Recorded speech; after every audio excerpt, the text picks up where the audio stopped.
there's just higher priorities for these specialty players is all. Well, the heroes aside, I would actually really like to see when our teams are playing because we are going to be seeing all of our top 8 take the stage again today. It is going to be starting off with the elimination. At the end of the day, we're going to be saying goodbye to our first 2 teams here at the International. But on the flip side of that one, Lacoste, we're going to be having our first 2 teams securing themselves a top 3 position. Yeah, this is going to be a very interesting one, especially the upper bracket semis. The first match, Extreme Gaming against P-Vision. It's very difficult to choose which teams you think it's going to win because P-Vision, they are showing some great strategies coming out. They have a couple of strategies also in the back of their heads if they want to bang it out. Extreme Gaming as well, they're not afraid. This is Xiao 8 we're talking about, so you can't expect them, especially if you go to the distance, if you're going to that game 3, that there's going to be some really new and exciting heroes coming out.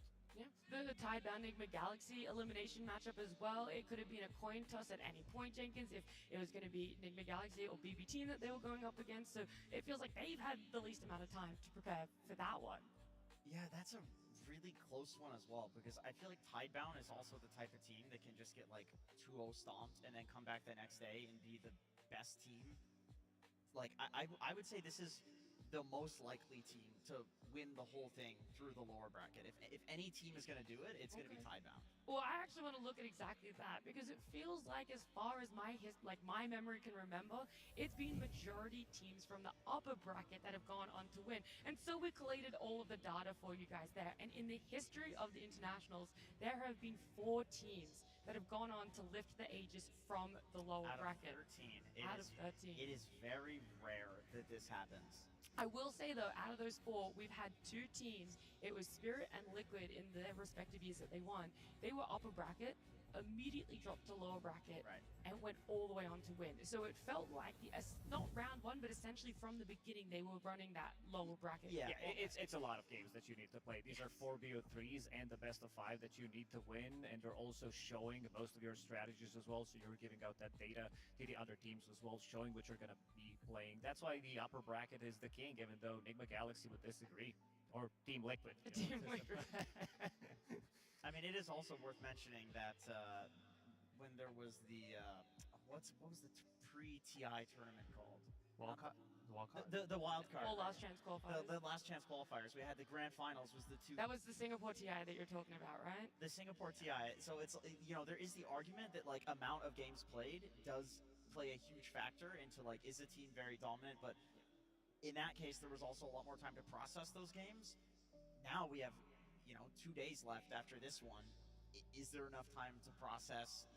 I mean, I would argue it could be good for you. So you have more time. As long as you're winning the games, you have more time to figure out what to change, and you get to maybe see more of yourself, and then you have to adjust. Because always during the long periods of the initial stages of the tournament, you're gonna have to try something that you've already on the screen. But when you go to the tournament, you see something else, then you have to decide what you have to adjust, right? So getting those games under your belt is always, I think, a good thing.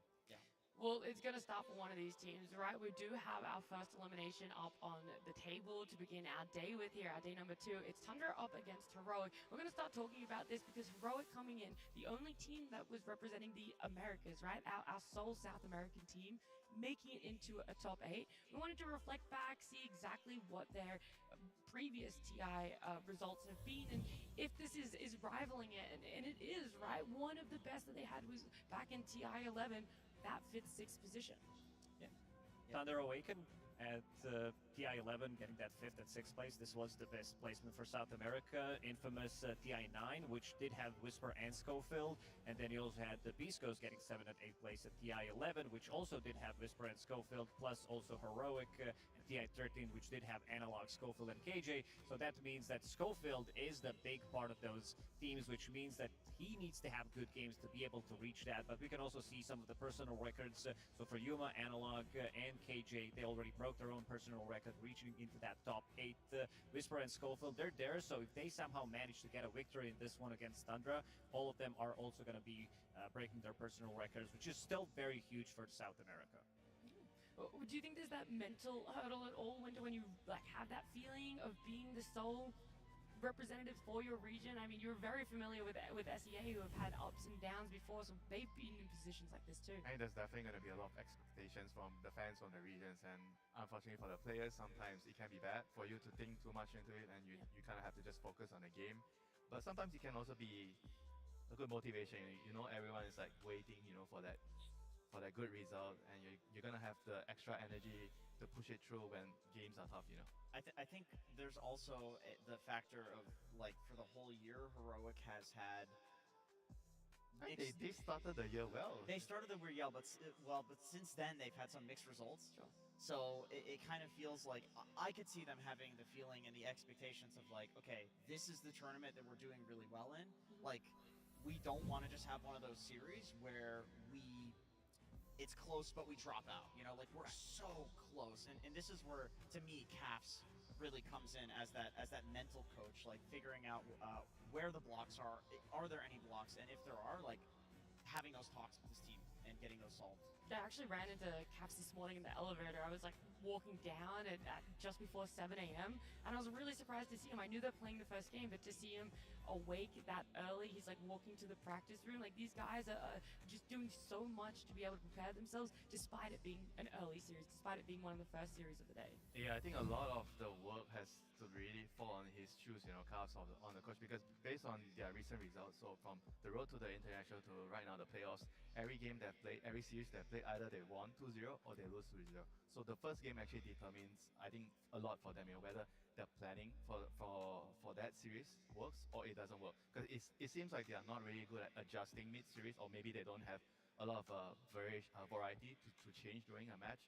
So I think the first game is going to be really, really important. Up until yesterday, they had 8-win streak in the road to TI playoffs, which is pretty impressive for a team like this, because they managed to be very consistent. This is something that I would say they've been struggling with throughout the whole year. And yesterday, they let that Monkey King go through twice when they played, and I think it's going to be more about adapting what they think is going to be strong, how much they're willing to learn from what happened yesterday, not just from their own series, but also watching the other series and try to adapt, because meta is constantly evolving. I will say a part of that 8-game win streak you mentioned was 2-0ing Tundra. We also saw it briefly there, right? They've already faced off against each other in the road to the international playoffs, and that very heavily went to the favor of Heroic. Yeah, one thing interesting about that particular series as well, Tundra had same opening bans against them in that series, but Heroic they have 10 different heroes in that series against Tundra. They picked 10 different heroes, even though their opponent started the bans with the same bans both games.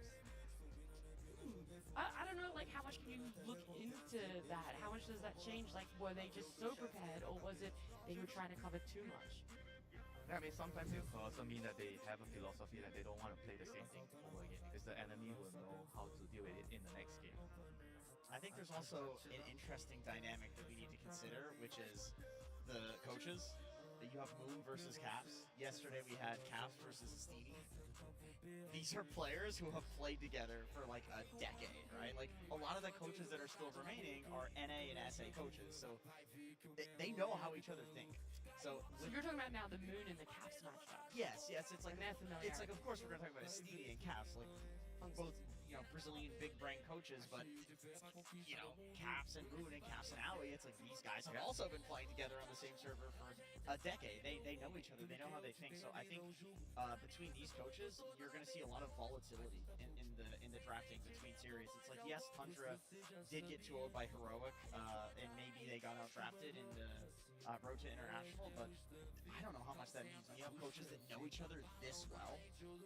But that series, it wasn't even close. Like, Tundra was having, I think, 9 kills in one of those games only. They got completely stomped. This was also a game where they played Spectre, which nobody else wanted to touch. Yuva had a pretty flawless performance, didn't die a single time. Helm of the Dominator making that hero viable again.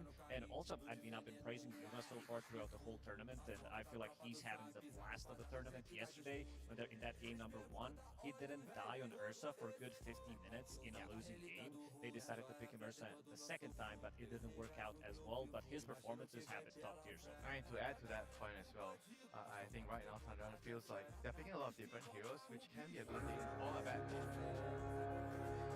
The horn has sounded. I hope everyone in the arena and at home is ready for this, because that sound can only mean one thing. We're ready to kick off day number 2 at Barclays Arena.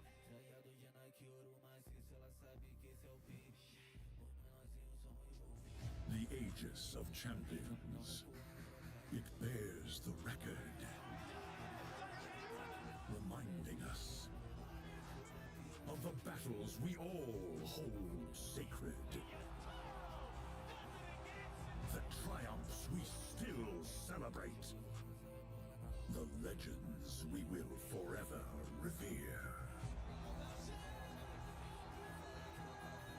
It summons the world's finest contenders, allowing us, empowering us to honor the giants of the past, to realize the magic of the present, to witness the origins of the epic stories of tomorrow. Now we gather at the final proving ground, where the path to victory is ever-changing. But the cheers of the arena will always guide the way.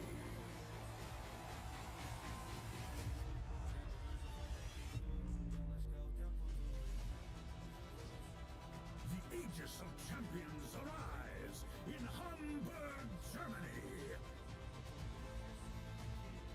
A beacon of challenge that shines around the globe. 8 teams compete for ultimate glory. Only one can seize immortality. Who will emerge victorious?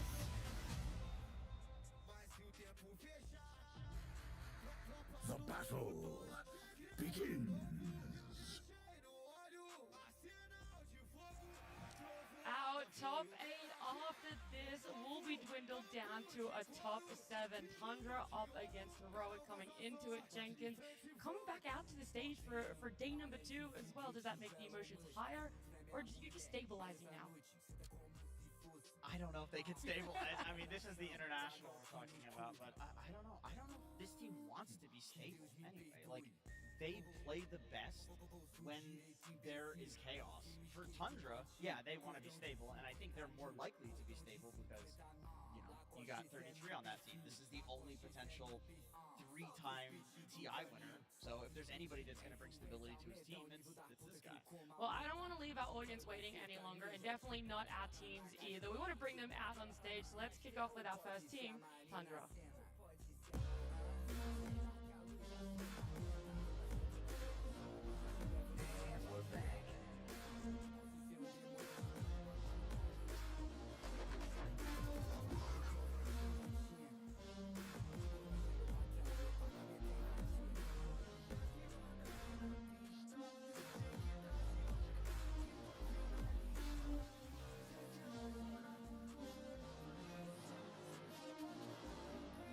Tundra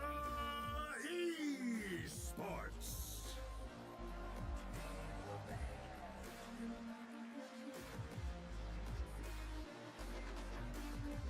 Up against elimination. If anyone can bring their A game in such a tight situation, it's definitely them. They've been here before. They've done it before for themselves. But this time around, isn't going to be a different story. They're going to be having to come up against some tough competition in the name of Heroic.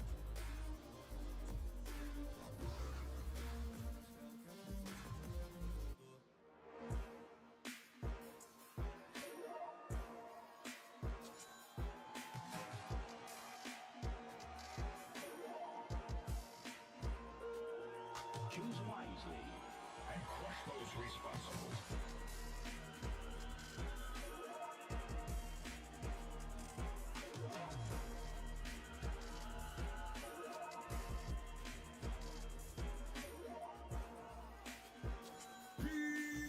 Heroic! Choose wisely. Representing the South American region, had a bit of a struggle yesterday. Players have already bested their previous results at past events. They want more. This team is hungry, and it's there for their taking if they're able to step up and bring it to Tundra today. I mean, no matter what, this is a brutal and emotional series. Either we are losing one of the most fun teams to watch in Heroic and the remaining South American pride, Or Tundra. losing Tundra, who has the one potential three-time TI winner and a giga brain genius that is 33. Like this guy invents metas in Dota. So no matter what, going home today will be a very significant team. I mean, don't forget about 333, 3TI. I will not forget about 350. You keep reminding me, Winter. He loves it. I'm telling you, Winter is such a fan of the numerology there, all the stars aligning. Some could potentially say there, Lacoste. Yeah, for sure. I mean, Heroic on the other side, we saw some of the issues that they did have yesterday, and I want to see those issues being fixed, especially in that game number 1 where they didn't have, like, they had very aggressive heroes that they wanted to play. They had Pudge, they had Clockwork, they had Crystal Maiden, so they wanted to be on the other side of the map, but they couldn't really push out the waves, so I think Cass and the crew kind of need to realize, and I hope they did, that something like this cannot be able to happen because their map is getting smaller, they're getting out-farmed, the areas where you can farm, like, also could get you potentially killed. And I want to see Yuma again on some kind of a tempo carry. He's been pretty impressive so far, but if he's dictating the tempo of the game, that also means that Heroic is doing really well. Whisper, one of my favorite offlaners of all time. This guy has been looking super stable throughout most of his career. Usually he doesn't take as much farm, so he's given enough farm to his mid laner, to his safe laner, and he's building the items that kind of evolve around the team. So this is what I want to see. I think that the dynamic that they did have at the road to the international playoffs did work out for them, and I want to see them replicate that. No, I totally agree with that. Like, I don't think we need to see any like crazy adjustments from them to see a highly competitive series here. I mean, even after yesterday, Yuma is still number 1 in terms of average kills per game in this tournament. He has the record, and by a huge margin. It's him with 11 average kills, then Ame, Kiyotaka, Skeeter, and Pure with all like 9, like 8 to 9. So he's much higher, even with the series yesterday. That was kind of rough for them. I think Yuma is the best Twin Gate user when it comes down to making the rotations happen. I mean, it also does allow him to play, because of the heroes that he's playing. You know, he's playing that Monkey King, he's playing that Meepo, so going through the Twin Gates, he's playing Nature's Prophet, allows him to go in, not necessarily with the Nature's Prophet to go to the Twin Gates, but be very active at the early stages of the game. Like, between 6 and 8 minutes, you kind of can't expect him to make this move. We could talk about gameplay and the weight that the execution has when they do get their drafts, but going into it as well, Winter, there's a lot of preparation you can do beforehand. Looking at, do you want to favor a reading side, a dire side, a first pick, second pick? How exactly you're going to build your draft around having that choice and information? Yeah, as you know, numbers, they are kind of my thing, so I like to look at them. And basically what we found out is for Tundra, whenever they are last picking Neta's hero, they're winning. You know, whenever they're last picking their mid or carry, it doesn't really go so well for them. That's why they prefer to be on the first pick side, where they secure Neta's hero early. They don't want to get into a situation where the enemy is banning out all the top tier heroes for Neta, and they can't really figure out what to give him at the end. You know, so I think that should be their plan right now here for Tundra. Whereas Heroic, I'm sure they know about this, and they're going to be trying to devise something to mess this up.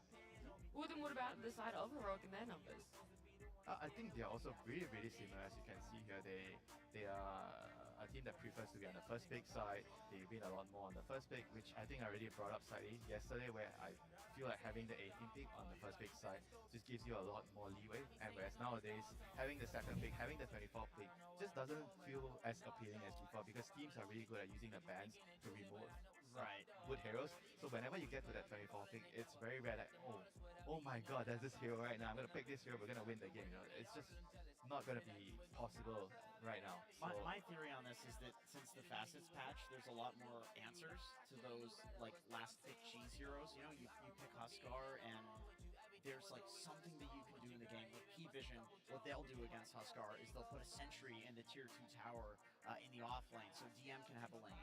And then they dual lane mid, right? So it's like, not only have the Facets made it so that you can go for like a less greedy Facet and, you know, beat some sort of matchup, but also there are like play options that people have figured out.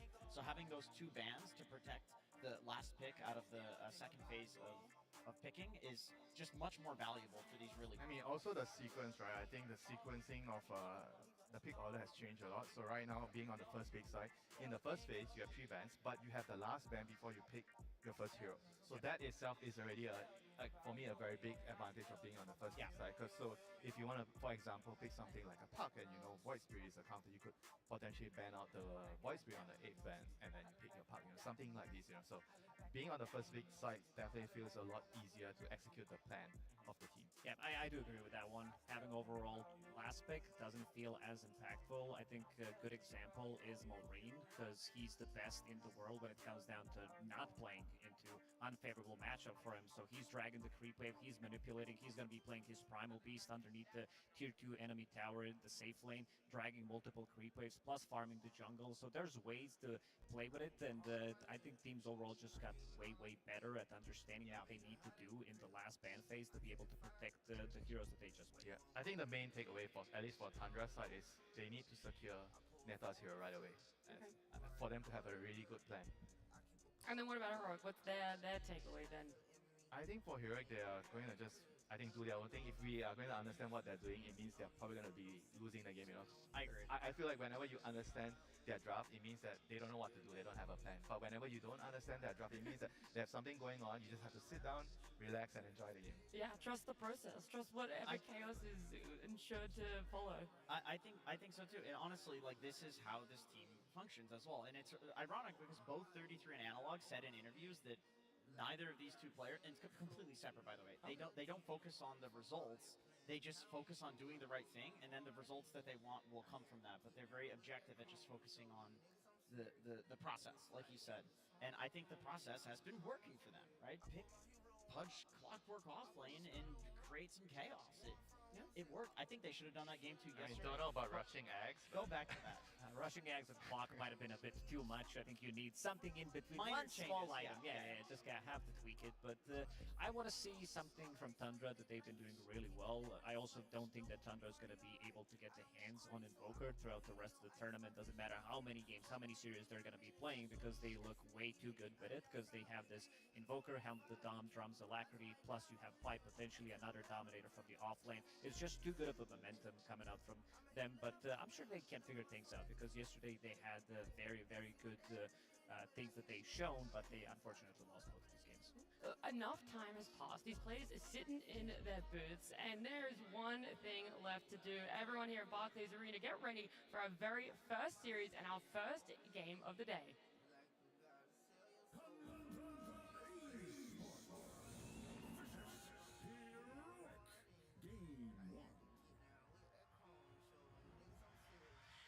Yes, we finally have a draft underway. We don't have to theorycraft what preparation these teams have brought to the tables. We're going to see it all unfold. Our very first elimination series, Tundra, Heroic, exactly where it's going to fall for themselves. And I do want to know how much is going to be pointed towards the teams in these bans, and how much are they going to be looking at what's in the meta, what's been really stable for win rates throughout the past week of the road to the International and our day one of the International.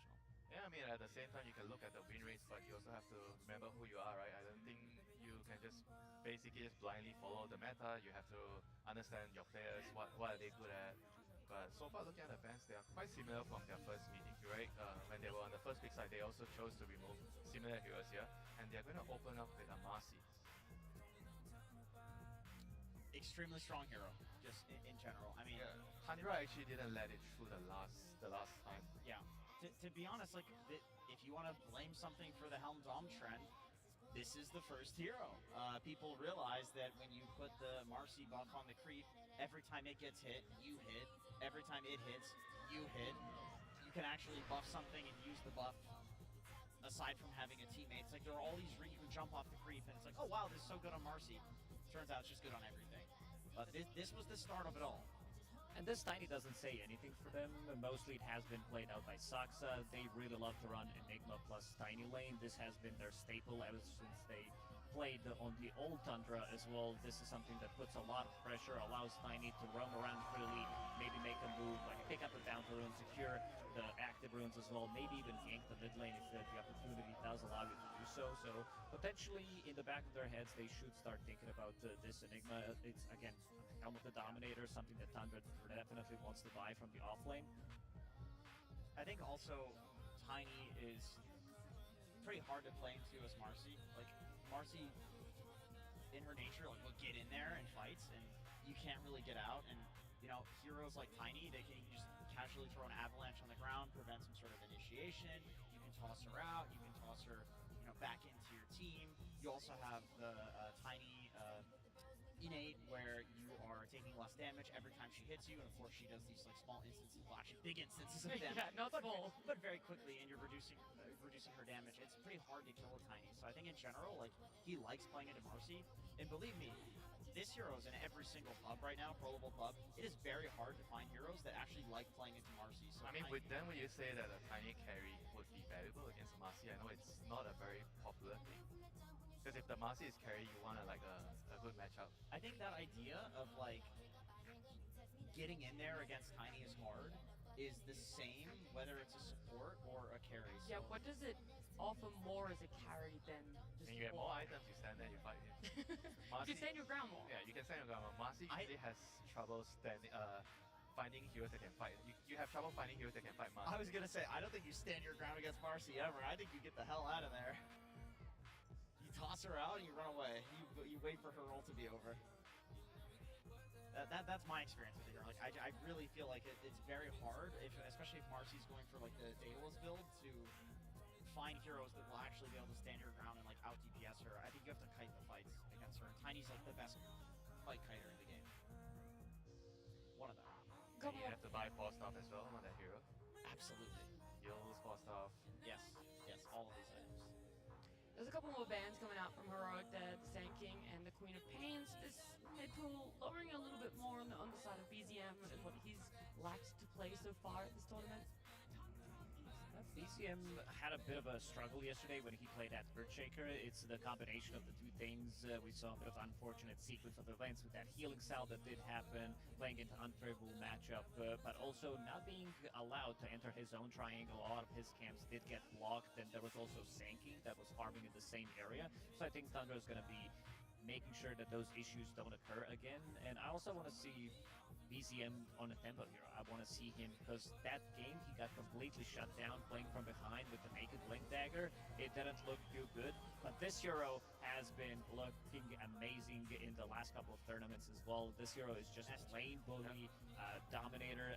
Especially against Marcy. The win rate, I would say, doesn't paint the story how strong Pugna is. No. And they banned Silencer. I think Silencer is like one of the better answers to Pugna. Pugna is so good at saving and protecting somebody, and Silencer can just like. I mean, not just the partner, right? Because I think Dominic mentioned the Enigma earlier. Because based on the bans, they already banned out Gyro and Silencer, and Enigma is like one of the better lane partners with Tiny. And I think if they want it, they are probably gonna have to pick it here because they're not gonna get it last. Yes, I think Enigma is definitely coming out. I also feel like Heroic probably knows about this because of all the bans. Yeah, you see those two bans. Even Silencer, like this is a very good hero against the Black Hole. I do want to say Shadow Demon against Pugna.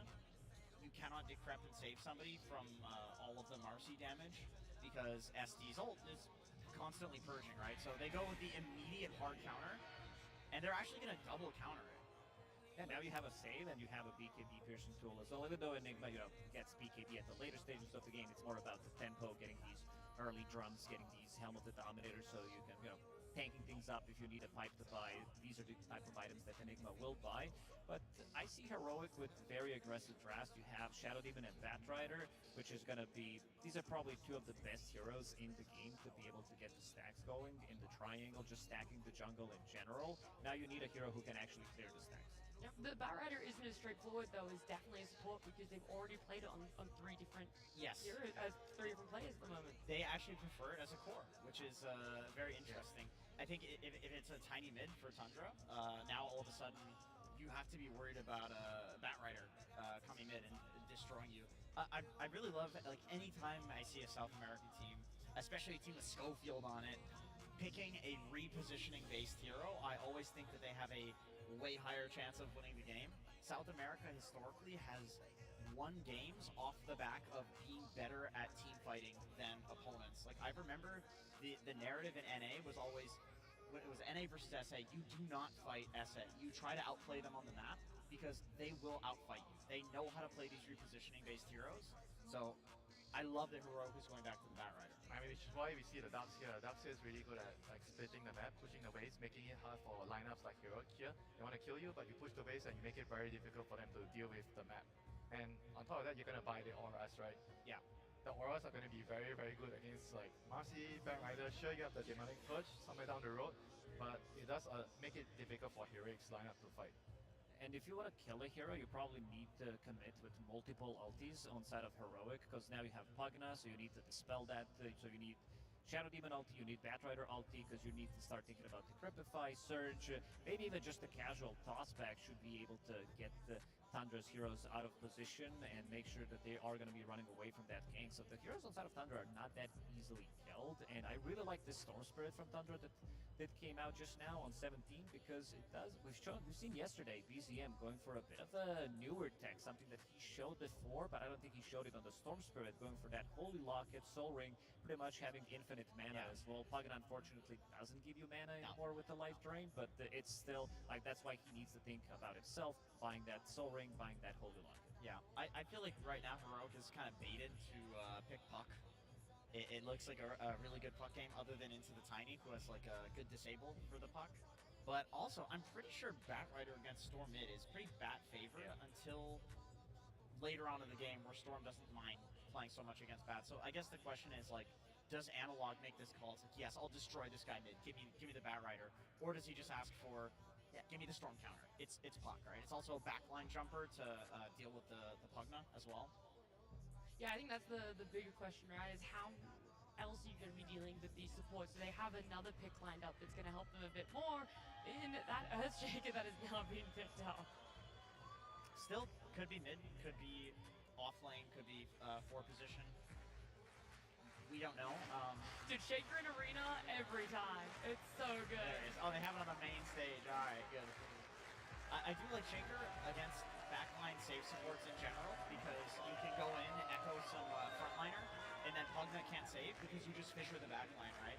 It's kind of like, it's ironic that the way that you deal with the backline supports, and if you want to jump one hero, you actually need AoE, not single target, and obviously Shaker has plenty of AoE. I mean, the hero is just very valuable right now because he is probably one of the best team fighters right now in the game. He does so much damage, he can clear stacks, he does everything for you. He scales, and I feel like he doesn't really have like games where I feel like I see Earthshaker and I get, oh, Earthshaker is not going to do much in this game, you know? He always does something. Yeah, I always feel like Earthshaker is going to do something in that particular game. Yes. He's just a very useful hero. I think the only time so far this international we've seen Earthshaker not do anything is when it got completely dumpstered and shut down in lane. But then still, it almost won. After having like the worst laning stage ever, Echo Slam the Ancients, you're back online, and then it still had some profound impact. And this is what I wanted to see. I wanted to see a hero that can farm the Ancients with all of these stacks that are going to be happening, and which better hero to do so. Like Earthshaker, you also can't invade enemy triangle. I saw Nigma yesterday against the BB team try to invade, and they got immediately wiped. Like one hero died instantly, so there's not something you can do against Earthshaker. If you go in there, and they have very good heroes that they can defend the triangle with, so I think you're gonna have to let it go, or you have to be able to be in there, maybe try to block so that they don't get the stacks going, be very annoying for them, because Earthshaker, he's gonna hit the right timing. I'm sorry, I have to make a point of this. Imagine being such a toxic team that the last 2 bans are Pudge Meepo against you. Like, what sort of team is this to play against? Because they're still trying to hedge their bets exactly what is going to be playing core right now, what is going to be the Yuma hero, if it's being picked up already, if it's still out there, what's going to potentially be going mid too. So they're just like, let's take away some comfort, something that causes chaos in their games, and something they thrive on. Yeah, I think that's a very good choice because against a team like Hero, you know they are not going to follow the meta 100%. So it's good the idea to take away their comfort picks, even though some may argue it doesn't really make sense with their lineup. But again, you know, like I said, if you don't understand that draft, it usually means they have a very good chance of winning. That's all they're trying to take away for themselves. Heroic, though, Abba and Faceless Void are the 2 bans. Yeah, that makes me think that they want Batrider core. Yeah, most likely. Time dilation is very, very good against you. Okay, they're sticking with their Ursa. They did lose 2 games yesterday, but we also talked about how Yuma had a great game, that one game where he didn't die for a really long time. I really like the Ababan as well. Faceless Void is also a very good ban, but Abaddon could have made it very difficult for them because what they want to do is go in and be able to kill a hero instantly, and now you have a Dark Shield, you have a Photic Shield, Abba that could have potentially popped the ulti, which would mean that you can't kill those heroes that easily. And here's a 100% win rate hero. This is very, very good because it does allow, like we've seen a bunch of trolls going into the Battle Fury into Manta style, potentially even picking up Aghanim Scepter, which I think could be very, very good this game because you are going to be dispelling yourself, you are going to be dispelling Ursa, and if Ursa doesn't have overpower, it's on such a low cooldown that carry-to-carry matchup just favors Troll. Ursa And also the stacks, right, from Batrider. That's very, very useful. Okay, here's a question though. Does Troll not get obliterated by Batrider in lane? Like, I feel like that one is not even remotely close. Like, he could feed relentlessly. I think Tundra's gonna need to play into Whisper's lane and try to deal with him early on. Otherwise, like, he could run away with the game. I think Saksa will need to be very active and try to fix the problems that Jenkins just talked about because you have no stuns whatsoever. When they decide to go on you, this is gonna be Troll with Pugna, and you have Batrider as a core plus Schofield on Marcy, so you have a way of bouncing them back with two abilities. Yeah. Not going to be an easy lane for them, so I think they might need to manipulate the creep wave top, make sure that the Darkseer is going to be getting the farm, and then make sure that they have TPs ready, especially on Tiny, to be able to help them out in this bottom lane when they dive. I mean, not even TP, so I think if I'm looking at both sides draft right now and I'm Tundra, I'm going to be willing to take a trade where I'm going to sacrifice my off lane to make their off laner poor, because if you look at Bat and Darkseid, if both of them are poor, it's probably going to be worse for the Batriders team, because Batrider needs a lot of farm to snowball the game. The Darkseer can just cut the wave too. Yeah. So you're kind of confident, Winter, in being the Darkseer can stay by himself. He might struggle a little bit, but ultimately shutting down that safe lane. Yeah, is that even with the fastest alone, he's going for hard for battle, so he has move speed in the lane, so I think it's okay. He's already going to be ready to play alone, and making sure that he's going to just go back to the jungle, try to run around, pull creeps, and make sure he gets some farm. Right, and what about yourself, Jenkins? Because I agree with the rotations that need to come in, but I also think King Jungles can then rotate, and then you've Ursa versus Darkseer, and that's fine for Ursa. Like, I actually think Whisper's going to run away with this game. I think Heroic has a lot of options here. okay, so it feels like, you know, the fan favorites in the arena right now, Heroic, that's where you guys are siding for it. I'm going to go with Tundra. I don't Okay. think Troll can lose. I think Troll might maintain 100% win rate throughout the rest of the tournament. Well, that's not the note I wanted to end on. I wanted to end on a high note for all of the SA fans out there. So let's head on down to Slacks, who does have Caps with him. Hey everybody, that is right here. SA fans in the crowd going ham, supporting you guys. Good to see it here so early in the morning here today. But let's start things off. Caps, there were very targeted bans coming at your way from this team. Were you a little nervous? Did they get in your head a little bit? A lot of your classics, you know, the Silencer coming out, other heroes that you guys are excel at? Not really. I think we have way too many heroes this tournament. If we don't manage to end up with a good draft, it means I fucked up. Yeah. So, I don't know, we worked very hard on it, because I felt like earlier this year we weren't matching the better teams, but I think here we're ready and I really like what we got. Oh, okay. So even though you didn't get Pudge or Meepo, you would consider this not a fuck up? Yeah. Now you're up against Troll Warlord. This hero has that 100% win rate. Is this the game that the Troll finally falls, where your Batrider be good enough to take him out? Well, I think everyone here has seen Whisper playing this hero believes is enough. All right. Well, it's about time for us to get that show started. Are you any words out there to the fans and the crowd out there? Thanks for coming, guys! All right. Let's get into the match. There we go, yes, ladies and gentlemen. Good morning to you all here in Hamburg. We're getting ready to get right into the action. As you can see, the game has begun. Down here in the lower bracket, Heroic up against Tundra. And indeed, it's got to be a bit of a scary situation, right? When you end the draft against a team that's getting this carry hero that's yet to lose. 100% win rate. 100% offered out of a decent amount of games as well. What, 10 games 10 we've games. seen it. Won every single one of them, the Troll Warlord hero. Now, the question is, what have they got against it? And do you think this was something that maybe they anticipated, or with the way the draft played out, do you think it might have caught them by surprise? I would hope that they would have anticipated it, especially if they were picking this Ursa last, because Troll has traditionally been a very good counter versus that Ursa. I think it's because they have this super aggressive dual lane top, like Jenkins was mentioning. The Batrider, the Marcy, they absolutely can snowball kills, but let's see if they can even do that, because I've just seen, I don't know, I've seen Pugna kind of push away most heroes from getting aggressive, even Batrider, so let's see how they're able to do so. Because, yeah, too many times this tournament, I've been like, oh yeah, they're going to be able to go aggressive versus this Pugna in the lane, and Pugna just ends up withstanding the pressure, or they end up turning kills because of how much the hero's able to do just poking and prodding in the laning phase. So, let's see how Toby's able to push away that aggression that comes. Speaking of Toby, he might just die. Oh, see if he can get away from this one. He cannot. First blood here for Schofield, who will end up going, well, surely going down in response. Final right click from Chrysalis will indeed get the trade, but not before that first blood is secured by Heroic. Lane shenanigans from both sides. Toby was catching the wave because Schofield was pulling on the other side, and he gets caught in a little flame break pushback that comes in from Whisper, and this is what they're looking for, right? That's exactly what Heroic wants to do in this lane, is just get kills, try to snowball Whisper, but there is going to be that counter kill, of course, that comes in for Chrysalis. Now we can look at these other lanes. The Ursa, Yuma.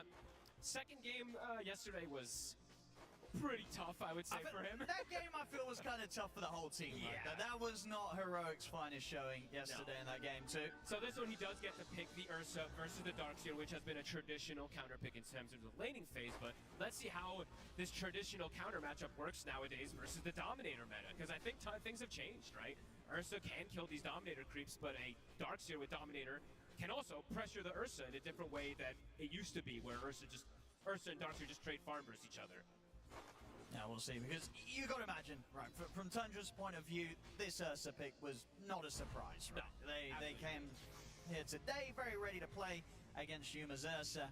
And, I mean, something else we do have to mention, you were talking to me about it on the, car ride over here, the mid lane, right? BZM versus Analog. Analog yesterday had a bit of a tough one, especially on that Shadow Feed, right? Those 30 denies that we saw coming out from Noah already. Big damage from BZM. He's playing it chill. He's got to fire a couple of bottle charges to rely on, so just holding back, living on the edge here, Analog. Definitely starting to feel a bit of the heat here from BZM. Top lane, Heroic. Gonna try and make the goal on Chrysalis, but he did have the chance to put the stick and maybe turn. Another blast comes in, but Chrysalis will fall. Heroic able to push for the kill. Toby also taking a hell of a lot of damage here from Whisper. Whisper wanting to finish off the job, and he'll get it. Double kill for Whisper on the bat. I mean, we heard from the start, right, indeed, the fans know it as well. Whisper's bat can absolutely perform. Yeah, and I'm glad they already are going to play much more aggressive, because yesterday, we were seeing a bit more passive style from them. This is a lane that just breathes aggression. Both the Marcy and the Batrider, great ways to get on top there too, as we see. So Crystal is definitely going to have a bit of a slowdown, even with the Pugna behind, because Toby dying level 1, he's still level 1. Still doesn't have the ward to be able to push him off. Now he's gotten the 2, but a bit of that damage is done in the lane already. 10 CS on the Troll. Yeah, super hot start for Whisper. Meanwhile, over in the river, we'll see the setup here from King Jungles. TP's coming in. They've got the lockdown for BZM. Fisher comes into play. Jump forward. Here's the rotation. Come through from Schofield. They take down BZM, and they'll be able to outnumber and surround Saxus, slowly chase him down. There's nowhere for the Tiny to run. Heroic starting to bring the action early this game. 5 kills to the one that Tundra's managed to find so far in this film. This is the Heroic that everybody wants to see. Just constant aggression, looking for bullying. They're leaving Yuma now in this lane alone, since he's versus the 33 Darkseer. He should be pretty okay down here. And Schofield, he can look to be pretty active. Looks like Whisper is going to be pretty okay in this top lane at this start for now. And just having very nice heroes to get active with as well, whether it's sort of swinging to the mid and getting the Shaker in on top of this Storm early, or just allowing Whisper to close that gap against the Troll and put the pressure onto Chrysalis in this laning stage. Heroic woke up this morning. They definitely had their breakfast nicely, because these moves are ready. You see the rotations, they're quickly swapping lanes too. Schofield now is bottom. Shadow Demon's starting to get the stacks going for his Earthshaker. Probably because Analog's saying, yes, he's gotten a kill, but no, in terms of CS in the lane, still wants to get those early stacks because of how beneficial it is for the Shaker. And on that bottom lane as well, is there a chance for Heroic to also find kills down here, or against the Tiny Darkseer it's a little more difficult? Or it can still happen? Absolutely can, but they're just going to play in a different way now, where 33 is just going to be jungling, but maybe, I mean, Schofield is looking for some tricky stuff here, and he might be able to find a free kill. Let's see how bold he is to go forward. 33 will be fine. Yeah, he's ready to back up and refuel, so he'll be out of harm's way. And of course, Tundra's lineup, it's just the fact really that they have this kind of Darkseer Tiny. I feel like this has been a duo that we've seen a lot of teams hit a real sort of sweet spot with, right? This combo, it's a classic. And it's them mostly. Honestly, it's Tundra who've been the ones playing it the most. They even opened up with the Tiny this game, so shown how much they prioritize it. Talking about the Tiny, Saxa, they'll make his way up there, make sure that they have the numbers to take down King Jungle's Whisper. Should be all right here. Able to keep his distance, has Firefly and Flame Break at the ready. Nice. Necessary. Sox is still in the area with a combo, so Whisper does have to be careful. But look at this rotation from Analog, making the move here with the Invis Rune. They do have a sentry down, so if they get some further vision around there, they should have eyes on him. And they see him now. And they will. So not able to catch them by surprise with this Invis. The beauty of this combo, though, with the Marcy is he can just throw him in, right? You can get the Yeah, you've got to be careful. Absolutely. You can't get anywhere close to the Shaker when Schofield's around because, you'll get caught straight in the combo. Pretty cool combo, for sure. As we do see, it's 5-2, but Tundra, the economy game, it's there for them. It's perfectly CS, fine, they're doing just fine. Yeah, 33 having a final time on the side of the map. Yep, 33 will check. You'll see his camp is blocked, but he'll still have a secondary one available. But very good preparation as we see Heroic. Double warrants, or multiple warrants to block camps, scouting information. As we said, they are definitely looking to have a much better early game than they did yesterday. And that early game is very important, as you said. You know, Darkseer, king of team fight. If you don't get a good early game and the team starts to round together around those auras and dominators, it can be very hard to fight against unless you have an advantage. Bottom. Saxa. Out the avalanche and the toss back. It's a good amount of control there onto Yuma, and with the damage from BZM, should be the end of the bear. Yuma falls. BZM makes a strong rotation. Same time top. They're going to put the pressure onto the carry as well. They get another chance to take Crystallis down. So both safe lanes starting to feel a bit of heat. Truly trying to snowball Whisper, though. You see that. They're just trying to get all the kills possible for this Batrider to take control of the game. Mid, Analog, looking for Toby. Schofield a little too far to connect. Up to the tier 2. Gets a bit spooky, so Okay. Toby will be fine for now. Doesn't want to throw the Echo. Might have had enough damage there, but decides to hold on to it perhaps for a core kill, or maybe for his Ancients, since it is getting very stacked up, perhaps wanting to reserve it for that. And are constantly pushing out the waves as well, so already getting a decent amount of early damage done onto that mid-tier 1 here, Heroic, with the way that Analog's just constantly shoving forward. And let's see how they prepare now for bottom. Dominator's done, so 33 is going to start getting this extra pressure. I mean, the tower's dead, so let's see how they do want to react. It looks like it will be pressure on the opposite side as we see Whisper take out the tower. See what build he goes for. It looks like Whisper's going standard. He's not going any deviated build on the Batrider. I was wondering maybe if he does do something crazy like Dom, but There we go. There we go. Boom! Easy slam there with the amplified damage, easy stacks, and that's going to be the timing done. Very nice and fast this game. Meanwhile, in the jungle, BZM and Saxa, they'll hunt down Schofield. Finding quite a bit. These are good early little moves here from BZM, up and down between the kind of the mid, the bottom, and hanging around this jungle of Heroic. He's finding himself a couple of early kills as the Storm Spirit. Saxa being the all-important one to set up for these kills, since he is really the only aggressive hero on They want to try and get 33 out of the lane. Jump forward there. Here's the blink reveal. Analog able to shut off the escape. It's a good, solid showing at the blink. And indeed, as we see, a crazy timing here with those stacks they're able to prepare for him, and how well he did in the lane. A hot start here from Analog, which is, we needed to see, right? Because as you said, that second game yesterday, not so hot at all. No, love to see that. And we did see KJ, right? King Jungle's level 6 pretty early on the Shadow Demon. Versus Darkseer, it's one of the best heroes in the game. Use Purge him. As long as you get that Demonic Purge up onto the DS, he can usually not disengage, as they'll find the creep as well. Of course, whilst this is all going on, we're seeing at the top side, Crystallis getting that space. Had quite a bit of pressure early on, but absolutely still in position where the Battle Fury timing should be too terrible. And if he kind of gets to maintain this part of the map and have the team keep the pressure, or at least keep Heroic's focus on their side, this Troll should be able to catch up. Yeah, should have pretty similar farm to the Ursa, it does seem like it, with the way that things are going down. Power Rune. Sox will find a haste. Take that one away from Analog. How is Analog's Echo cooldown? 30 seconds. It's coming up soon. Likely the next play that Heroic wants to make. And they could make that as well with, Whisper, buying up the Ogre Club by the looks of it, so yeah, just getting this BKB rush this game. So changing the build a little. Yeah, Usually switching around. He's very about the drums the early game, so this I think he's just saying, I really need this BKB to go through all this magic damage. Yeah. If he doesn't have it, right, and he tries to initiate and run in, he will just likely get popped. It's a ton of magic burst that Tundra has, so. And I think it's fine, right? You've already got your mid-shaker, they've got a very quick blink dagger timing for the initiation, and obviously you're playing with a Marcy with pick-me-up, so Just being able to survive seems more important for Whisper in this role, this game as the bat, than getting that jump himself. Yeah, I agree. I thought perhaps maybe the drum, but I think this is just a better pickup in particular. Here we go. See the I next want to go here with the Echo cooldown. 33.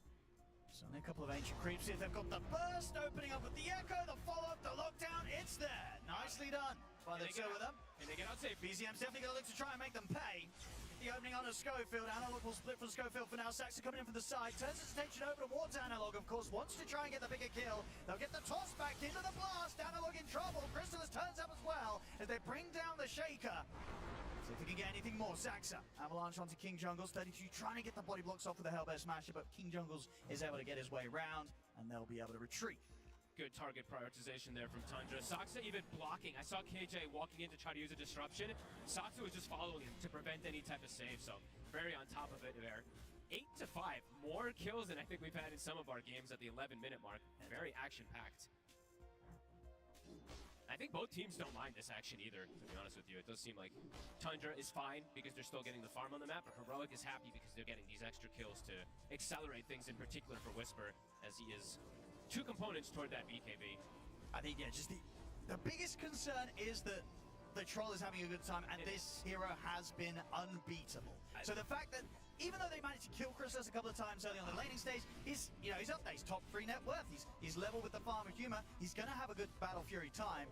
That's going to be a problem. Yeah, my worry is the timing for the Troll, but also it's the Darkseer when he starts joining his team with the auras, right? He's going to have a pipe pretty early this game since most of that damage is magical on Heroic, and Heroic has no aura carrier whatsoever.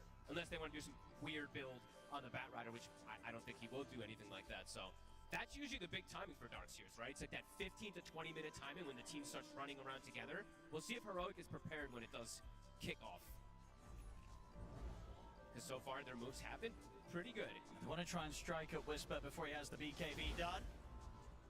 He's got backup. Can he get himself out of this? And it's going to be hard now here. Schofield turns up. Saxa will be able to hold him back with an avalanche. Trying to chase forward, but Tundra should be able to keep the distance. 33 trying to Wild Wing Ripper his own creep away there to save it, but Schofield will still be able to get the plus 100. Oh, and meanwhile, they continue to get the stacks going on the side of Heroic. Could we actually get a stat counter whenever possible as well too? Because I mean, it's a team with Shaker, right? It's a team with the Shadow Demon as well too. So there's going to be a plenty from Heroic, but Tundra. They're ready to go. They're ready to go and try and connect with Analog around the mid because Analog does have the slam back online. Yeah, let's see what they find. Of course, you've got to imagine these sort of timings Tundra will be keeping track of, so should be prepared to be cautious.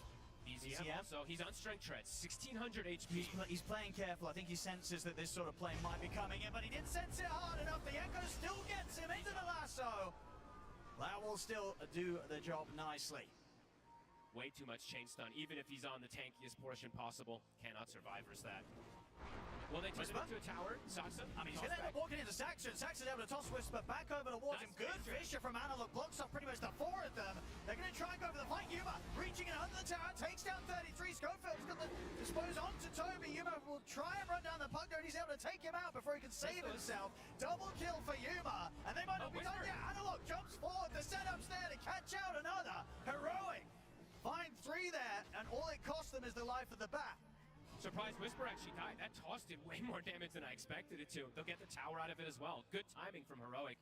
Outnumbering, getting Tundra off guard. 2k advantage now for them. And getting Yuma involved right. So pretty much soon after this Battle Fury, he's just 200 gold or so away from having that Blink Dagger. And finding those sort of fights, that is going to be what sort of sets him ahead of the Farmer Chrysalis on the Troll. What a fissure there from Analog. Clipping all 3 heroes. Even, I think, catching Chrysalis on the side there so he couldn't enter toward the fight. 12-6, Heroic setting the pace of the game. Tundra looking to strike back. Oh, they are. Schofield. They're going to find Schofield for sure. Quick, easy kill. I mean, BZM definitely doing his best here to make these moves to ensure that Tundra keep up somehow with the amount of kills that are going on in this early game. Yeah, pre-Soxa Blink Dagger, right? BZM has to be there. I mean, BZM and Soxa have to be there for most of the kills in this early game, as we're seeing. How's that pipe timing for 33? It's getting closer and closer. That's going to be the hard one that they have to go through. But at 33 has to be more careful with his positioning too there. I think 2 times now or 3 times we've seen him just get purged and he just dies right at the start of things. So maybe he has to watch the approach since there's difficulty in saving them. As we've seen Toby, he cannot use this Decrepify to save people. It's either going to get dispelled instantly or there's just insane magic damage, as we say, coming in. King Jungles trying to get some deep vision down. It's a lot of Dominators they've been able to find. Saksa getting closer and closer toward Blink. Heroic, ults at the ready. They've got the shard even purchased up for Analog, so for Heroic, it does feel like it's go time at pretty much any moment that they have this ulti at the ready. And as you say, just for Tundra. What's the pipes there? Yep, that's their They'll timing. look to turn up, and they'll almost certainly look to try and get Crystallis involved. BZM adapting his build a little too here. He's going for the Orchid this game, feeling like it's a good option versus that Ursa and versus the Earthshaker in particular. Could trip them up. Ursa hates playing versus those silences, although I will say, a lot of games I've seen Orchid lately, it has fallen off pretty hard. Sure. So we'll see what he can do with it if he does opt to go for that way. There's definitely going to be some counters in it. Analog looking for a play. Saksa, so close to having the Blink Dagger online on the Tiny. Should have it after these two camps on the side when they respawn if you'd like to wait for them. So Tundra looking for that timing fight. Heroic, they're looking for any They've fight. still got that vision, so they've got a full setup here onto BZM. All BZM. They're ready. On the stack. Oh, he's so dead, surely. Straight in with the Echo. An easy one there for Heroic. The dream when you're playing Shaker. The amount of stacks that are made too. He gets every single creep because the Slugger too. Analog, the Echoes are hitting. 3, 1, and 5 so far for this Shaker. Yeah, he's having a great early game here today. Yep. All right, so Pipe, it's online. Glimmer's still not finished for Toby, but they have Pipe finished. They have Blink on Saksa. Let's see if they can start getting things together, because Heroic is starting to get quite a bit of snowball. Look at the difference between the Earthshaker and the Storm now at this point. Yeah. And even the Ursa and the Troll, right? We're starting to see that separation of cores. And they're going to be able to pick up this Aegis without any sort of contest from Tundra. So Yuma with the Aegis online. What would you imagine it now is the plan from Heroic? You've got this Aegis, and you just continue to go, for action, just for full out aggression, or are you farming up that next time? I think you just keep waiting for Echo Slam. Just keep fighting around this Echo every cooldown. If they're not taking advantage of that Echo being on cooldown, it feels like a good position for them. If the Ursa can finish a BKB as well, then he can actually stand toe-to-toe in a lot of these fights. Versus that Troll in particular, too. Could be pretty nice. Heading in BZM's direction, Schofield. Not quite able to catch him there. BZM more than ready. All right, Tundra, they're grouping. This is their timing. The Pipe's finished. That Blink, as we said, for Saksa. Let's see if Heroic is prepared for it. Yeah, because Tundra's fight should still be pretty strong. They've got the tools, they've got good burst as well. Echo Slam, 30 seconds still on cooldown. Saksa's in. Trying for the jump on the Schofield, but the Fisher comes out to disrupt the play. Schofield's going to try and stand his ground with the ultimate, but the combo is there. He's going to be saved for now by the triple. Will still fall, but Heroic strike back. Yuma able to get it onto the dark side. BZM controlling the Shadow Demon to pick up the double. Whisper's going to get back in there. Lasso's there to lock down BZM. Yuma brings in the damage, and he's able to take down the both of them there, Whisper. Getting a huge double. Saksa attempts to get back over the Avalanche tossback. They'll be able to at least take the Aegis out of the hands of this bear. But the casualties are rising here for Tundra. It's 4 are dead. Only Crystallis left alive to scarper away. And that's Tundra picking the fight with their timings. And They went for that. Heroic is so ready for it, and they didn't even have Echo, Owen. That's without Echo Slam that they're able to do this in this fight. So Yeah, that was a rough move to make. Again, 33 charges in, gets Demonic Purge, and just dies almost immediately at the start of the fight. Yeah, he's getting crushed. He really is. The farm was still good, he's getting the timings, but each and every decision to turn up to the team fight has absolutely been punished by Heroic. And they're just so prepared. Look how ready they were for the move. Look, Schofield, he gets the Solar Crest during the stun. An instant stun from Analog. They are so ready for this move. Beautiful preparation coming in from Heroic in this first 20 minutes, as we see.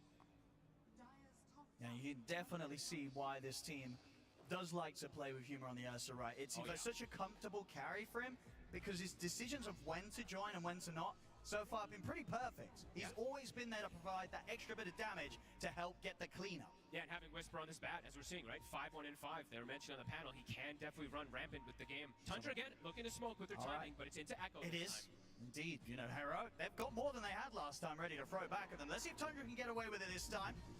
There's the lead in. Saksa looks for the toss back. They're trying to get onto Whisper, but again, the Fisher causing issues, blocks them off. Analog jumps in with the Echo. Saksa's got Crystallis. He'll get the ult off, but the Lasso's there. They're controlling the Troll. His ult's due to come to an end. Analog's going to do his best to kite him out onto the side. BZM will clean up King Jungle, He's dead but again. Chrysalis dies as soon as his ult finishes, and Tundra, they've got to run.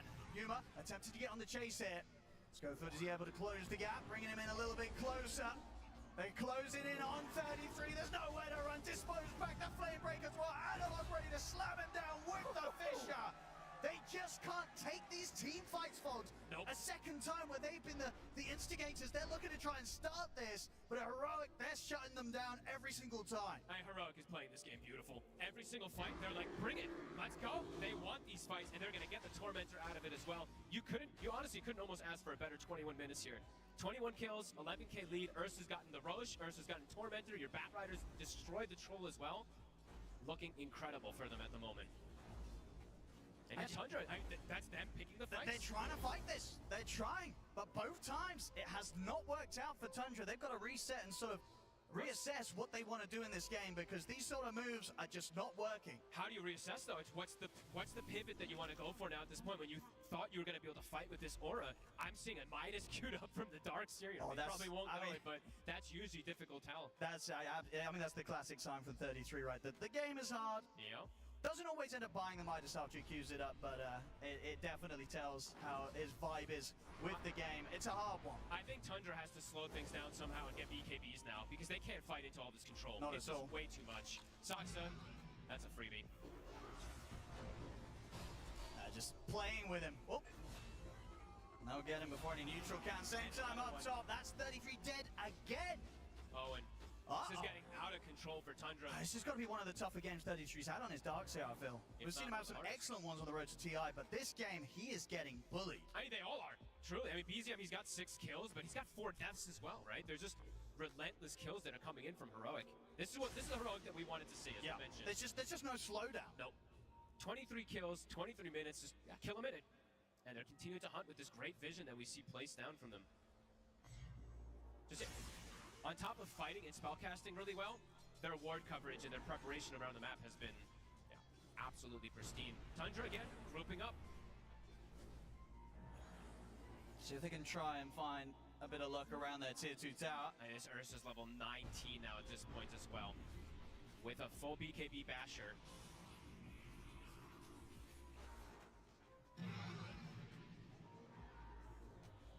The angle, just how do you approach the fights versus this Earthshaker who now has a BKB as well on top of all his spellcasting. You can't kill him either.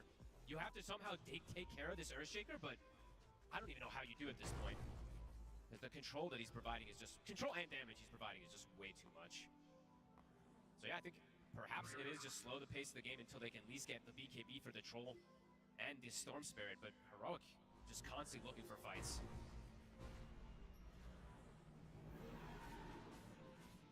Yeah, Tundra definitely showing they want no part of the action until they have that next set of items done. They need them desperately because the lead's just getting to a point where it might be getting too much for them. Schofield looking at a pretty interesting build too if he wants to go down and queuing up a Yules. Very good to kite either the Darkseer, good versus the Pogna, good versus the Troll. As soon as any of those BKBs would go down whenever they get them, can be a very good kiting tool. Got the blink now on 33. Okay. He's got the blink, but he's Set up the combo. He's so fragile now. Even though he's got the Sure. pipe, it's so much damage at this point on Heroic. I mean, we'll see. I mean, Tundra, I feel like historically this team has been very good at kind of recovering Very from true. these sort of positions, right? Very, very true. They kind of, they went for that sort of attempt 2 times, but going for it a 3rd time is not very Tundra-esque, and they're not doing it right. They're changing their approach, and this has absolutely worked out for them numerous times in the past. So Heroic, they're not in the clear quite yet. Yuma looking for plays. Saksa, he's found. Tundra's traditionally, as you said, this year especially, they've been very good about splitting the map and catching up in net worth, but this is not one of those games where they're really catching up in net worth either. Like some of the games I've seen them losing like this in kills, and they're only like 4K behind, maybe 3K. It's a 15,000 gold lead in 25 minutes. It's pretty significant. An early gem also picked up, as we see there, I believe 2 minutes ago from Heroic. They're putting it on the Batrider. So, I mean, Heroic is looking to just completely decimate the map. Oh, absolutely. And, Heroic, they've been able to be pretty chill themselves and just finding this farm whilst Tundra's had to sort of just hide in these corners of the map, giving so much space. I mean, Whisper, he had the time to purchased the complete Shiva's garb without having to buy bit by bit. So that's a huge addition on top of everything else that Heroic have now in this team fight. Heroes are going to explode. Tundra, they've got to keep avoiding.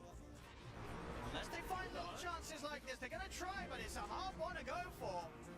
Shiva, he's got the erase, they'll try and vacuum him back, he's still got the BKB ready. Too hard to go in the They're not even able to force out the BKB usage, he just walks it off.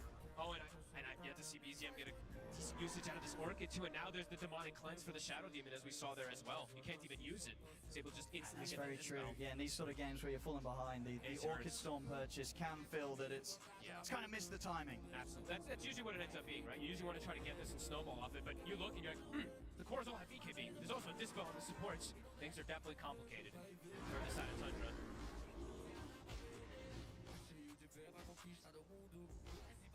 Yuma ready to go towards the Abyssal next, and once that's online, the amount of lockdown they'll have, it's going to make it difficult for even Crystallis to have a chance of getting in, popping a BKB and popping his ult, right? Yep. These lassos, these Abyssal Blades come in, it's not an easy fight for the Troll to take part in. And he's still not quite got the BKB, he's still at a couple of hundred gold off that, Crystallis. It's really nice for Yuma in this type of game as Ursa too that you have the SD, because you don't have to go the Nullifier nearly as early as sometimes, right?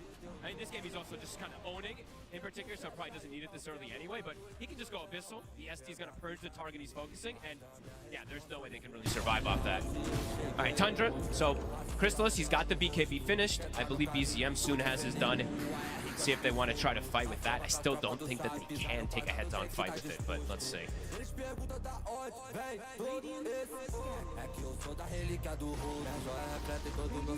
Items just continue to flurry in for Heroic. Almost an Octarine for Analog.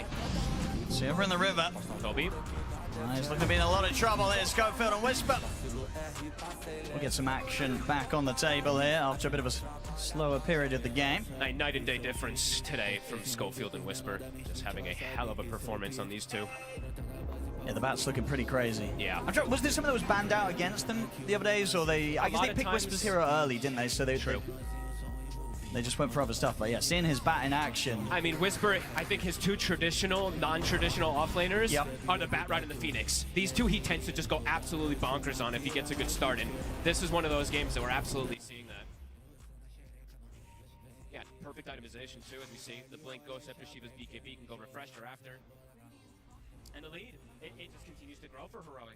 Gold lead was at 15. They're taking everything right now. I mean, they're soon going to be set up, of course, to move in for the next Roshan. Which is about to come up. And they are very ready for it. Tundra, they're smoking, but you might have to try something desperate here.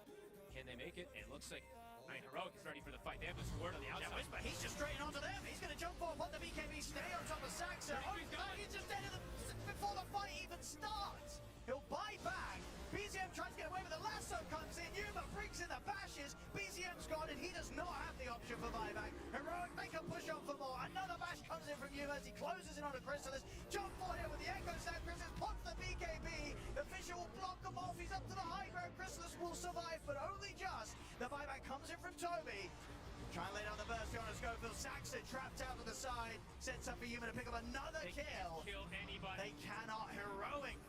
All heroes surviving, Tundra getting nothing, and costing them close to everything, having to use these two buybacks, and nothing is found in their favor. This is absolutely beautiful game. But Heroic, the ward's placed again, this time just absolute vision everywhere. I think the secondary ward gets placed afterwards, but they see Tundra even trying to come out, and they just take the fight. Heroic knows all of their strengths in this game. Giving pretty much no hope to Tundra to win any fight. 33 again, it runs it and dies instantly. I mean, he just doesn't expect that sort of ward to be here at this moment of the game, but it gave them the vision. He'll get some backup coming in, but Schofield in with the jump. He will get away just this time. He does survive. Just in time that he's able to back off. He's going to try and look, see if they can turn, get some response. They do get the route onto Schofield, so Tundra will manage to at least get a kill out of this one, and they won't lose 33 this time. He levels up, gets the big heal there from it. That aggrandize does end up surviving. Looked like he was going to go down again just to Whisper in Schofield, but Tundra, they get some.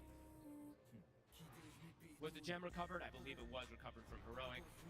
It was.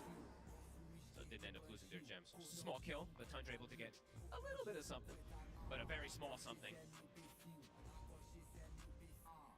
This next 4 minutes could very well be the timing for Heroic to push forward and attempt for the high ground. See how prepared Tundra's going to be for that. Chrysalis trying to get the Aghanims online, about 1,600 gold to go. These small things, right? It'll help survivability and him stay, but these team fights just don't even close. They get the jumping onto BZM, but not enough lockdown this time. BZM able to sneak away with the Glimmer Cape coming in.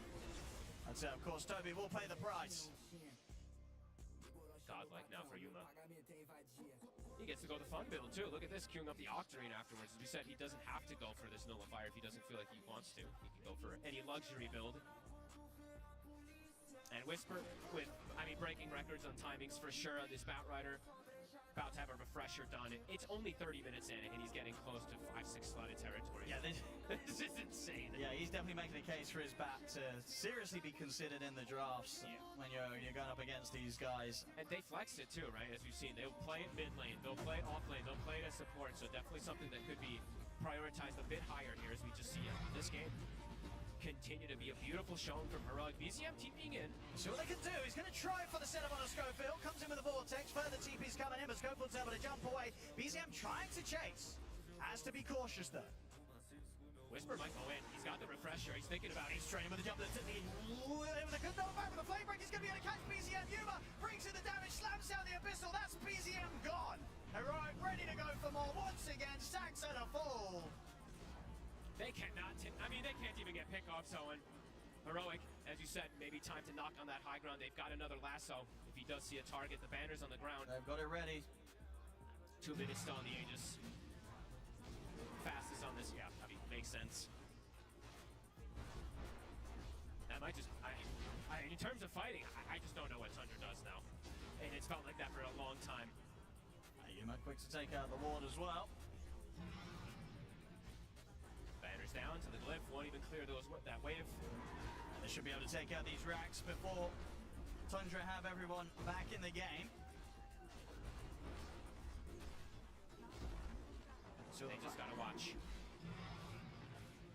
And they'll respect the respawns. Whisper has double lasso.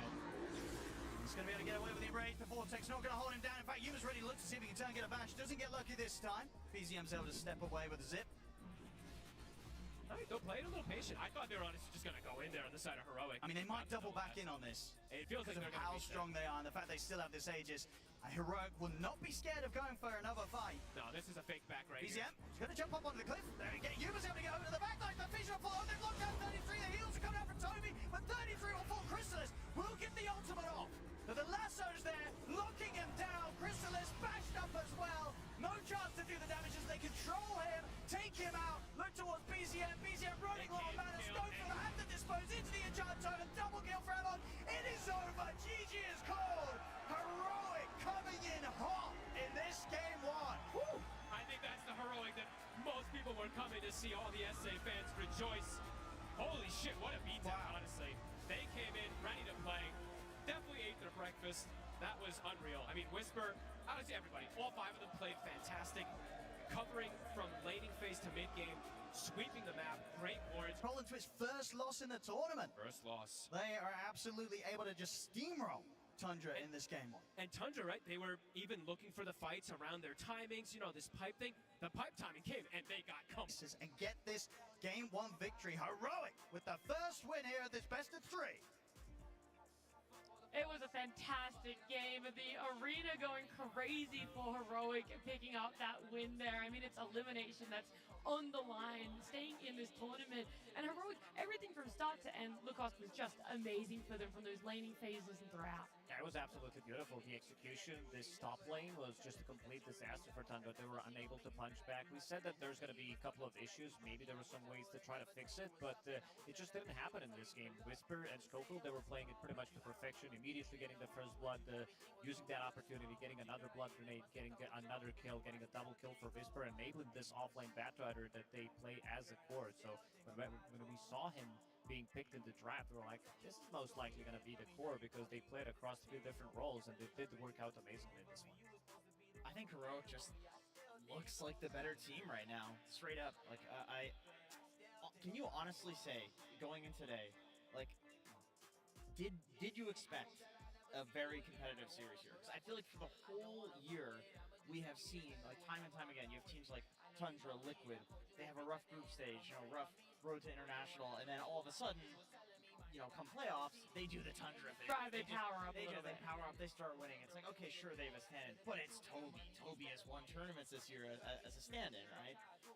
So I think Heroic is very happy with themselves. I think Tundra is feeling a little bit outclassed right now because, like, I totally agree on all fronts. They got destroyed. Like, Yuma was active. Like, Analog got a super early Blink Dagger. He was crazy active. Whisper got his signature hero. Stomped the lane. Like, this was not even close. Tundra has to, like, go straight back to the drawing board with this one. Okay, well, before we get to that, right, we've got to talk about the game one a little bit more. Talk about the earlier aspects of this and just how impactful some of the rotations coming through were. How you even talked about, Jenkins, yourself, there was going to be this early trialing and what exactly is going to work out better for the side of Heroic. Yeah, this triangle for me. I mean, this is like the most satisfying thing ever. Even King Jungle is bringing a creep wave to not only give that farm, but add more damage to the Echo Slam. That instantly went from 1,000 gold on Analog to enough for his Blink Dagger.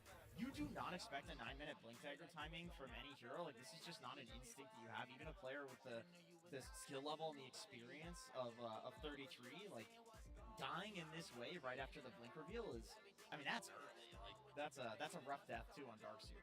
Yeah, you're talking about that early Blink timings and just how much it was able to do for them. But Winter, there was a little bit of a, I don't know if the slowdown is the right word. I'm not sure how to describe this exactly. I mean, after the dagger reveal, I felt like Tundra went back like towards the other side of the map. Actually, this was before the Blink reveal, so I wanted to highlight the wards, like how Heroic kind of targeted 33 when he was left alone. That wards scouting his camps, and they even placed a sentry, to block his farming pattern. That's like one of the small little things that I feel like Heroic really understands how Tundra likes to play as a team. When Darkseer is alone.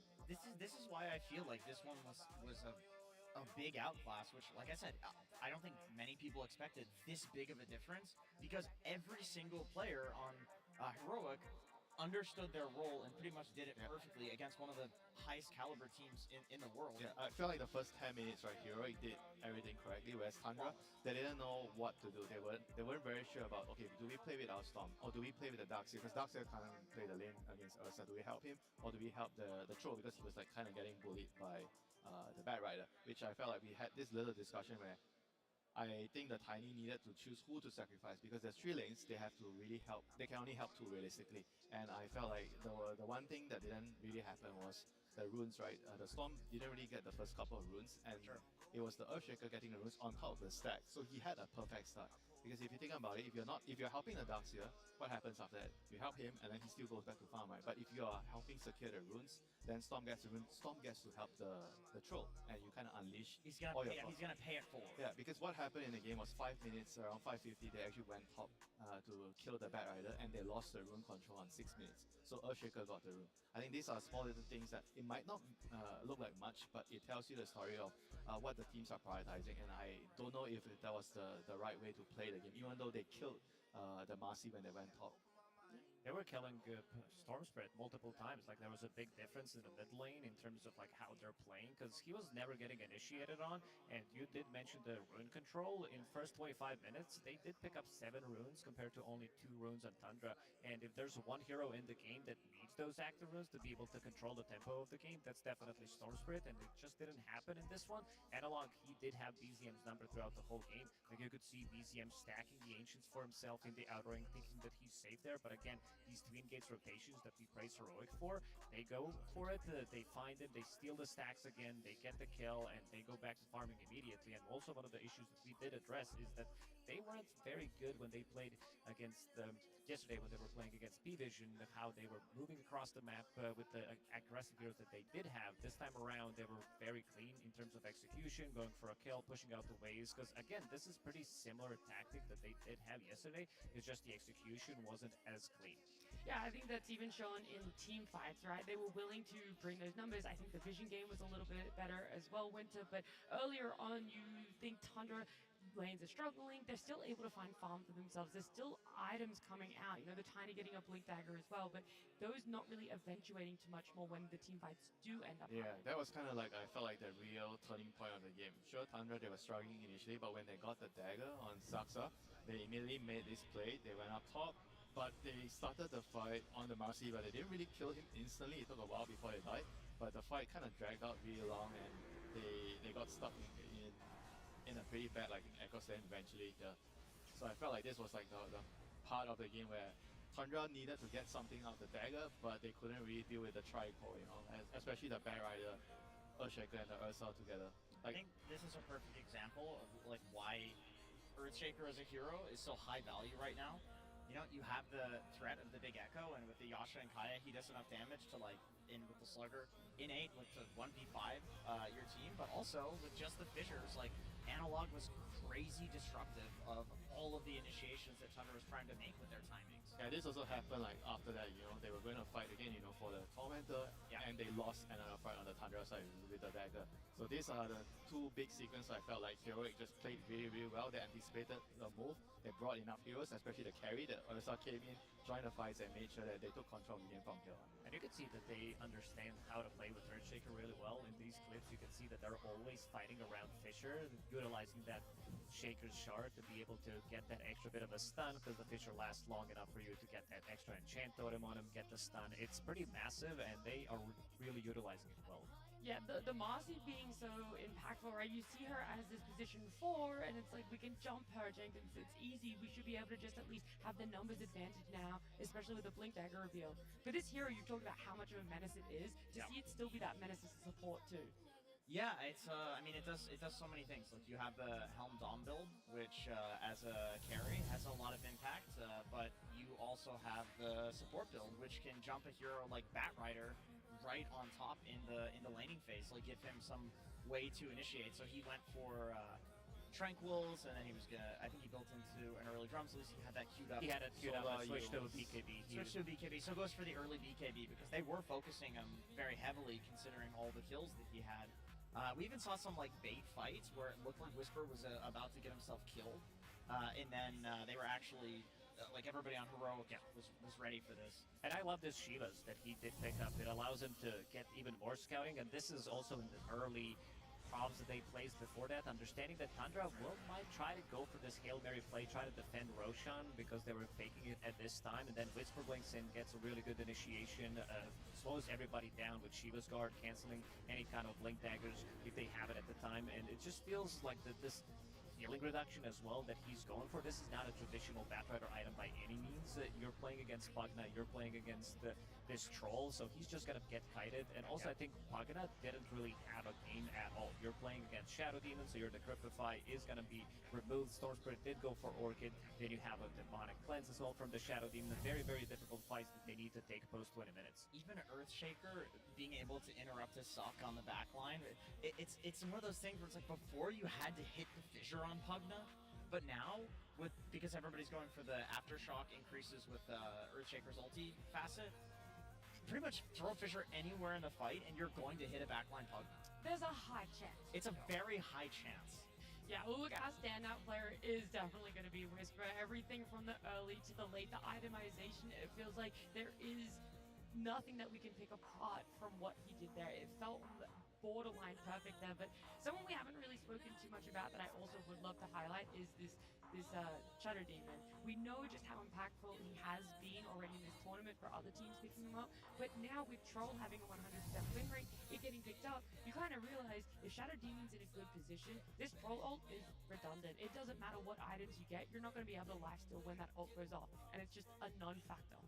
Yeah, I think if you want to pinpoint like the biggest problem in Tundra's draft, I think they would go back and consider like the Troll to be a bit of a blunder, I guess, because like I get the idea. Troll versus Ursa in the late game is like hugely Troll favored because you can dispel Ursa's overpower, and then you also the mischance Ursa doesn't like playing into. You're the one hero in Dota can man up against Ursa, but all the other heroes you mentioned, you got the Bat in lane that's gonna dumpster him. You have the SD, which is gonna protect from the Troll ulti as well. So I think in a 1-to-1 matchup, sure. In a vacuum, sure. But that's just not how Dota works. There are other heroes. Yeah, we said Whisper was our standout player as well. We've kind of highlighted everyone now, but Whisper was our standout player. We didn't give you guys too much insight into exactly what he was doing to give his team such a good game, but I know someone who is, and that's Purge. Thanks, Nat. Yeah, Whisper's game was incredibly powerful in this match, and this has kind of been the way that they've been playing his hero role lately. They pick him his hero, and it's not always conventional heroes. He's been picking a lot of Pudge in the first phase. He's been playing Batrider, one of his classic heroes, but not played as much this tournament. And this first double kill that they got them off to a really good start, which is something that does sometimes happen when you play weird heroes in weird lanes. Even like his Pudge lanes, where he should have been losing his lanes consistently for the matchups he was getting, they usually at least go even with some kind of wacky plays just because he's such a good player. And because they got those kills, that allows him to stay in his lane. And now Schofield ends up running towards the mid lane here at 4 minutes into the game because he knows the Batrider might get a little zoned by the Pugna, by the Troll, but he's going to be relatively fine considering the early gold advantage he got. So they're basically turning this surprise pick in this surprise lane with these two very highly skilled players into kills that allows space. So Toby on the Pugna is over here like, I got to stay here to protect my Troll Warlord in case the Batrider tries to go on me. I gotta maybe get pulls off, but his rotations aren't going to be as effective most likely as what Whisper is doing, because just by being here, Crystallis on the Troll has to worry about getting zoned. He ends up being fine on the Troll in terms of his net worth, but the Whisper's impact continues to cascade here. He gets the Wisdom Shrine at 7 minutes. He hits the level 6 at 7, which is very abnormal for an offlane hero. And then they get a little bit lucky on this net here, which allows them this nice initiation against the Troll. And once again, the Troll Pugna, they don't have stuns. All they have is slows, so against a Batrider, there are some rotations by Tundra to try to kill Whisper. They don't end up working out. He creates space by dodging those ganks. He gets a free tower. And then ultimately, at this point in the game, we're only 13 and a half minutes in. That extra, that means this Blink Dagger, plus the follow-up from Whisper, who's also ahead, means a really, really easy kill on the one hero that can tempo this game well, and it's probably Storm Spirit, because Storm can do both disable damage to some nice kills into some map pressure, ultimately allows him to scale throughout the whole game. A perfect formula there for Heroic. Perfect breakdown from Purge as well. Thank you so much for that one. Whisper just shining on this, and we're saying that it's this unconventional hero for an offlaner, but not when it comes to Heroic. And Tundra should have been very aware of this. When they went up against each other in the road to the international playoffs, it was Batrider that got picked up against them, played in the mid lane, and garnered them a win there too. So now I'm wondering, what exactly has Tundra really learned from that last interaction, not even a week ago?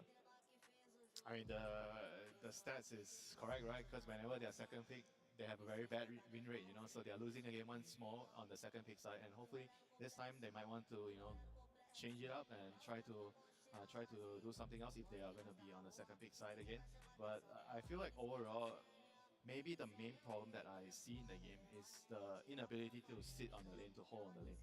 So that comes back to what Andrew mentioned, the Troll against Batrider matchup kind of makes the whole game very weird because you have to force your supports to come over to the Troll, and then it causes the runes to be snatched away by your opponent. So it's like, it all started here in the late matchup. So maybe they have to go back and try to figure out, are we prioritizing too much on the mid-late game, whereas we should maybe just put a little bit more weight onto the laning phase. Do you think they're trying like a little too hard to get some like gotcha last pick, you know, Troll versus Ursa, god tier matchup that they just end up like having bad lanes? Is it that simple? Because I mean, it's also a lane where you don't play too much, right? So you're not used to it. Yeah, we've got our teams walking out back into their booth. They've had their time to really sit and think about it there. Our game will definitely be starting very soon, but we're saying it could be as simple as the fact is they're thinking too far down the road. Because games all have that longer average game time at this TI, they really focus on if we can make it there. But right now, the lanes are so bad they're not making it. Yeah, you know what we always say in that? If you can't play the lane, you can't play the game. I thought it was win lane, lose game. That's that was another one. Yeah, it depends on if you win or you lose. You get to pick one of the two. Yeah, whatever's the most convenient excuse. Yeah, you get to just use that one there. Yeah. No, I mean, I just honestly, I was not a big believer in the Troll last pick. I think we saw the flaws in the hero. I mean, this has been consistently a. But don't you think that they could have maybe fixed some of the flaws by adapting a little bit more rotations to help the Storm, or maybe start the game earlier with the Tiny moving around? I think Purge's breakdown was absolutely correct. If you do that, then Pugna goes mid, and guess what happens to Troll? He's just dead. He's just dead a million times. So what does he do? Go to the triangle, and then all of a sudden you've Whisper free farming an entire section of the map? I think that will cause cascading issues, and probably... But you have to help someone. You have to decide which one to help, right? If you help the Storm could help. If you're in a game, like, you definitely want to create that chaos to try to just not play into the exact hand, but I think, you know, they've, at this point, having second game, starting fresh. Yes. The draft was an issue. Yeah, you could see that they did the prep. You could see during, like, pre-6 minutes that there was an observer ward near the twin gates, making sure that the Eula rotation potentially could be scouted. They were ready for it. He just didn't. He just didn't this game. Like, he was playing troll because they killed that tower relatively early on. You are playing Batrider with this facet, so you're still dealing damage to the tower as well. The tower's gonna fall relatively quickly, pre-8 minutes. And then Troll Warlord, he's not the fastest farmer in the jungle. Pugna doesn't really have a lane to go to as a position 5. He's not level 6, he's under-leveled. So a bit of a difficult situation that they got themselves into. I mean, the thing with Pugna is, like, whenever you're Pugna, right, I don't think you want to sit and guard your carry. I think you want to go and fight the runes and blast the mid tower. Yes. That's like the main job you have in a game in the first 10 minutes, right? If you can't do that as Pugna, you're not going to feel good in a game. Yeah, we do have to look at that, right? Because this is a lane synergy that isn't very familiar for Chrysalis and Toby playing together, stand-in. It's not an excuse, it's just facts that we kind of have to look at, how difficult it is for them. And now it makes me wonder, do you go back to just a simple duo healer cost that is a late scaling carry, and then a strong support in lane? It's something that can give them a little bit more of a stabilization that is easy and isn't so much dependent on knowing exactly how your carry plays, what they like to do. It's just making that lane. I think they did check those boxes. Strong laner, you have Pugna and Troll. I don't think you can think about the better laners. You can sit one of the stronger 5s, it's just one a of the stronger matchup. carries. It's just a bad heroes. matchup. Yeah, it's just both of those heroes are countered by Bat. They picked 2 heroes countered by Bat against Whisper, Batrider offlane. I would like to theory craft some potential picks instead of the Troll. I think Jug would have been fine. Okay. Jug, Pugna, decrep into spin, good magic damage. You've got a hero that can take off the Batrider napalm stacks. It's a classic counter to Bat. I mean, I think the That was lane, it, that was your one theory. the lane synergy might not be as important, because I think the most important thing is you need something to deal with the bad, you know, Lifestealer, Jug hero. That's it, you know, even if the support doesn't work with you, it's whatever. Well, last time Tundra got bat-righted by Heroic, game number 2, they just banned it out. That might be the same solution for them, but either way, a game number 2 is where we have to head. Tundra Esports versus Heroic Game 2. Yeah, Batrider, that's going to be our biggest question here. Standout player, standout hero, everything about him works so well in a game number 1 that I don't... One game away from elimination. This is the reality Tundra are facing. And they're like, well, game 1 was so tough for us. That Batrider has to be taken out. Too much chaos. The Earthshaker has to be taken out. Too much impact. I mean, good news, Nat. Tundra's on first pick. I was going to say, yep. Both teams, they love first pick.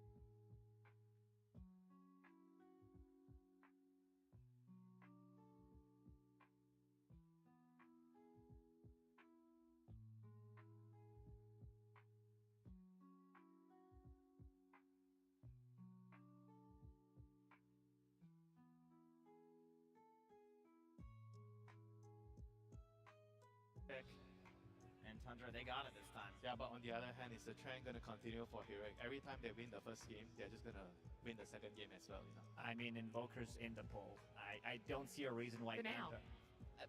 They do have the first pick, so I assume they're just going to snatch it, because this hero looked very, very good. The Helm of the Dominator plus the Forge Spirit allows you to pretty much push 2 waves at the same time if you want to. You have extreme amount of tower damage as well. It's just way too good of a hero to pass on. And That's the face of a player that just played Shadow Demon. He doesn't need to think about anything else. Just... Or maybe... Yeah! Relax. The balls on these guys. I love this. Win game 1, first pick the old big man. I love that. There's going to be a lot of summons around with the Forge Spirit, with the Helm of the Dominator as well, so not going to be the easiest target and hook in this game. Now, I mean, to be fair, Aghanim Scepter build plus Flesh Sheep, like, I know, you know, traditionally Pudge is this really squishy, low armor hero, can die to all of the summons, etc., etc. But honestly, when played as a core, which Heroic does play it as an offlane, and they go for, like, the Ag Shivas build, it is good against mass summons. You cannot kill this hero through the Flesh Heap, so I actually don't mind it against Invoker. My only question is minus armor from Forge Spirits. That's a difference between like Beastmaster and Invoker, right? Is the Beast summons are not giving minus armor, the Invoker summons are. You don't think about this, but in this current meta, Invoker is a Zoo hero. He is, yeah, 100%. Matt, you're giving me the look. I feel like you gotta explain to people who might be tuning Well, in. he does have more summons than certain summon heroes in the game right now. With Yeah, the, you're getting like 2, 3, 4 I mean, spirit. don't forget the buff, Alacrity is... yeah, with the Shard also creating more Forged Spirits, plus Helm of the Dominator as well. Yeah, that's where I was going with the Helm of Dominator. We have seen BZM play Invoker and go for the Helm of the Dominator. It's definitely not out of the realms of what they think is good. These are good scaling items on Invoker too. Like they give good stats for him as well. He kind of wanted an excuse to go for items like this before. I mean, could this also be caused by Midas being nerfed a lot? Because Midas has always been an early game item for Invoker. That's true. It's a good excuse to get something that's giving you the XP boost. Because if you get to like late game in terms of XP on Invoker, you just win. That's how it feels. Like late game Invoker is insane. Well, you were right, Jenkins. KJ having a bit of a snooze in the booth because he was playing Shadow Demon Game 1. He said, guys, just pick it for me Game 2. He knew There what is was nothing coming. else. I don't need another hero. I played well. We won it. Run it back. I want to see some kind of a setup for this Invoker. They did pair it up with like Shadow Shaman earlier. I think Sanking is going to be an okay one. This Monkey King we talked about earlier in the series is potentially coming out from position 4 if they want to go for it, but also being able to break the combo with the Silencer, having this global presence, Monkey scouting things out just with one Boundless Strike. This is how Tundra back in the days when they won their first DI also did play. This is going to be position 4 Monkey because this was 33 playing some Death Prophet, Monkey King position 4, and Monkey position 4 is back in meta as we saw yesterday. P-Vision, what they can do with it, the other teams showing it as well. So Tundra, I think this is the team that can adapt the quickest in terms of how they want to play the game after losing a game. Ooh, this is nasty. What? We've seen Broodmother, but it's like that last pick, gut shot. This is like the Invoker counter. Like it used to be Invoker counter, and Silencer also kind of does nothing against the creeps. And I was gonna praise Tundra for their opening. Their second phase picks with the Monkey and Silencer having a Flex pick and Silencer to counter the SD and Apache. And now with the Brood coming out, it kind of complicates things. Are you gonna be able to deal with the spiders? And Yes. It's gonna get complicated. Yeah, you need something. I think you need this type of a hero that I mentioned. I think they need an extra stun, so going for a hero like a Sanking could be pretty good for them. This is the hero that can park himself where Broodmother is. Either that, or I think Axe is also I mean, would a you good one. consider like just putting the Monkey King against the Brood? See, that's what I was thinking. Like, I know Invoker position 4 in Pro Level pubs was a thing prior to TI. You want to see BZM Invoker, though, just in general, especially with this new build people are doing. But I agree, like, traditionally, an old counter to Brood was Monkey King, because, I mean, any hero that has scaling damage that's in an AoE that can kill the spiders is good. Like, Tiny and Monkey King, you can just kill the massive spiders, and it's not a huge problem. They have a triple save right now. You have Hook, you have Shadow Demon with the Disruption, Tusk with the Snowball as well. Broodmother is not the easiest hero to catch. Yep, there we go, the Sand King, someone to park in the Brood's lane. It's also a setup for Invoker. I think it does allow you, like, Silencer plus Sanking is the old school combo. It goes way back 20 years of Dota. It's just very easy to execute these type of executions. Now have Invoker, Monkey King, so the overwhelming like Heroic doesn't have team fight at all. Like these heroes, they need to snowball pretty the heavily. early game is gonna be like quite a test, for Tundra, because this Brood and Tusk, they are gonna cause a lot of problems to Silencer. So right now, the biggest question for Tundra is, do we actually move the Monkey King to a core, or can we actually deal with this SD and Tusk pressure in the early game with this Monkey King Silencer duo, which I'm not very sure, because Monkey King Silencer doesn't feel like it's gonna be able to deal with this Tusk SD in the early game. And if you can't deal with the supports pressure in the early game, it means that you're gonna lose out on the runes, and you're gonna lose on the map, and maybe we're gonna see a repeat of game 1. So that has got to be in their mind. I agree, because it's Crystallis, like, you see Monkey King and you're like, he's gonna play it, but I totally agree. Like, I think SD versus Monkey as a core is just a little too hard. I actually maybe would want them to put the Monkey as a core, but pick a support that can deal with Brood, maybe like a Spirit Breaker, even though the SD is gonna deal with the Monkey later. But I feel the early game, the problems they had in the early game in the previous game, might happen again. So they need a support that can at least mirror what the Tusk and SD is doing, and at the same time maybe deal with the Brute, which I feel like Spirit Breaker could be a suitable answer here. Oh,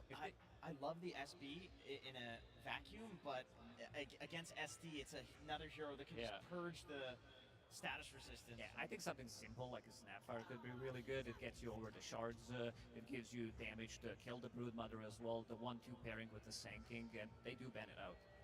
Yeah, they're thinking along the same lines as you guys.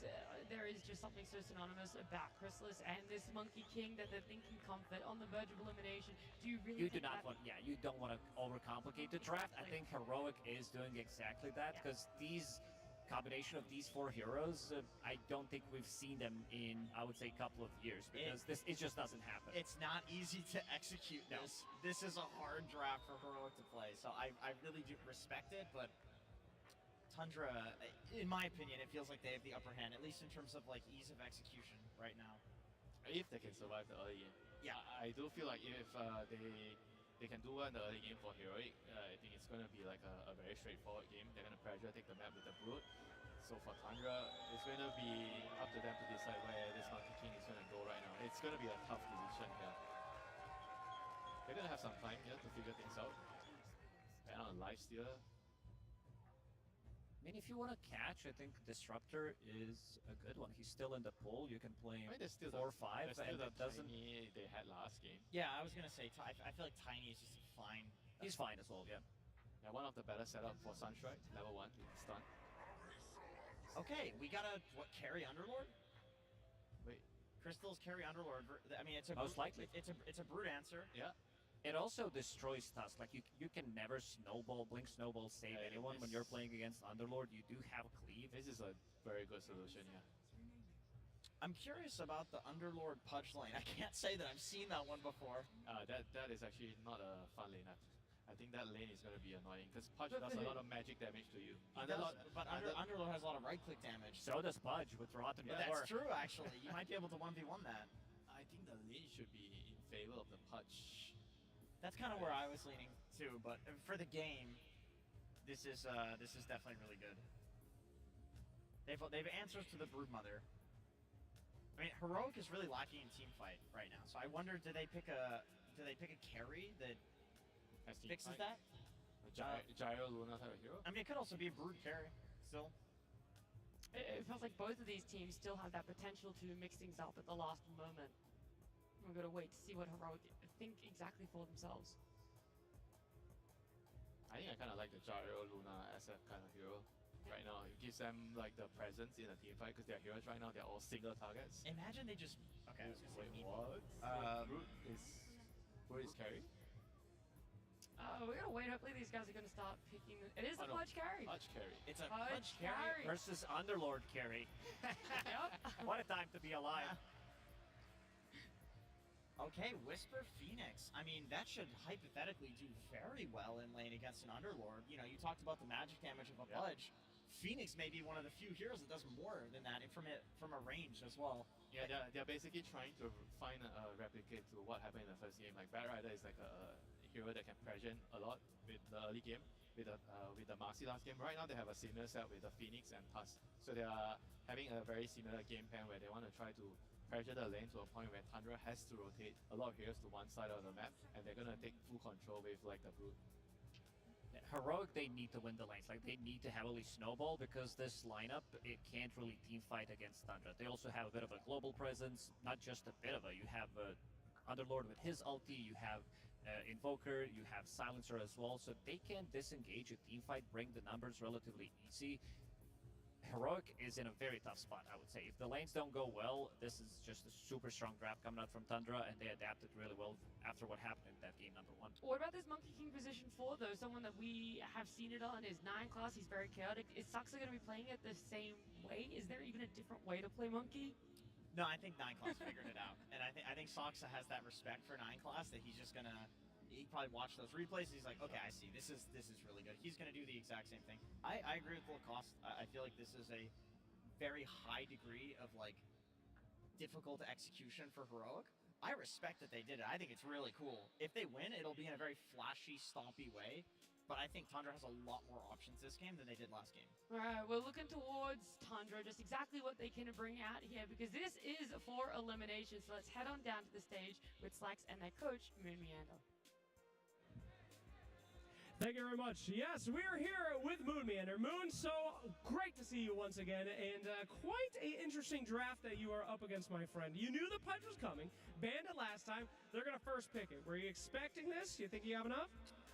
Yeah, we were expecting it. We knew they flex it, but we felt like the bad Earthshaker were more annoying flexes, and we just lost to it, so we had to respect it. Yeah, big respect bans on that bad. Don't blame you. But let's talk about the Broodmother coming in halfway through the draft. Surprised me. Did that surprise you? Because I see your team, it is all AOE team fight, baby. You guys are ready for something like that. Yeah, I told my team against this guys, they're flexing everything, and we're drafting like good old honest men, so we're going to get whomped. This game we have to play more sneaky in the draft. Absolutely. All right, but you do have a lot of favorites on there as well. I need to hear the prediction. This is for elimination, as I'm sure you know. Are we going to be seeing a Game 3? For sure. All right, and any words out there to the crowd? We're cheering for Tundra! For Whitemon! For Whitemon! All right, let's throw it into the game. Here we go, ladies and gentlemen. Game 2 time now, ready to go. Can Tundra hold on here at the International and push us to a Game 3? Fog, what do you make of these lineups? We're getting a lot of fun stuff coming in. I mean, not some fun stuff, so we're getting a spider, but the way it was picked right, they had confidence. They showed it as their third pick here, Heroic. They have no fear against Tundra. No, really interesting stuff we got coming out. Two heroes that are, actually all three cores in a way, right? Not traditionally played in these positions, maybe on most teams, but Heroic, very ready to play these. And I'm glad that we actually mentioned a bit toward the end, or not the end, but even in the middle of the game before, Whisper playing his Batrider, two favorite offlaners he likes to play, Batrider and Phoenix. This one, he's going to be playing the Phoenix. Let's see if Tundra has this style that's going to be able to work for it, because they also have Silencer, which has traditionally been a pretty good hero versus Phoenix in lane because of the, you Arcane Curse him, you last word him. If he does get into a bad position, the dive is going to return you to that position because of the silence. And also in mid-game, right? The global is very, very detrimental versus that hero. So let's see what we get going as Tundra does feel like they've adapted, pivoted their draft to have a better chance inside that mid-game, but Heroic definitely with another draft that could get some pretty big snowballing in terms of laning phase. I'm looking at the two supports, of course, because I think that was the best support play I've seen from Heroic in this tournament, even in the early game. They did everything. They killed lanes, stacked, blocked camps, got ward vision. It was beautiful. So let's see what we do get this time. Yeah, with this support combo here again, should be able to achieve similar things, right? Yeah. He's definitely still going to have that once again with the Shadow Demon, and throwing the Tusk into the mix is going to be feeling pretty nice as well. Feels similar, right? Like Tusk is pretty much a Marcy in a way, right? He's at the snowball save today for positioning. And then that SD, of course, is just the exact same hero. So, yeah, let's see how the lanes in particular go down, because Tundra, they struggled from very early on in that last game. And what do you expect sort of from Analog on the Spider this game? As we said, picked relatively early in the draft compared to where you maybe expect to see a Brood. Not that we're really seeing a lot of Brood at the moment in this tournament. But overall, is this a difficult game for him? Have they very much picked heroes that are going to be able to stop what the Brood wants to be doing? They've got ways to always protect versus these Spiderlings, especially early on. With the Sand King, the Underlord, the Monkey King, they have good ways to scout as well. So, not too sure the build that Analog's going to go. I know some players like these Orchid kind of run over builds. I've seen other players like this Conda Poke Phylactery build. I'm not too sure which one Analog likes to actually play with, so I'm curious to see what he wants to actually go for here. And yeah, let's see top. Overall, if Tundra's able to have a better time, because they got destroyed in this top lane. Just off of level 1 pretty much from the start of things. So. We sort of had Chrysalis ended up dying a couple of times. I mean, they already died once. Like in the last one, Toby had already died as the Pugna, so already getting to play a normal lane. And this Underlord pick, right? This has been it's a Tundra classic now at this point for the carry. His bottom sucks up. He's in trouble. He's going to try and stand his ground against Yuma. We'll get the Boundless Strike off, but the poison stacks up and a little bit of a pause. Yeah, it looked like he looked like he was not attacking or something ended up happening there as Yuma. Now, what are we going to see off the back of this? Is 33... He's fine, right? He's got a Burrow Strike. In fact, can he kill the Pudge? Unlikely. Shouldn't be enough, right? Because Sandstorm's still going to be on cooldown for a few seconds. He's got Tango going as well, so... Yeah, so... Should be okay. Probably we'll just head back at 33. We'll see. Maybe he tries to go aggressive. Maybe there's a Sunstrike. Oh, that's true. I'm checking mana. So 33, he'll swap to KJ. Doesn't want to commit with the Burrow level 1. Feels it's not going to be enough damage to get a kill in return. Heroic, this is what they want. They just want constant kill threat in these lanes, but we do have to watch for these Sunstrikes, right? BZM is going to be looking for those with the stuns that he does have from the setup, especially in this bottom lane. Has to make sure he doesn't use too much of his mana, though. Sometimes on this Invoker, when you're playing versus Broodmother, and Brood used to be the literal nightmare for Invoker in the mid lane, so BZM does have to make sure that he stands his own and keeps at least some mana healthy.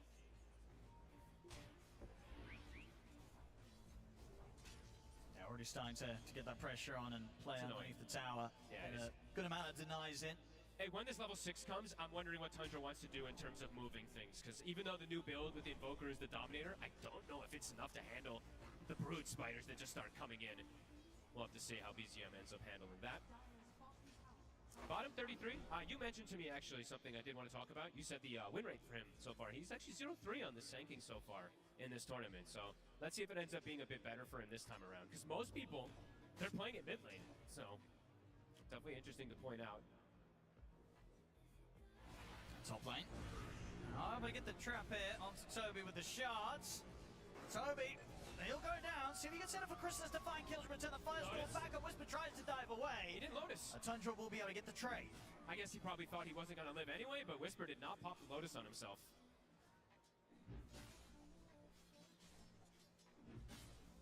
Nice Crystallis, just a cleave.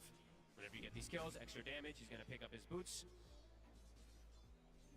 Yeah, it's got a good amount of strength as well with these early stat items that he's picked up, so is definitely kitted out to deal with the harassment that Heroic are trying to throw down on him. Don't want to hemorrhage too many kills now up here on Tundra, though, because the Urn, it is finished up now on the Phoenix. That is that big power spike, especially in the early laning phase. If you do get these stacks up, can just constantly pose kill threat.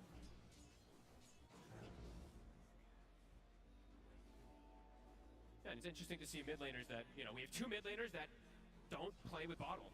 We actually have no bottle in a game mode. So that's going to be pretty interesting to see how they want to play around power runes in particular throughout the game. Because it usually ends up being a lot of rotations around those power runes to cure and refill. Yeah, neither of them are going to have that. 33. Big poison stacks. Yeah, still getting very good farm out of this lane at 33. We'll see that at the moment, top 2 CS. And you'll always have those stacks to go back to at some point. Sure, not just yet, but eventually. We do know how Tundra likes to play with those, and most of these Sankings like to play with stacks. Might even go get one set up now on the side of 33 since his lane is not in a good position. Saksa will also start getting stacks going. He's going to de-ward the block that came out from King Jungles. Oh, we're seeing in the mid. BZM very much able to get some good denies in now in turn. Now that he's got the levels and the forward spirit. Yeah, I didn't get this. I was trying to keep track, but it's too hard to. I don't know how many of those denies were forward spirits, or if they were lane creeps in particular, but I can actually check at least based off of net worth a bit there. But it's pretty much even between the two at the moment, so. And it's close. It's just going to be a case of, you know, how we'll see the change up when the 6 has been hit. We're seeing early pressure coming in as both supports have turned up. They will respect the TP rotation coming in, though. They'll hold back for now. Nice, similar to last time, right? Heroic looking to get aggro. And they're trying to go for Analog here with a cold snap, but he has backup of King Jungle. Still going to take a lot of damage, though, from that one. Ice wall off the mark. If that connects, very likely it's just a kill. No Sunstrike mana. Soxa will find a courier pickup. Bottom lane has kind of been broken a bit, but now 33 with the wave pushing it, we'll be able to get a little more out of it. And rotations actually. Need early move here. Pre-level 6. Maybe see if you can catch Crystallis whilst low. He is very Schofield's going to be able to provide the setup. Schofield's right on him. This is buying time for Yuma to close in. Not somewhere where you expect to find the Pudge turning up at this point, the carry Pudge. Yuma's here, we'll be able to make sure that he can take Crystallis down. That was a heads up. Someone must have indicated, right? Crystallis is low HP, Schofield probably saying it that he can find that. That was a very, very heads up move there. Scan, I see. Beautiful. So good identification from them. Tundra, okay, so this is the option I guess they're doing. Bringing the 3 heroes to push away Analog. But the Spiders, they will start to rack up. BZM, Dominator, getting closer and closer. Yuma, after finding that kill, can head back to the bottom lane and pretty freely farm. I mean, if you're Tundra, where would you imagine you're looking to bring the first move? Or are you not? Is this going to be a pretty passive pretty opening passive. for Tundra? I feel like it would be pretty passive until the blink comes out from 33. They can get kills with the Sunstrike on some of these situations, but they're actually going to lose their Shrine of Wisdom here too. And they know it's happening. That's so pretty they're big. choosing to not even contest their Shrine. I mean, Tundra's looking towards the mid. They'll get the setup onto Analog. It's an easy kill here for the two of them. All right, so prioritizing, helping up EZM, then taking And they their own should Shrine. be able to find Whisper as well, surely. He's got the egg. He does, and he has Fire Spirits in 2 seconds. He's able to get them off. He's not able to do it. Ends up going down. The last word.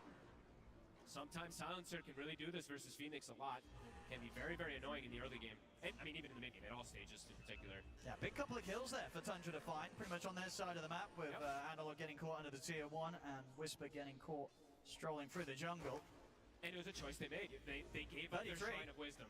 He was thinking about maybe going for that, but Yuma didn't end up stepping quite close enough. Yeah, that's BZM. He's got the Dominator finish. So overall, versus the Broodmother, he's 500 ahead. I think Tundra's pretty happy, at least with this current lane setup that has gone down.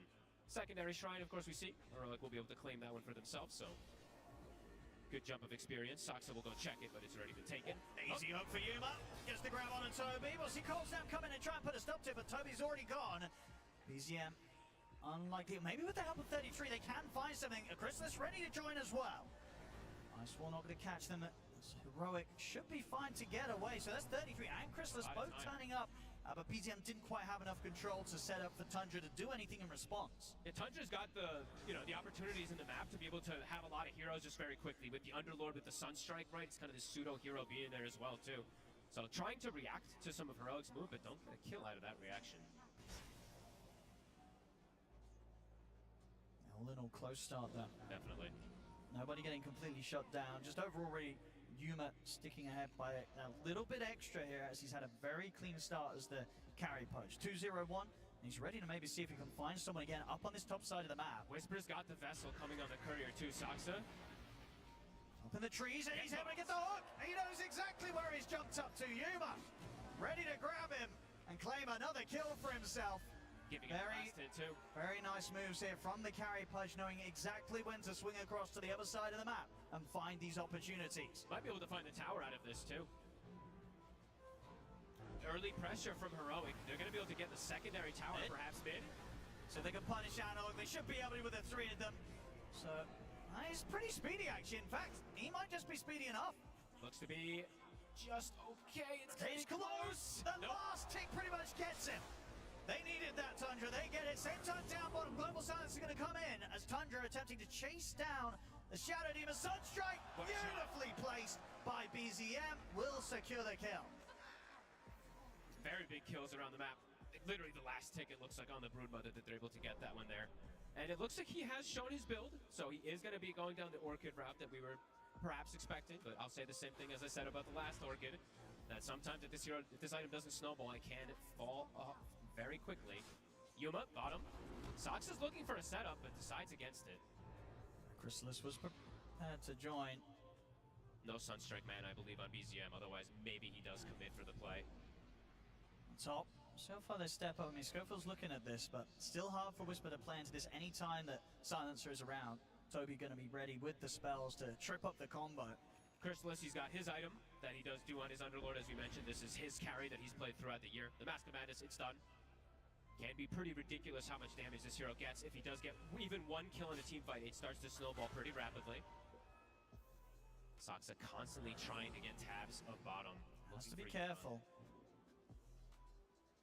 This time around, King Jungles is a lot lower level than last time. He was level 6 at the 9-minute mark last time, so it's almost 11 minutes in, and the Shadow Demon does not have the Purge available just yet. How are we doing on the timing for the Blink Dagger for 33? Pretty much has it with this, so... Autumn Saksa continues to tease around with King Jungles. He's going to come in with the Wukong's command. They want King Jungles dead. He'll get the disruption off. See if Yuma's able to do anything to help out. He'll get the aggressive hook in on towards him. Tornado comes in to put a stop to the Dismember and gives Saksa a chance to survive. Sunstrike connects. BZM helping out here, but the stun comes in, holds back Saksa, so Yuma will survive. And Saksa, body blocks, jump his way out of this. He can, actually gets up to the trees, but the tick damage from Whisper will put an end to it. Oh, I was so close to them getting the punch as well. Yuma, that tornado was literally just on the clip. Almost finding it there with BZM. action-packed early game, 66. Both teams matching each other's aggression. And now Tundra, as you said, with this Blink Dagger on 33, feeling much more confident for the team fight. Global also at the ready for Oh, yeah, Kobe. they're ready to go down bottom, and we can see it here with this smoke. So Heroic, how prepared are they for this there? They lose the support, they'll take it. And 33 is going to be in with the jump. And Whisper is going to show himself. Snowball there buying a little bit of safety for Schofield. Sunstrike's going to be off the mark this time with the Boundless Strike, and the Sandstorm damage will be enough to bring Schofield down. And Whisper, he did use the dive. They're looking for him. He gets... The Egg's they're gonna just kill that Egg very, very easy.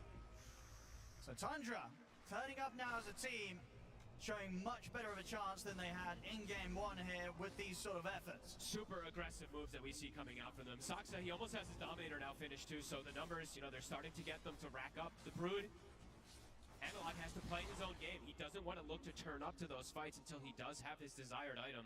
I mean, so it'll take some time for him. He's going to have to do a lot, but as you say, even if he does get this timing and turns up, they do have ways to deal with the Brood and the Spider Army. Absolutely. Lots of different ways, either from the cleave or from just the spells from the Invoker and the Sand King. 2K lead now for Tundra. And their economy game, as you said, the Dominators, they are online, so that economy very likely to continue growing as well. They are able to do this creep-cutting shenanigans, as we have seen time and time again from this Monkey King. This time it being Saksa, so we'll see how much damage he can do, but 9 class made it look actually broken, so... Having a much smoother entrance into this game too, as opposed to game one Tundra. Yeah, and they've slowed down the aggression in particular, right? Whisper and Schofield in that last game, they completely ran rampant. This time around, a lot slower for them.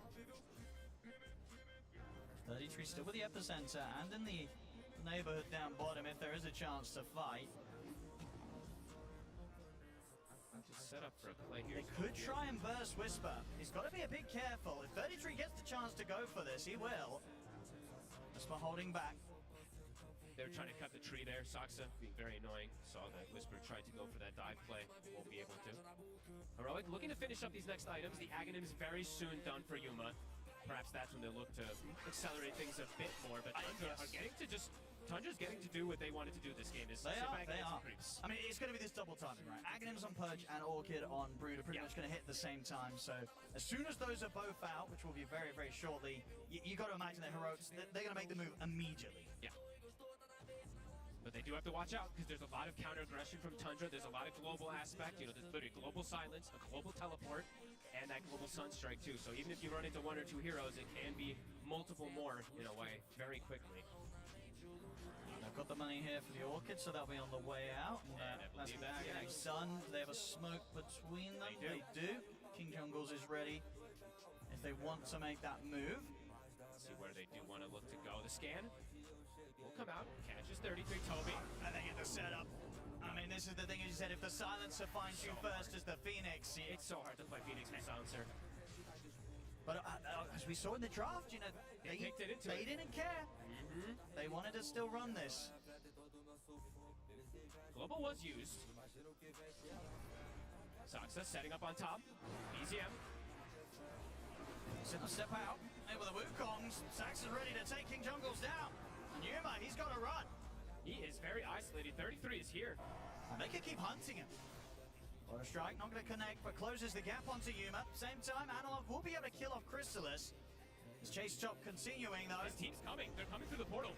See what they can do. He gets the dismember off, but will be put on top of the cold snap. And indeed now Tundra, they might be the ones that have to run. Snowball closes it on the 33. He's looking to get the upset off, but the punch-up's there. And Saksa. And he got the silence in from Analog straight over towards him. Dive forward from Whisper. Heroic will take this fight, as indeed it seemed like Tundra, they were not prepared for the rest of Heroic to come across and help out. So close, that Sunstrike almost getting him. And they all started on the other side of the map. Heroic getting that kill against Chrysalis and then being able to turn it into so much more. Schofield looks like they're moving for a play on him. But Analog's still around. He can come in from the side. Ice Wall will slow Analog down for now. Schofield should be fine, but only just. Sunstrike off the mark this time. Was worth the shot though. That is dangerous for BZM. A couple more seconds if he lingers up there. Analog, if he had a couple more spikes, he would have gone in on him. Yeah, that Ice Wall sort of saved his life there, holding back Analog. Yeah, just literally clipped him right on the edge of it. Big kills for Heroic, getting things back into their way. On that timing that they were looking for. Whisper in the area here too. He's got level 2 egg with Veil. They're looking at 33, and then straight in with the Orchid. Supernova as well. They're easily going to be able to burn down the Sand King. Good aggressive plays coming in from them. The Orchid, it is working. Absolutely a couple is. pickoffs already with it. Yeah, from sort of the bottom play on a Crystallis, and then coming forward to the top, and now onto 33 here off the respawn. Yeah. He's doing a lot here, Analog, as is going to be required. And he's going to be going down just Reiklich build, right? He's going to be able to do quite a bit of damage in this game if he gets the BKB. It's a really value BKB game, Owen. It counters quite a lot of Tundra if they're able to get it at good timings on these cores. It's a lot of magic damage and control that Tundra has. The physical damage is mostly going to be from the Underlord, but he doesn't have the easiest way into these fights a lot of times versus a Tusk versus a Shadow Demon. Yeah, has to get this BKB online as soon as he can, Crystallis. Yeah, he's pretty close to it, to be fair. He is. He's making good steps towards it. Still top net worth at the moment here on the carry Underlord. Just does have to watch out. You know, he can't just get focused with the Purge because he is literally priority Purge target #1 in this game from the Shadow Demon. Okay, it looks like Saksa is going to go down. Okay, go. What he's queuing up at least. He's queuing up the pipe. That can be pretty interesting versus the mass magic damage that comes out from the Phoenix and the Pudge. Definitely going to take a bit of time to get online. Yeah, quite some time. BZM, Aghanims, getting closer and closer. Big wombo combo that can definitely come out. Sure, it's not the Exort one, but this is the one that he likes to play with anyway. See if they end up searching this top half fully, because Analog is around those. Don't know it now. Ooh, he is being sneaky though. 33, does he want to go for the play? It's difficult to find him. He's going to look towards him. We'll get the Burrow Strike. Sax is ready to help out as well. Burrow into the boundless, out the Sunstrike. Analog will try and hide in the trees, but he is surrounded. Tundra, find the spider. In the meanwhile, Heroic was looking to make a play elsewhere, but nobody is currently down here. I mean, if they continue moving the triangle, they might meet Crystallis, but looks like they're not going to go all the way there. Saksa, is he going to be able to break the smoke too?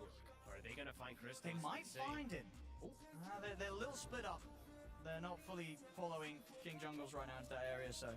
And now bottom, I heard Whisper might get set up on himself. Toby is down here. Does have the Global Silence ready to use. Whisper's not building for not going for a Dispel, which is a bit interesting to say. He's just going full aggression. See top, they get him with a jump. Massive amounts of burst there to take down the Punch. We'll see Heroic try and turn. Global's going to be popping already. 33 burning down low here. And the damage of Whisper in the vessel. So Heroic will get the trade for that dive. Whisper was kind of close to getting that snowball too. That was actually relatively close with that 4-step play that he went for there. And yeah, Whisper, he's going full aggression, Owen. So not worrying about the silencer in particular, at least not just yet, as he's gone for this Shivas plus Vessel route. Very early Shivas again, just like he did last time. It's a ton of magic damage he's going to be kicking off in these fights. Yeah, it's kind of that thing, right? Even if they do get the curses, the silences onto him, it's a high chance he's able to survive through it with that Shiva's Guard. Yeah, perhaps so. And maybe he's just having a lot of confidence in Schofield just protecting him in some of these situations too, as Smoke from Tundra. BZM and Saksa paired up. I've got the setup. King Jungles will get the disruption off. He's just fine. But Wukongs is there. So King Jungles will fall. It sucks to get out is the question. He's pretty slippery as the Monkey King. So should be fine. Looks like he will. Oh, they're going to try and chase. Does get clipped by the Shivas, so we'll start taking a fair bit of damage here for the Vessel as well.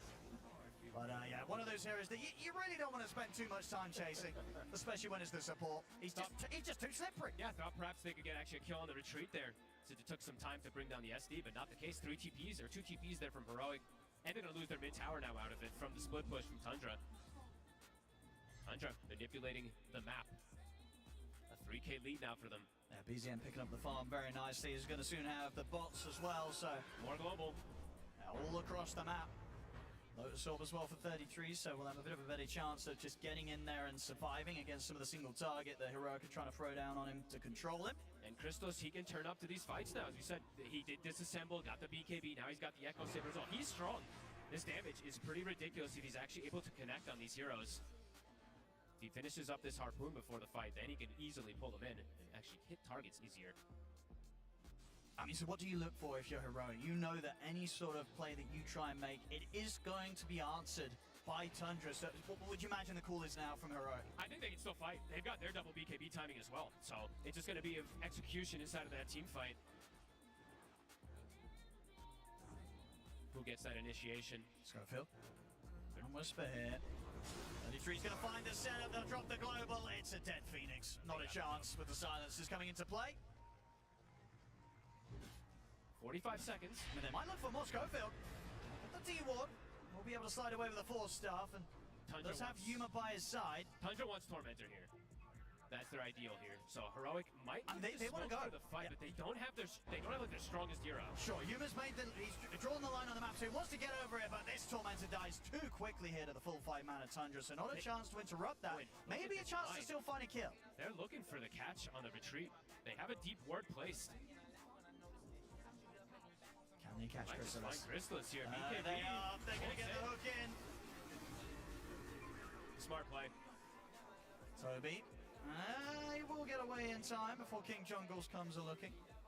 Tundra will get away with what they wanted. BKB was used from Chrysalis. You know, we said how important it is this game, but there is going to be a lot of tools that do go through it. Bottom.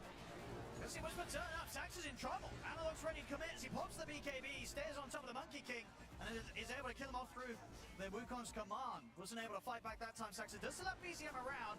Now they know that there might be a chance to get in on this. 33 makes the jump. Epi Burrow Strike and the Meatball coming down to take Analog out. They get the curse down on a Whisper. Whisper trying to push back against Toby and BZM. BZM, does he find a chance to get back in on this? Whisper. He's going to be falling low. The Sunstrike doesn't connect. And on the side, King Jungles starting to play around with BZM. Yuma sweeping across. We'll see if we can find the hook. Jump forward, hook's going to be off the mark. He's still there, the poison is stacking up. The Supernova's going to be successful. They can't kill it, they have to try and run, but BZM, he's dead. Toby continues to get chased, tries for the TP out, but he's gone as Yuma closes in on him. King Jungles finishes him off with the poison. Oh my, and I'm so happy that we're doing this series. This is kills everywhere. 15 to 15, both teams playing around cooldowns beautifully, right? One team sees BKB used, they wait for a second to go in, they catch the target, the Brood dies, but then the backup comes in. Heroic, prepared for that aggression, finding BZM. Where did KJ come from? I mean, he just wrapped around him. I think, caught Tundra by surprise for sure, but it's definitely one of those moments where, if you were Tundra, you have to go for that move, right? Absolutely. 33 sees the chance to kill Analog, he has to go for it. The problem is that Heroic indeed were ready to punish it and now has set up the map to get themselves this chance to take the Roshan. Tundra, they're starting to head over. Maybe a Sunstrike?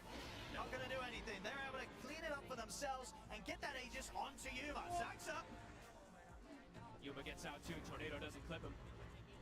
Schofield might be left behind. Oh, that's the champ. Oh, nice force up to the high ground. Is that going to be enough to save him? It looks like it will. He's got King Jungles by his side. Schofield able to slide away. Saxa is going to try and have the final word about this. Yes, Schofield has the gem. He is a high priority kill right now. And they can't chase him. They can't kill him. He gets out. He keeps it safe. And again, one of those games, Whisper, he loves to hold on to the gold. He's nearly got 4,000 gold in the bank on top of this Shiva's Guard.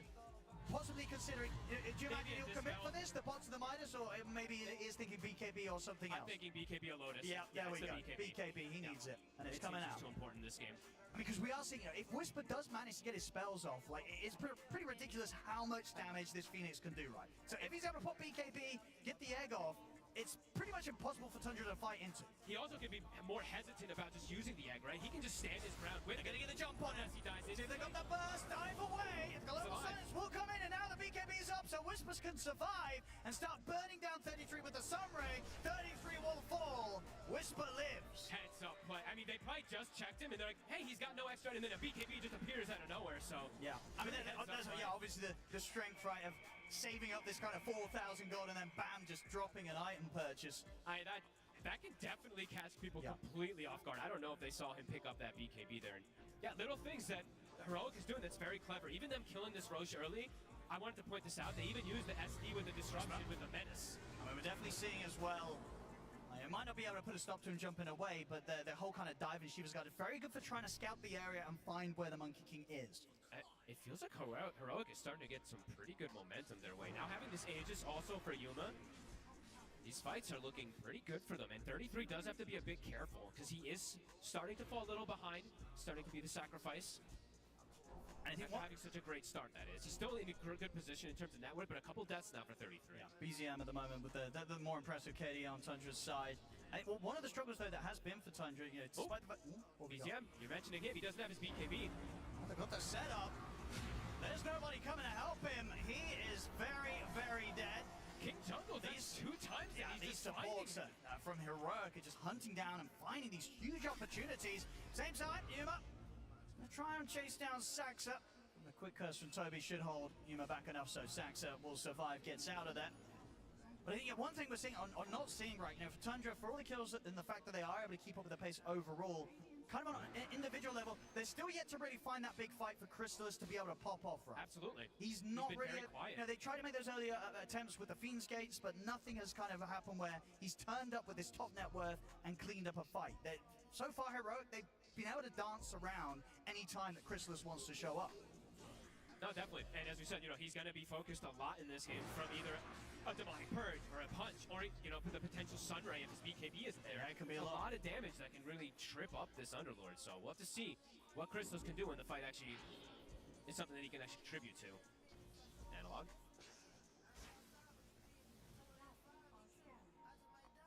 Still a minute and a half left on this Aegis, so Yuma will not be afraid of looking to make the moves, and here we go. Smoke up again from Heroic. Another thing we do have to mention is Heroic, as we see, they have multiple different ways to protect each other. They have either an S3 disruption, they have snowballs, either these 4-steps. On the side of Tundra, there is a 4-step and a Lotus, as we see. And the global, I guess. Global, but it's not the same type of save. Sure. Can be a little harder to bail people out of a bad scenario. I don't know if Tundra's going to expect Heroic to come from this position. Hey, Toby. Yeah, they're going to find the silencer first, so no chance of a global for the next 50 seconds, unless he wants to come in with the buyback play. Crystallis will be found. So Tony comes in with a jump forward to the bar straight, and Yuma pops the BKB. There's the buyback global coming in from Toby. BZM turns with the tornado to lock down Schofield into the meatball. Hook to get Schofield to safety. See if there's going to be enough here as he gets in deep with the snowball, though. As that comes to an end and will die. Whisper pushing forward with the BKB, just having a fight on into the epicenter. The Wukong's command laying down. Whisper dives in. He's got the supernova at the ready. Tundra, they've got to back off, but Saxa's not going to get the chance as Analog takes him down. Tundra, can they get back in after this supernova? That's the question. BZM trying to look for any sort of opportunity. Crystallis, he's got himself stuck. What? He's going to get hooked. The Sunray comes in. The tornado will put a stop to the dismember at least. But Yuma in on top of Crystallis. He's gone. Oh my goodness, he didn't want to do that. He got stuck. He came through the Fiend's Gate, ended up getting stuck instead of an easy hook. The fight continues though. 33 pops the BKB. Will get him with a burrow strike on a Whisper. But Yuma's back in. Hook there straight to the face of 33. Takes down another. And the rest of the remedies are surround Toby. The fight. It's a bloody one, but Heroic will come out on top, and I guess you got to be careful with where you're coming in with these Fiend's Gates, right? You can't be too close to these kind of pincer points of the map, because you just might get stuck and hooked. He also, at that point too, he had no BKB. He was getting melted from the Sunray that was coming in from above. Also, the start of this fight, 33. This was also 70 seconds ago, so quickly revamp, but 33, his Epi, his blink got stopped, I believe, from the Phoenix, so he couldn't actually jump in with Epi pre-Aegis timing. So they're actually missing a lot of damage on Tundra, and Tundra, that was a buyback from Toby as well. It was as well, yeah.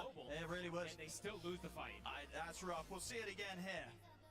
You see this? So this, I believe, is where 33 in a couple moments here. He ends up Lotus reflecting the dismember, but you see he's going to start trying to rev up this Epi soon, and it ends up getting canceled, I believe, from Whisper, who walks on top of him. So at this point, you know, Tundra know that there's still a chance of getting back in on this. Yeah, there you see it. Whisper, he walks right on top of him, prevents the blink, I believe, just from his facet, that is, the burn that he's able to provide from the Dying Light. And then, yeah, Analog comes in and gets some good cleanup. Yeah, he's able to clean up the supports very easily at the moment on this Brood. And then Crystallis, obviously, tries to Fiend's Gate deep into the fight, but he's just stuck on the steps. It's an easy hook for Yuma. I don't think I've seen that before. I guess the steps is just, with the size of the gate, it just blocks you. All right, noted. Do not use Fiend's Gate on the steps, unless you're blocking. Pretty scary. 33. So he tried his best. The Healing Lotus actually ends up making him get that secondary kill, but yeah, Yuma with the follow-up. I mean, he just got so much there on the cleanup there as the Pudge. Yeah, that Aegis usage kind of perfect for the side of Heroic. And some big timings now, speaking of Heroic more, a refresher now for the Pudge, so double rounds of that BKB plus bite, and I believe Analog is about to have Bloodthorn, which is an insane damage increase for him. I believe he had 20 as well. It's not as ridiculous as talent it used to be. I really believe this one was once 80 or 70 attack speed. Now it's only 35, but still substantial. As Heroic prepared for the fight. Tundra though. Look at the ward they've got placed, Owen, again. I don't even know when they placed these, but somehow Heroic is so sneaky with these this series. They sense something though. Crystallis backing away. 33. He might get found instead. They get him with a jump. Global has to come in, but they're going to have to follow up and get the bar strike off. A 33 BKB won't save him. They still get the kill. Yuma does pop his refresher though. Does have the secondary BKB available, but they will get a massive kill. 33 gets brought down. 65 seconds. They also use the global. So Heroic, that's what they want to use with that time. Tundra's still trying to stay out on the map around the mid. And look at these builds. So, as we said, when you're playing versus certain heroes, sometimes too, you start changing. It's going to be a Greaves from King Jungles to be able to dispel that global. At least off of himself. Then he can potentially go for these save plays. See will they get going with the shard. It's going to be going the way of Yuma. Not bad. So far, should be definitely having an impact. We have been seeing Yuma hit the hooks. He has been, absolutely. Even sometimes to save allies. Yuma. BZM's got to be a bit careful. Schofield's going to get the jump, and he's got the back of a Saxa. BZM lays down the Wukong, but Schofield's able to get out to the side of the fall start. Whisper is going to get caught in the pit at the side. Will pop the BKB. They'll try and push Whisper out of the fight, but he could be ready to get back in with the Supernova at the ready. Hook off the mark this time round. As Tundra starts to back off a little bit, Yuma definitely going to try and go for another grab in a few seconds. Closing in onto Toby, they close the gap onto the silence, and Toby's gone. All right, they could still look for more. 33's respawn, he's coming down. So what they do is Saxa, vision onto Whisper. Heroic, they're backing up. I mean, can Tundra finally catch and return? It looks like they really want to here. It's hard though, Yuma's still very ready to fight. Even with the BKB gone, he's so beefy now. 3,500 HP. They do have triple BKB at the ready on the cores on Tundra. Can they find a fight? Heroic. Saxa is ready to lead in. Hook's not going to find him, but they do catch him with the silence and the harpoon. And they drag him in, take him down. Schofield will fall in return.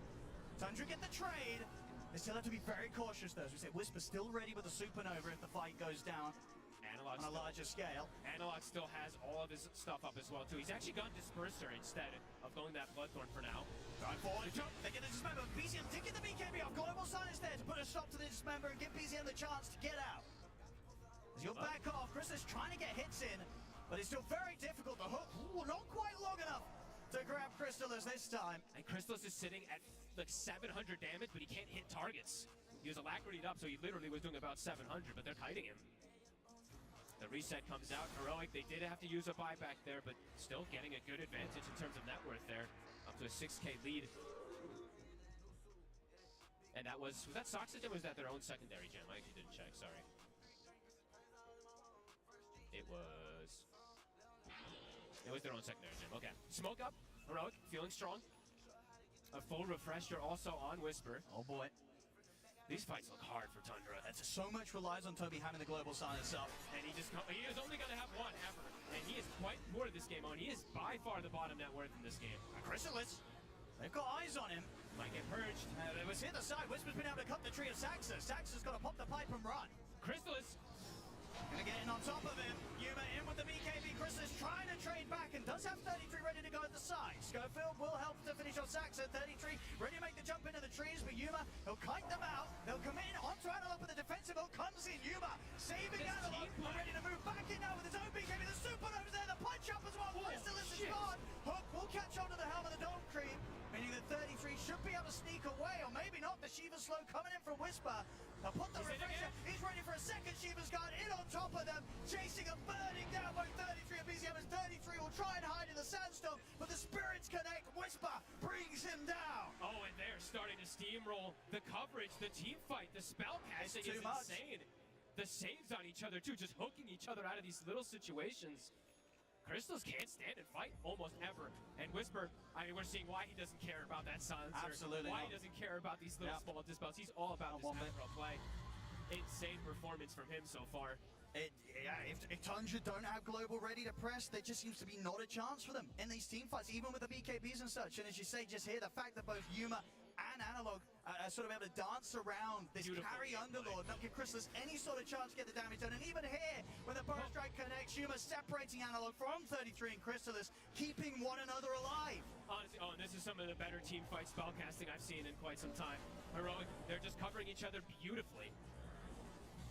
Sometimes, you see these double melee, they're sometimes stacked up on top of each other going for a kill. They're completely aware that 33's looking for these epicenter plays and kind of distancing and gapping it each time. And it's beautiful to watch. The symphony of skill for sure coming in here from Heroic. I mean, Whisper's just looking terrifying. He's out of control. We saw obviously like the Pudge games, and that was just Whisper having some fun. Now the kind of the gloves have come off, and he's bringing out these bats, these phoenixes, and they are looking pretty disgusting. He's playing his true staples. Yeah.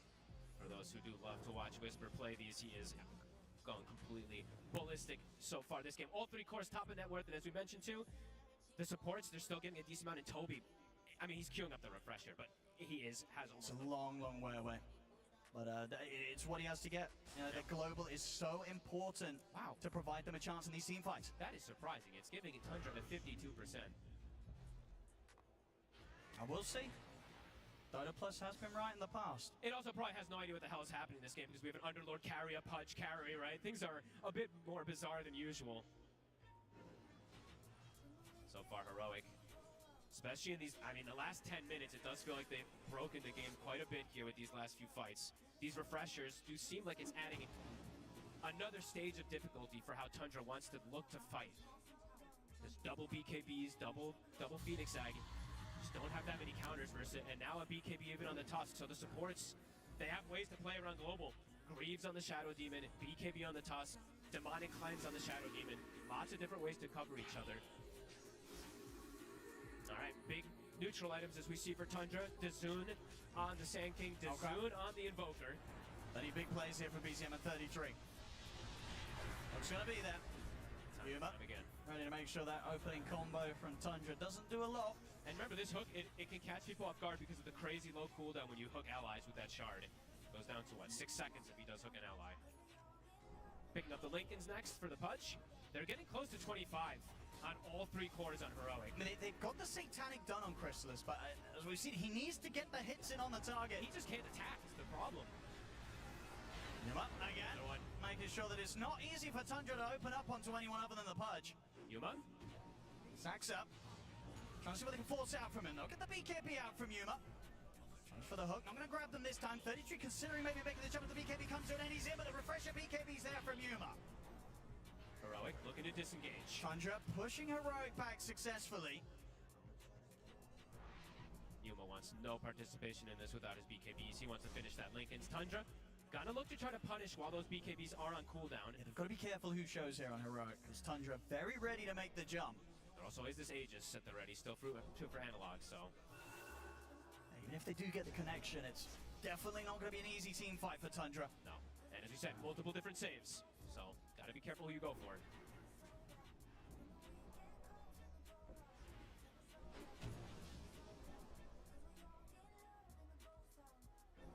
50 seconds for BKB on Yuma, starting to inch their way forward. A sneaky ward as we see plays from Toby, but they do see it with their gem. And Whisper again with this very chill strat, just saving up the money. He's getting very close to having the luxury of picking up that Hex and definitely potentially surprising Tundra with it. It's a pretty cool approach from him that he's done. He's doing this a lot in times. the series, yeah. It's catching people off guard, and they're giving him XP, so he's about to hit 25.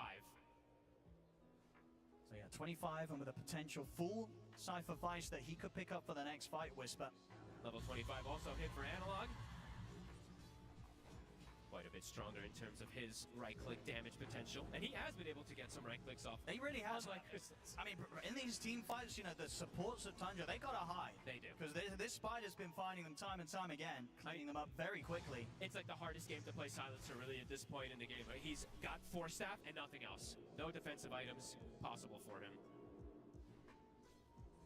Tundra, creep cutting, buying time, trying to waste out this Aegis as much as possible. 50 seconds until it does go away.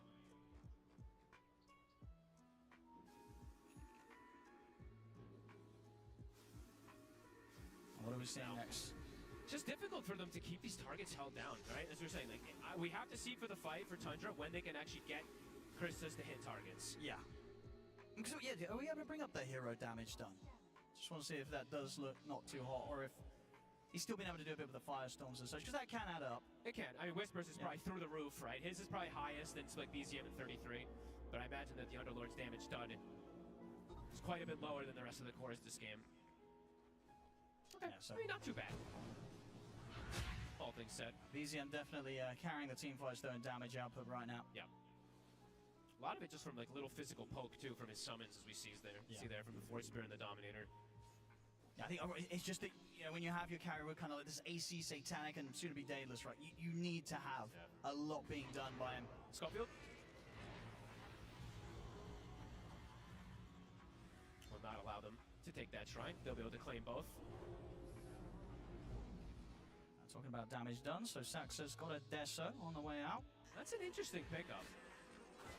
From what we've seen and what I've seen most of the times on these Monkey Kings, it is just the Scotty pickup usually is the route that they like to go for because it applies, of course, with that Wukongs and is very strong, but looks like he wants to have more physical damage in the draft. I mean, that's the thing. If they can get the hits in, right? But the Deso, the AC, the Underlord, once he gets the stacks built up, like, the hits are going to be hard. We'll have to see if it pays off for him. Saxa. Oh, they're going to find him. Schofield there, catching him with a punch, pretty much sort of mid-jump. And he also didn't go beekeeping, right, too. He's gone for the pipe defusal build, but it does feel hard for Saxa unless he's literally just playing the tree line during the Wukong. Now we'll have to see if it does pay off for him. Maybe just thinking that they have too much magic damage and they just need straight physical extra, but Heroic, very prepared. Yeah, Analogs continuing to scale massively off that dispersing, getting the full Bloodthorn. Another Tormentor to take. Schofield will get the shard. And Schofield is going to start queuing up that Aghanims as well, so we'll get stronger and stronger in terms of what he can do in the fights. He could just potentially punt the Monkey King out of his Wukongs. Taking the Monkey King away. There's no Desolator then from that, or he can just punt the 33. Yeah, he can do a lot this game. Even Crystallis, right? Yeah, he's just trying to get these hits in. He's getting immobile hero. He's going to get kicked away. This could be pretty annoying. Yeah, that's going to be rough. I mean, he's struggling to get the hits in as it is. If he's getting kicked in the face, he's going to struggle even more. Yeah, we'll see it when Schofield is able to get that, as eventually it does seem like he will. We did see also point out Yumo had hit 25, hit one of the stronger 25 timings for a punch. That Dismember is incredibly strong when you have two of them at that increased duration. Yeah, little things as well. Blink online now for King Jungles. So between that, the Force and the Greaves, he's ready to bail heroes out. I mean, we've seen already how good Heroic's lineup is at saving one another in a multitude of fashions, whereas Tundra, very limited if someone gets jumped. So much save. Level 20 as well, something you don't see too often on the Shadow Demons. I always like to point this one out, is the Disseminate. It's 50% share damage. It is pretty insane how much this can actually dish out. Also just to protect allies, it makes them that much tankier. Tundra. Can they ever really try and go on this Pudge? They're gonna try. Dispel. Schofield! He's gonna make the jump in, close in, they get the burst striking on a Whisper. Whisper, is he able to survive? BKB's gonna be there in time, and he's able to get the Supernova off. They're gonna turn straight towards the egg, they'll kill it off successfully. On the back lines, though, King Jungles and Analog chase down BZM. The buyback's coming in from both Whisper and BZM. Crystallis. The fight locking down Crystallis. He's gonna start to try and heal up, but they're holding back with the disruption.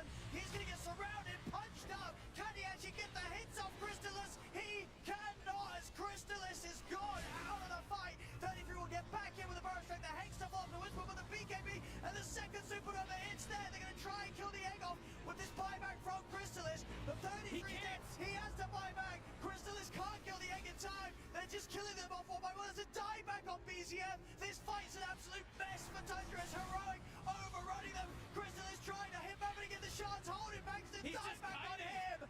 They're losing lives left, right, and center, Tundra. They just do not have what it takes to stop Heroic. They're all dead. All three cores are gone. Heroic's got everything. Whisper with the buyback. They're ready to end it. They're absolutely ready to move on here in the lower bracket. Heroic ready to go down the mid. Oh, I mean, Whisper, that's why he's been holding the gold too. He can just buy back, buy an item, and join the fight, and it's GG done. is called. Heroic will move forward in the lower bracket, knocking out Tundra 2-0. Unreal team fights from Heroic today. They came in ready. That was a beautiful display. This last fight in particular too, you can see how confident they were. They saw one hero, their body gets jumped, they just jumped Whisper with no hesitation. Yeah, he dies. His egg gets He's ready. killed, but he buys back, jumps into the fray immediately, and they just completely outnumber them. Tundra, it looks like they don't know what hit them. I don't think they do that last fight. The chaos that Heroic will bring, just a beautiful culmination of what they've been able to show so far in these 2 games. This is sort of the Heroic, but I think people were expecting to see yesterday. We didn't get it then, but today.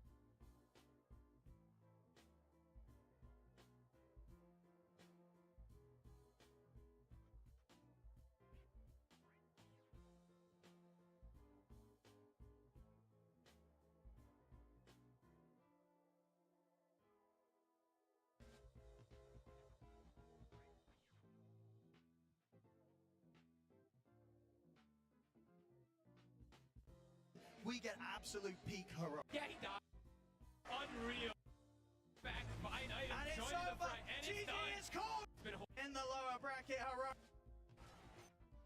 Chance holding back. He has to buy back. Crystallis can't kill the egg in time. They're just killing them off one by one. There's a die back on BZM. This fight's an absolute mess for Tundra as Heroic overrunning them. Crystallis trying to hit back, but again the Shards holding back. The He's die just back on him. They're losing lives left, right, and center. Tundra, they just do not have what it takes to stop Heroic. They're all dead. All 3 cores are gone. Heroic's got everything. Oh, Whisper they're with ready. the buyback. They're ready to end it. They're absolutely ready to move on here in the lower bracket. Heroic ready to go down the mid. Oh, I mean, Whisper, that's why he's been holding the gold too. He can just buy back, buy night, And and it's join the over. fray. And GG it's done. is called. Heroic will move forward in the lower bracket, knocking out Tundra 2-0. Unreal team fights from Heroic today. They came in ready. That was a beautiful display. This last fight in particular too, you can see how confident they were. They saw one hero, their body gets jumped, they just jumped Whisper with no hesitation. Yeah, he dies. For everyone supporting us in home here, it's so nice to represent this South America. Let's go.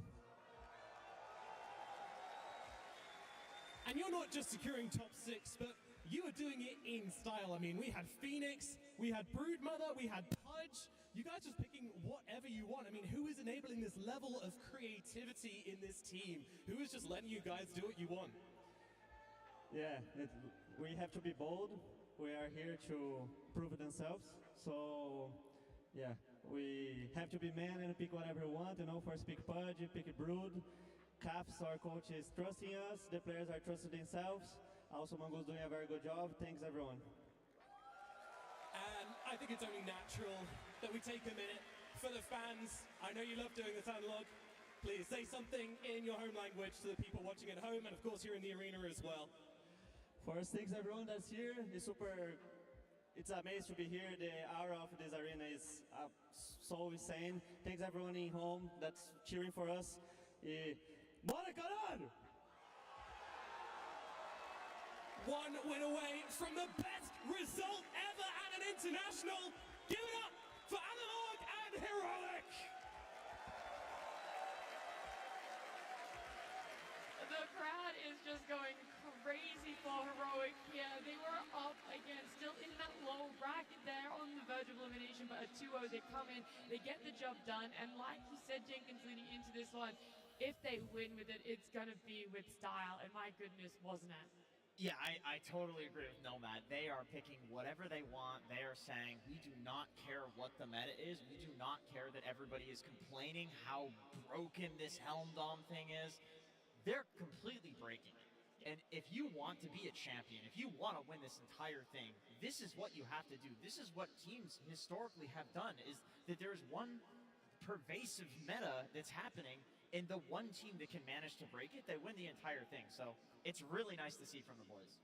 Yeah, I mean, the Brood pick kind of stopped the Helm from doing its job, right? Because they are constantly controlling the mid section of the map. And Brood is also one of those heroes that we always talk about which core can actually kill the creep without expending too much time, right? So Brood is one of them that can connect over and just kill the creep. Yeah, there is something more important though that we do have to quickly get to. Of course, where there is a winner in an elimination match, there is unfortunately a team that we have to say goodbye to as well.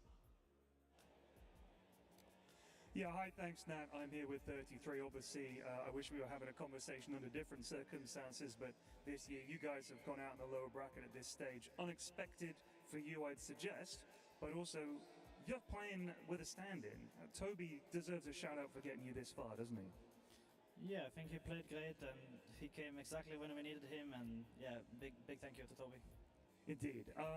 What makes this team so hard to play against? Because a lot of people have been saying that Heroic are a very fast team, they're kind of unpredictable. What is so difficult about this team? I think they just play a lot differently than most other teams, I guess. Pretty much all of the top teams right now, and especially at this event, not always, they play very safe and they are very like chill, they don't really take risks. And these guys are kind of the opposite. They are always ready to take risks, and you know, Schofield is like charging into 5 heroes. You know, if he dies, he goes again. If he dies, he goes again. So I would say they play, I guess, with less care, and I guess we got caught off guard by it, even though we knew it was coming. And yeah, good luck to them, and hopefully they can do it for other teams as well. Indeed, they did play very well, so they were worthy opponents. Let's talk about next season. Obviously, this season has ended for you. What are your plans for next season as a team and for you personally? I think we'll see how it goes. Obviously, it's not the kind of stuff to discuss in a post-loss interview. I'm just trying to get some info, got to try. And finally, obviously, you guys have a lot of fans around the world watching Tundra and rooting for you guys. Do you have any words for them at the end of this season now? Just thank you for everyone who was watching us. I know it was a disappointing end to the season for us, but yeah, we received a lot of love and support throughout the whole season. We had a lot of good results, so thank you, and you know, sorry it had to end this way. We're very sorry to see you go. Let's get a big round of applause for Neta and Team Tundra. Thank you so much, and we hope to see you again soon. Back to the panel. Thank you so much, Ted. Yeah, an abrupt end to the Tundra journey here. Definitely not what people expected. Actually, only 16% of people predicted that Heroic were going to take this series. There wasn't really that faith when it comes to that wider audience, and Heroic having that carefree sort of playstyle that 33 just mentioned there, that's what really got them the win here, Lucas. The fact that they're able to shake things up between a game 1 and a game 2 when it comes to execution. Being unpredictable, I think this is the big part of it. Drafting like this, where nobody expects you to go for these type of heroes, and something that he talked about is Schofield. This guy's a maniac, and this is how he played throughout his whole career, pretty much. You know, these are his heroes as well. We're talking about Clockwork, we're talking about Tusk that he just played as well. These are his signature heroes that he really excels playing, and I would say that when they go for something like this, you gotta respect it. But we also seen them adjusting after what happened yesterday. We talked about a lot about this Monkey King position 4. It didn't work out when they were playing against the P-Vision, but this time around they let it go through, which is also a bit of a statement saying that we can beat this. Like, we can compete with the best teams in the world, playing our own strategies, not going for these Helm of the Dominators. But if you go for it, we're gonna punish you for it. A fine line between that stubbornness, right, of if it's going to work out or not, but also confidence in knowing we did have an answer that just wasn't that execution. But I thought you were going to talk a little bit more about Yuma, right, because he was the big standout in how this early game played. Game 1, Tundra expected some early gate rotations from Yuma. It didn't come. In game number 2, they were actually caught off guard by the fact that he then went back and started doing those rotations. Yeah, this time around they did not place an observer ward, so it did allow Yuma to go through the Twin Gate, something that he's really known for, something that he does use the most out of every carry that I've seen so far at the tournament. And look who it is. It is Schofield. You don't expect them to be at this point of the game in this particular part of the map. 6 minutes. Yeah, 6 minutes in, he's going like, this is the type of Dota that they want to play. They want to be very chaotic. Then 9 minutes in, they're going to be doing the same thing, going to the Twin Gates, pairing up with Schofield again, getting a kill on Saksa. But it also shows the type of Dota they want to be playing. They want to be playing aggressive, getting some of these early kills, and try to snowball from there. And also they don't play by the rules, right? I mentioned 6 minutes because what is 6 minutes? You go to the rune and you control the rune for your mid laner. They don't care, you know? They're just doing, okay, I see this guy, he's walking into my territory, I want to kill him. That's it. That's the risk, is like, if you make this play and you're sacrificing what is the normal order of operations, which is go mid for the power rune, you are sacrificing something for nothing, and you can legitimately just like lose the game. This is why I love that 32 was saying. Yeah, I think it allows them to go for this type of a play because they don't care about 6-minute rune, because you do have Broodmother who is level 6 at the time. Yeah, it goes back to the draft. Yeah, pretty much. So you can send the spiders, kill the runes. Invoker doesn't care too much about the runes, neither does Broodmother. So it does allow them to go for this type of play. Yeah. It wasn't all love and lost for the side of Tundra. Yes, there were those early parts that kind of catch you off guard, but there were still a lot of great moments for them when it came to team fight. That was something you guys highlighted so much about the strength of their draft, was the team fights. And early on, around 10, 11 minutes, that's when we started seeing it kick into gear and take place. I mean, all this also came down to the fact that the Brute, he was able to control a lot of the map here. And you can see the Monkey King setting up right away here. Like, again, trying to create some space for Crystallis to farm. Really pushing the limits on the hero here on Monkey King. He's actually gonna be surviving, and really nice spell casting coming up from DZM's Invoker. Always a 3 to watch pretty much, but 11 minutes in, I wanted to see this type of a play from Tundra, seeing that they have overwhelming team fights, which is gonna result in multiple kills. Sure, Saxa is gonna die in the end, but they're sticking around for another 35 seconds. They feel like they can still be taking the fight. They have Global Silence ready pretty much, all the green lights on the top already, except for the Wukong's command that they just used. They're gonna be ready to clean up. Invoker at this point of the game, he feels relatively strong. Does having that Helm of the Dominator, does having multiple Forge Spirits, and this time around they will be killing Whisper and killing his egg, because we've seen this Underlord being utilized really well in terms of dealing with the early Broodmother aggression that she wants to do, and also coming in with this global presence, bringing that +1, being able to get a couple of extra hits onto that egg. And by the way, 33 went treads on Sand King, so he had more like right-click potential for the egg. I love that he does this. This is why this is such a... It's a sad series to see Tundra go, because you know that they're the ones that are going to come up with these little cool micro things about the game that makes Dota so beautiful, worked out in that situation, killing the egg. It did give them an advantage in the game, but yeah.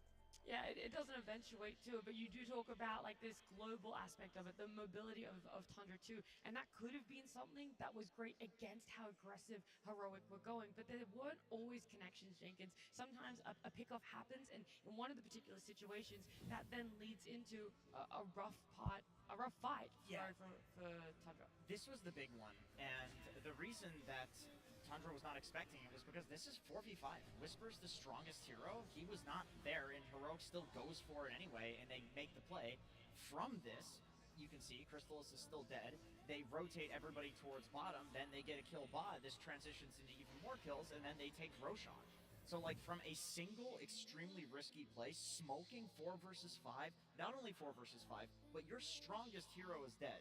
So you're banking on the fact that Tundra's going to split up, because nobody who's sane is going to smoke with the strongest hero being dead while in a disadvantaged game. Yeah, but at the same time, I feel like they only did that because there was a ward there, right? They saw the position of the heroes, that's why they decided. It wasn't like a blind risk, They saw the hero's position and they decided. They knew everybody else had to have gone portal because nobody walked back through the river. So if they find somebody in the river, they're alone. Yeah, so I think it comes down to they're really calm in the situation, even though one hero was dead, and they made the right decision and they played really well there.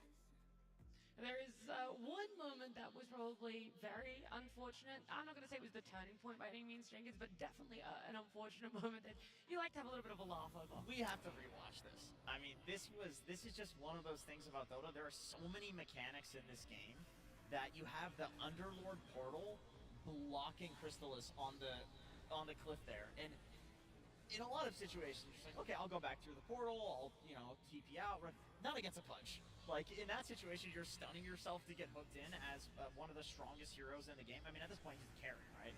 You know what the Chinese name for Underlord is? It's Big Ass for this particular reason. He gets stuck easily. That was a washing machine type situation for him there. Yeah, okay, really Good job, guys. Stuck in that one. We're going to move forward because I don't know how to from that. It's our scoreboard here for the end of the game. Heroic 2-0. The numbers are just lining up as well for you, Winter, where you're like, Heroic for a series that game 1 is so dependent for their momentum throughout it. Yeah. They come in and get another 2-0. They come in, they have a plan, and if the plan works, it works, and if it doesn't, according to the stats, it doesn't work, they don't really adjust very well. But this game, they didn't really need to adjust, but I would like to really comment on this Brood. I think this Brood is a pick where it really made life very, very difficult for the Invoker. The Invoker couldn't really push the mid tower, they lost control of that section of the map, and a lot of the plays were happening because the mid wave is pushed out, right? Because as Brood, it's very easy to push out the mid wave, and whenever you push out the mid wave, it means that your team has the advantage to execute ganks on the map, and I felt like that actually played a huge role in the game. Yeah, every core really stepping up to what was needed for them, but the carry push was the biggest one. this team, Heroic, the chef's kiss coming out. That was amazing. Amazing gameplay. It was really good because yesterday they had that strat come out as well, right? We didn't know where it was going to go. The potential flex, it ended up being off lane, didn't work out. They're still running it back. They're still banking on people thinking that it's a flex, not really knowing where it is. And this time it just finds so much success in the carry role. Yeah, I like it a lot. I mean, it fits Yuma's playstyle perfectly. Like a hero that can run around and get kills and be active. And I do think this is something that I've seen a lot in pro level pubs that was popular before TI even started, which was people were going for BKB refresher. And legitimately, like, you don't need armor items if you can refresh the flesh heap. That's like the idea. And refresh the dismember, refresh your BKB. It's like, it feels like he's immortal for this like 12-second period. And I do think more than people are realizing. I mean, Heroic knows it. Yeah. Now Tundra does as well. And when it came to it too, they're putting so much effort on looking at Whisper in this game number 2 because of how well he did in game number 1. And so that's why we're kind of praising a lot of the other cores on the side of Heroic, what they were able to do. But Purge, I know that he has a little bit more praising to do for the side of Tundra. That's right. They had great heroes for beating the Phoenix, but the rest of the lineup had some issues. They picked Phoenix because he's going to be able to lane well against the carry Underlord, deny or lower his attack speed, deal damage, get last hit as a range hero. But the problem is that they picked it into a counter. The silencer is very, very good against the hero. So when you hit him with the last word ability, that makes it so that when you cast your next spell here, you're going to end up taking damage. So he ends up killing himself in this circumstance, but it gets worse than that. The main problem is that their opponents also have gap close, so when he even wants to egg with those treads on the Sand King that Jenkins mentioned, or the other gap close heroes between the Monkey King, or even the Underlord ulti coming in, it's very easy for them to kill the egg. So Whisper, despite picking himself into a good lane, he had to deal with the global silence and the mobility. Here's an example of the global silence that's very tough. As the fight begins, he just gets global silence, he can't press egg, and interestingly enough, he really delayed buying protection for that. He ended up going the Spirit Vessel into the Shivas before finally solving that problem. But the good thing is that all of this focus that goes on him leaves space for Heroic to win team fights afterwards, because then the global silence is on cooldown. The rest of his teammates can basically take a straightforward fight in a normal way, because they don't have to worry about getting silenced. That kind of undermines what Tundra has going for them. And then if Whisper gets to go first, then he also doesn't have to deal with these problems as much. There was no global silence in this case, but look at the amount of damage he can output with just a Veil and the Spirit Vessel. It's very good stuff. So here's the fight where he finally gets his solution here. He picks up his BKB at this fight. Got kind of close, but presses BKB once coming back from the dive, and this finally allows him to say, no, I'm not going to die at the start of these team fights. And this was basically the turnaround point of the game. It was even up until this point, back and forth, 2k advantage. That BKB was a big game changer, allowed Whisper to basically unlock gigantic damage potential and no longer be a vulnerability for their team. And that's really when they started to get ahead and close out the game. Thank you so much, Purge. We always see it. We talk about this team fight. What exactly is it that changes? Is it a certain item timing on a hero? In this case, yes, definitely. Sometimes it's levels as well. You just gotta play that patient waiting game and live throughout those team fights. That's the biggest issue that teams have faced before in the past, Lucas. Yeah, for sure. I think Whisper has a great understanding. He had a great series overall, but he has a great understanding which items he needs to buy in certain situations. I think the whole squad also complements each other really well. You did talk about the BKB refresher, not having any BKB piercing abilities, and then Whisper comes in. He's staying on top of the network throughout pretty much the whole game as a Phoenix, which is super impressive, and his damage numbers are also through the roof. Core Phoenix does insane amount of damage and gives you insane amount of heal, plus also they do have Shivas, they do have also Aghanim Scepter and Pudge, which does allow them to counter this Underlord, who has Mask of Madness. You're playing against Monkey King, not a core, but still not allowing them to get any kind of heals. You want to get that Satanic eventually on your Underlord. It's just completely negating it, so they are just not playing it for one step of the game, but also thinking like 2 steps ahead. I totally agree. Like, I think a less skilled team would have their Phoenix go Eul Scepter or Lotus Orb. And it looks goofy that he doesn't have the solutions to such an obvious counter. Like, Heralds know that Silencer counters Phoenix. You play against it once, and you know that it counters Phoenix. So you want to buy the counter items, but he realized in the early game, somebody needed to do the damage. So they just need to play the fights differently so that he doesn't just die. Or if he does, his team is getting something for the death, that the death has value. And once again, I'll just go back to, like, this is how South America has traditionally played games and won games is they're really good at team fighting, so it's really nice to see them win this series by doing exactly that. Yeah, it was a pleasure to watch, getting to see Heroic continue on their journey in the international. But we're going to change the pace a little bit here, and we're going to take a look at one of our finalists from the short film contest.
Every year, it feels like the people submitting for the short film contest just keep outdoing themselves. That one was so cinematic. I don't even know how creative you have to be able to do that.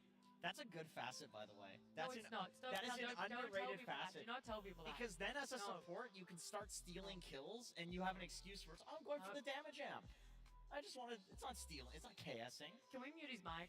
Nothing Yeah, don't important play to add. support, please, Andrew. Yeah, really valuable information. I wish they kind of did though. That would have been awesome. We do have to look towards though our next series because the eliminations do not stop. We've already said goodbye to Tundra today, but we are going to have to say goodbye to another team. We got Nigma Galaxy up against Tidebound. I'm going to say it, Nigma Galaxy, fan favorites. Yeah, when it comes to this tournament, seeing them make it top 8, everyone loved seeing their elimination series. They've already been there twice before. Yesterday, they could have seen themselves in that upper bracket. They could have easily. I think they had a very good shot. That first game, GH kind of carried them, especially with that Phoenix performance, keeping his troll alive multiple times. We saw some really, really good Phoenix performances so far throughout the tournament, road to the TI playoffs as well. So probably we're going to be seeing it much more, but that third game, they needed to close it out. They definitely did. Yeah, they had it. They had it in that game 3. I mean, it was a back and forth game. It felt like there was momentum, but maybe some. I mean, there was also a lot of nerves, right? Judging by how they were like messing up things, and it seemed like it, like the TP from Sumail into the 5 heroes situation, and then you look at the map and you're like, oh, they were so close. They were actually really close. If he just waited a second, just one more, or press the BKB. But it happens. It happens on the TI main stage. I mean, good news is they have another shot today. I was going to say, we can nitpick, but at the end of the day, we are seeing an elimination series. We do have our next matchup, and we do have our teams ready to come on stage. And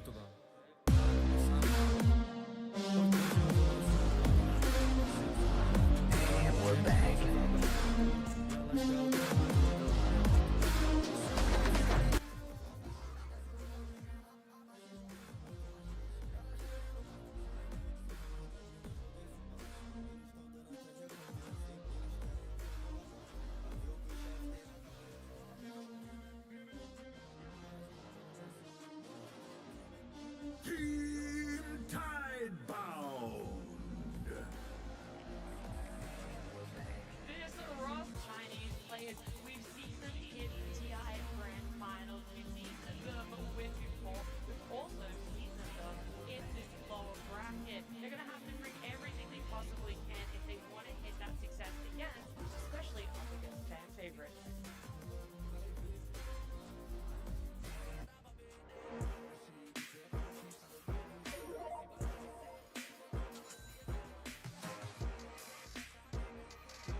those responsible.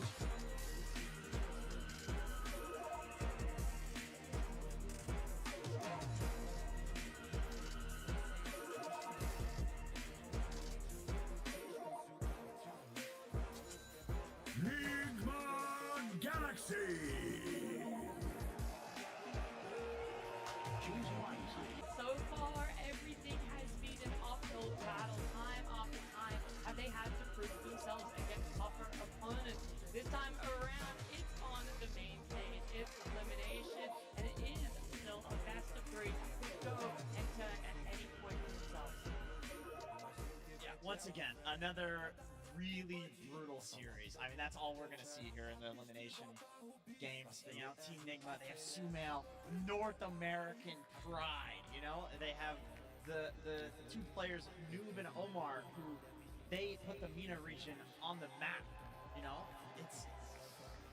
I'll be happy no matter what. There'll be a C player moving forward. I knew he was gonna mention it. I was seeing how long it would take for Winter to mention it, but he's straight there with it. Yeah, Tidebound, Nigma Galaxy, we've got a lot of different players for them. We've seen the side of Tidebound though. This is the one that I want to start with because Nigma Galaxy, their roster, they've had some changes, roles, whatever, but Tidebound, there's a stability when it comes to the offlane duo, right? Y and Bark, or previously known as Faith Beyond, they've been together for years. 2014, I believe, was the very first year that these two were playing together as a duo, and the only time they took a break away from playing with each other was when Faith Beyond retired for the first time.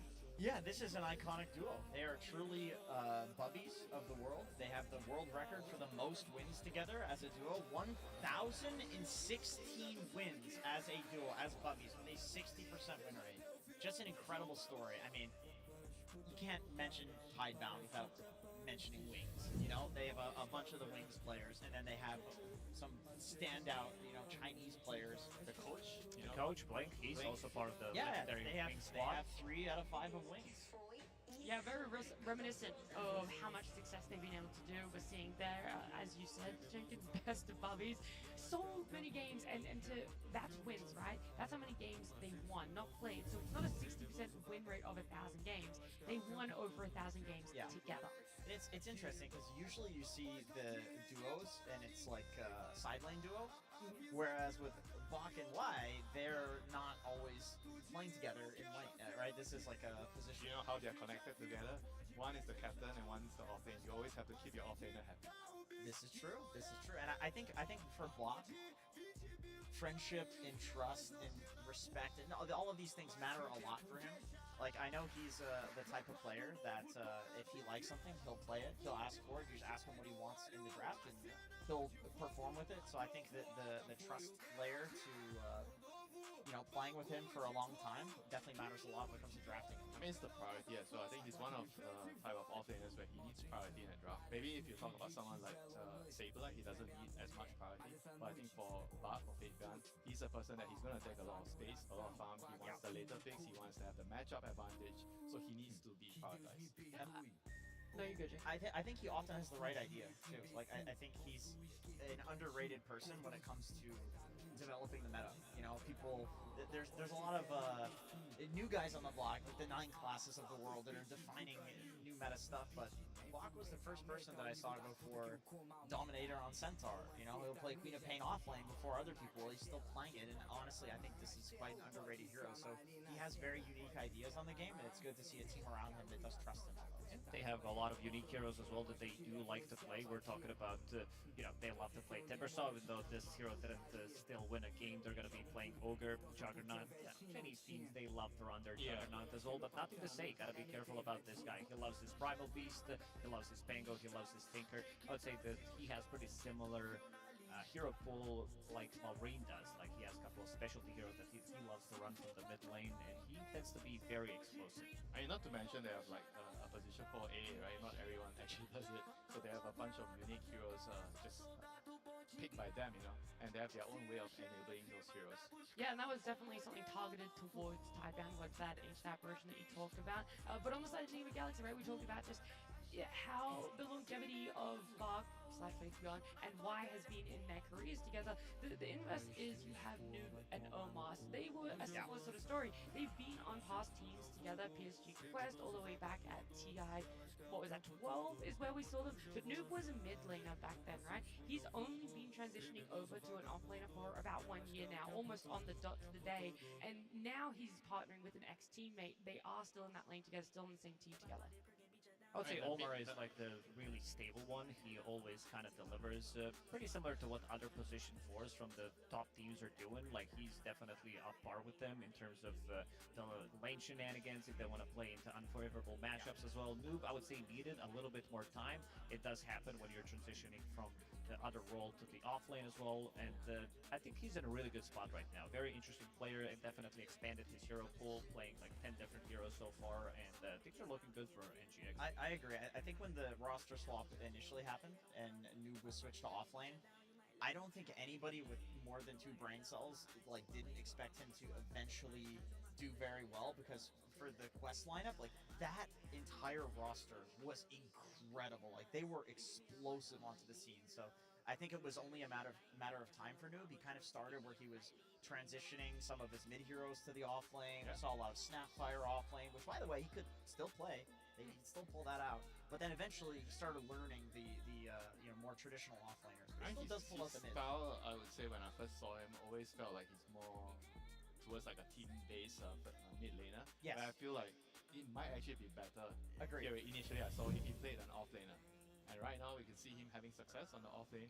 And there we go, the common heroes that they have. And you see some, like the A that I mentioned, is only for Tidebound. I don't remember or recalling anyone else doing like a position 4A in this tournament so far. Yeah, the interesting ones that are in common though, the Shaker and the Shadow Fiend, they're not surprising in any way of teams wanting to play them, but I'm just surprised how many times they're able to actually play it, right? And it's very even. Tidebound getting it 4 times for the Shaker, Enigma Galaxy 3, same with SF, 3 for Tidebound, 2 for the Enigma Galaxy there, so it's interesting where it's like, are these where their wins are coming from? Is it more actually the heroes on the unique side that they're finding that success with, and you might only need one of those more stable meta heroes? I think the distinct thing that you're going to see in the game and from the heroes just now that we saw is one team like Enigma Galaxy, they're going to be probably more focused on the mid lane, and they're going to be playing around Exumia more, whereas for Tidebound, they're going to be playing more on the side lanes, right, ensuring Bug gets a good start, then you try to play, get your Helm game going on, or get the auras going on. So it'll be a very difference in style, coming to clash here. 100%, and I really do want to mention the Lone Druid. We have to talk about that. Oh, absolutely. Like, this was a big player in the previous series. I don't think either team, I mean, obviously, Enigma's thinking about it, but I don't think Tidebound is going to have watched the series last night and not have this on their mind as a potential... I mean, do you think he falls in the category of a Helm counter-ish hero? Like, he kills the Helm, or he deals with it? He can. He definitely can. We saw some early Aghanim Scepters coming up from him and Pure, I believe, so you can be anywhere on the map and be able to deal with that Helm of the Dominator, which is super annoying. Yeah, we could talk some more about this, but all I really want to do is give our audience our game 1.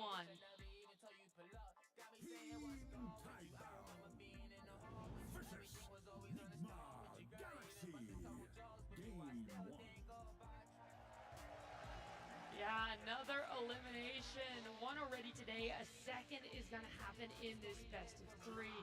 We didn't really talk about Tinker that much, right? That is something that P-Vision is a bit more synonymous with because it's going on something unique to carry, but you still have to worry about a nothing to say Tinker. It's going to be so dominant and heinous. And nobody likes talking about the hero. Nobody likes playing against the hero except for the person playing the hero.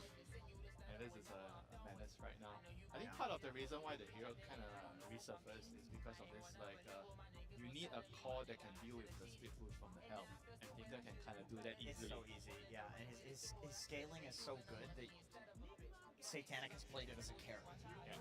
So I agree with this ban. It's in the first phase. This hero gives you the lane push. We talked about some of the teams so far struggling, dealing with the lanes, dealing with the Helms.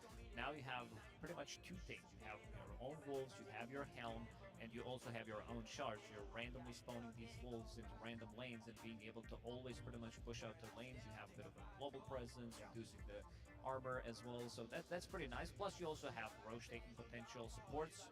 currently don't like the. I don't think they ever did like the playing into Lycan. Whenever there's this zoo meta, certain supports like the ones that you did mention, like Ancient Apparition, Shadow Demon. Yeah, you can't really play into Lycan. You're just getting dismantled. Yeah, it's a nightmare. You kind of have to be something that is more unconventional. Like yesterday we saw the Wyvern. I think Wyvern's kind of okay. Other than that, maybe a CM. Like CM, I think sometimes can be good with the barrier. Can be good with the frostbite to set up kills on the creeps.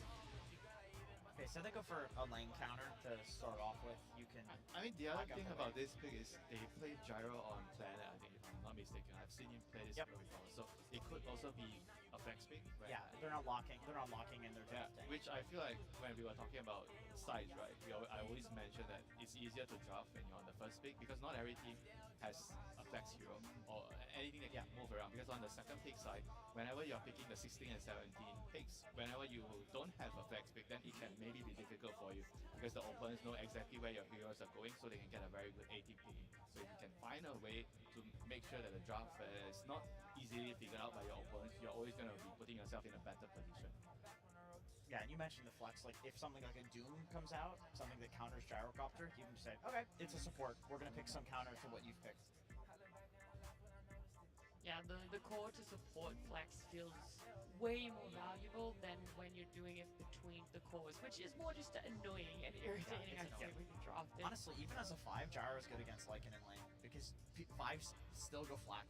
Yeah, that's the thing. If it's a 4, you're not going to be leaning against it. Do you swap where your supports go if that does eventuate in this draft? Yeah, but the thing with the flag is like I feel like Lycan's issue is like he doesn't really pressure the carry, right? And as long as he's getting his own farm, I think he's happy, you know. So if the Gyro actually does that on support, Lycan doesn't really care. Yeah, it's more about targeting the supports. And speaking of supports, I think Tidebound are going to be looking into, I would say, 3 heroes, something that's going to be not dying to Lycan instantly. These like Paganas, Wind Rangers, maybe Muerta, something along those lines that you have a little bit of protection for yourself until he gets that nullifier for Pagana, which is a bit of a disastrous one. But Planet he loves to run this position for Muertas. I would like to see that also because then Nigma can't pick it.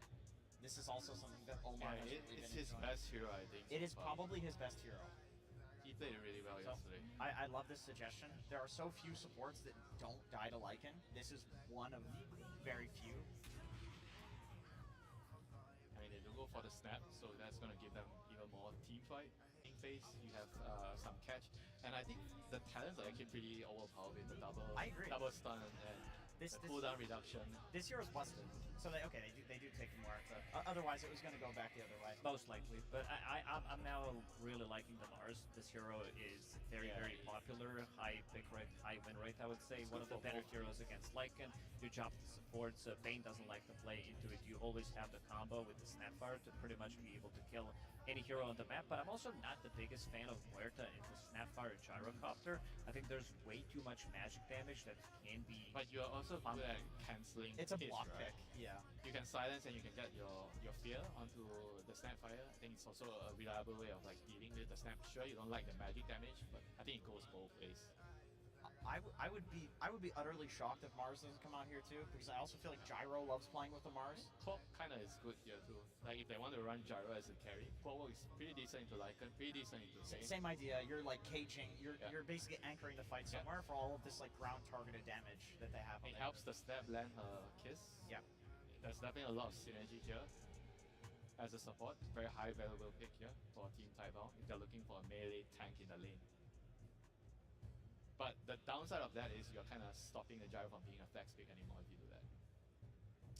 Another reason I like Mars plus Snap is because it's a lane you know will do fine against any counter. Like it's very hard to come up with something that can outlane that, and NGX has the last pick out of the phase, so you know that they're gonna get something like real juicy. Oh, they go for the Shaker right away. It's a lot of team fights just between these two heroes, Snapfire plus Earthshaker. And I also love the fact that you can't invade enemy triangle. Eventually, Shaker's going to be getting his own farm. He's going to be getting those stacks. The first Echo Salami probably going to be used on the Ancients, and there's not much you can do about it. This is an S tier Magic community game. There is so much magic damage on Tidebound, especially if they do end up picking a Mars. I could see Life steal? You want Life Stealer. I can see Life Stealer. I mean, it doesn't mean that NGX will lack a little bit of team fight, but There's still 2 more picks to come out for Tiger, right? They could change it a little bit here. they could. It's just these 3 heroes have so much magic now. Yeah. So what they're doing here is they are moving the Earthshaker to the flex pick. So Earthshaker can go mid, can go off lane. So their whole draft can still be moved around. And the Silencer, you know, is also a very good answer into the bait. You can have a grip if Silencer is alive. The only downside about the Silencer is Sucks against Silencer, Lycan. yeah, he doesn't do anything against the Zoo, you know, the Lycan. He hates the Zoo. But, you know, there's always the counter strat of if you're just sitting in the fountain pressing R, the Lycan can't get you there. It makes me wonder though, if you're kind of having this standoff between the Bane not really wanting to use ult until the Silence is down and Silencer holding it, which support is better at utilizing their other spells, offering Silencer. more to a fight. Silencer, but he's also playing into Lycan, which could force him to potentially use that global silence in a time where he doesn't really want to use it before he dies. So I think that this game is going to be very important that he does hold potentially a buyback, because he can easily die in these type of engagements. And this is going to be Ghost Heroes. He loves to play these late game carries. He's known to play, Troll. He's playing Lone Druid, Morphling, something that can really scale in the late game. And He this wants is the to be elimination series. He wants to be the strongest free hero. carry, pretty much, yeah. I mean, they ban out the anti-mage. I'm expecting the Mars to also be I the think one you have to. following. You're playing against the Medusa. You have to remove this hero. What are the other good answers to Juice? I mean, Pango is one that you can talk about. Yeah. Diffusal Blade. Slark. Does anyone else build Diffusal Blade as naturally as Penguin? I honestly, I don't think Gyro Diffusal is bad against Juice. I think this is what you go. But sometimes it can be a bait, or if you go diffuser and you're not really winning the fights, then it can be bad for that hero. I'm a big believer in it because I think Disperser is also really good against Medusa. I mean, there's also another hero. Like if they want to pick an offlaner, there's Luxia. You copy the Medusa. You don't have to buy diffuser, but you copy her. Yeah, that's a great call. I mean, getting the Lycan auras as well by getting a wall illusion of him also very strong. I mean, this would be so much wombo combo if they did the Darkseer. I mean, I think there's too many heroes to ban. They probably are going to be leaning towards banning the Mars. The anti-mage is a Mars ban, and Mars is probably the second top tier ban. So something is going to be let through. Yeah. Yep, still looks like a good Mars game. I mean, I don't think this is by any means a completely free Medusa game. Yeah, so they actually choose to not let go of the Darkseer, so Mars is still in the table. I mean, could they actually pick the Mars themselves to block it? Well, is there any way they can do it? Run the Lycan mid, I guess. Or the Mars Or the Mars mid. Does that feel good though? To have Probably kind not. of It might be felt that too in? complicated to make this happen. But now they need a hero for Sumail. Sumail so far has been playing these relatively explosive mid heroes. We saw him play Nature's Prophet yesterday multiple times, which was kind of okay. He But needs to be a moving hero, I think. Okay. Well, that is confusing. Let's break this one. I mean, Clockwork mid with the Muerta mid. I think it's Muerta. I think it's a Muerta. She has to be more likely a call. I actually don't think Clock mid is bad. My argument for it is I'm gonna need it. It's gonna be strong. there are a lot of heroes to interrupt their cast points, like Shaker hates Earthshaker playing hates Clockwork. playing against Clock, and it looks like a Shaker mid here. And if you get a Blade Mail, look at all the ground targeted damage. Like, it would be a very good Blade Mail game if you can get it quickly. I mean, this is also a really good underdog game against Okay, it's Medusa and Lycan. Yeah, Sumail's playing It's the still very interesting. I think in lane it should do very well against an Earthshaker, right? Yeah, with the silence and everything else. But I also feel like because they are running Muerta mid, it means that Clockwork is going to be laning into silence. So this is one of Clock's favorite matchups in the lane. You can easily catch him out or force him to use global in a bad situation. I think it's just very annoying for Silencer to deal with a Clock in Clockwork needs to do a lot of this game because he is pretty much the only setup, him and Bane, but also Bane's going to be playing into Silencer, playing into this global presence, playing into Earthshaker, so I don't think he's going to be having an easy time landing his spells. And if you look at the Tricore of Nigma Galaxy, these are pretty static, stuns type of heroes that they need a lot of time to get online. Lycan, he can join once he gets his like 12, 13 minutes Dominator / Overlord. But you also have Medusa, who doesn't want to join until she gets 2 items, plus also Veil and where very slow. It's a bit greedy. It's a bit greedy with supports that feel kind of countered. You have the cookie to get out of the cogs. You have the global silence to cancel. Yeah, but it depends on how you look at it as well. I think the clock also counters the snap and the silencer. You hope you force the global or True. you cancel the kiss. That's can true. go either way. I do want to mention the Underlord a bit because this is a great Crimson Guard pipe builder, which people Medusa consider likes a counter to Medusa because no matter what build you go, magic or physical, he counters both. Until you get Nullifier. Nullifier is going to be a very key item. This is true. Okay. And is it also seeing the Underlord going back to a position 3 compared to last series where we saw it as a carry that you also like a bit more? You can go for those auras, you can be more just for the team fight. It's very normal. I think against Medusa, you always want a Crimson Guard, even if she goes for magic build. If she goes for magic build, you need a pipe. Name a hero in Dota that wants to build Crimson Pipe that's not Darkseer. It's Underlord. Centaur. No, you forgot about the Dominator. Alright. Centaur would have been good as well. Yeah. It was banned, first phase. Yeah, of course. So that's why we were sort of seeing the Underlord there. You guys, it's elimination. We've got to get some final thoughts though for game number 1. A team. Because you can hear a lot of people cheering for both sides of Tidebound and Enigma Galaxy. Tidebound. I'm going to go with Tidebound on this one as well. I think I'm afraid of the audience, so I'm going to go with Tidebound as well. You're afraid of the audience. I love it. Let's see, though, what exactly our coach and Tsunami have to say about the draft. Thank you very much. I am joined by Kuroki of Enigma Galaxy, who is deciding to put on a show for us because Sumail Muerta mid. This is not a flex I've seen from you guys before. What's the reason? Well, it's Sumail. He does whatever he wants, whenever he wants. So, yeah. You leave him unchained and he's gonna do work. But you guys have been running experiments though. Even yesterday we saw the Nature's Prophet experiment. So this theory, Muerta being flexed at the last second, you think it's gonna be able to trip up Tidebound? We're very confident. We've practiced it quite a lot. And I believe in my guys' abilities. But at the end of the day, we're here to enjoy the games and we hope to inspire you guys. The inspiration is here for sure, my man. But in addition to enjoying the games, we get to enjoy the games. I don't know how much you get to enjoy the games because these have to be incredibly stressful experiences. I was watching yesterday. I was on the edge of my seat the entire time. What's it like as a coach witnessing your boys playing on stage? I'm chilling, to be honest. But yeah, I'm just having fun and yeah. Barclays Arena, are you ready to have some fun as well? Then let's get the game started. Good luck, Kuroki.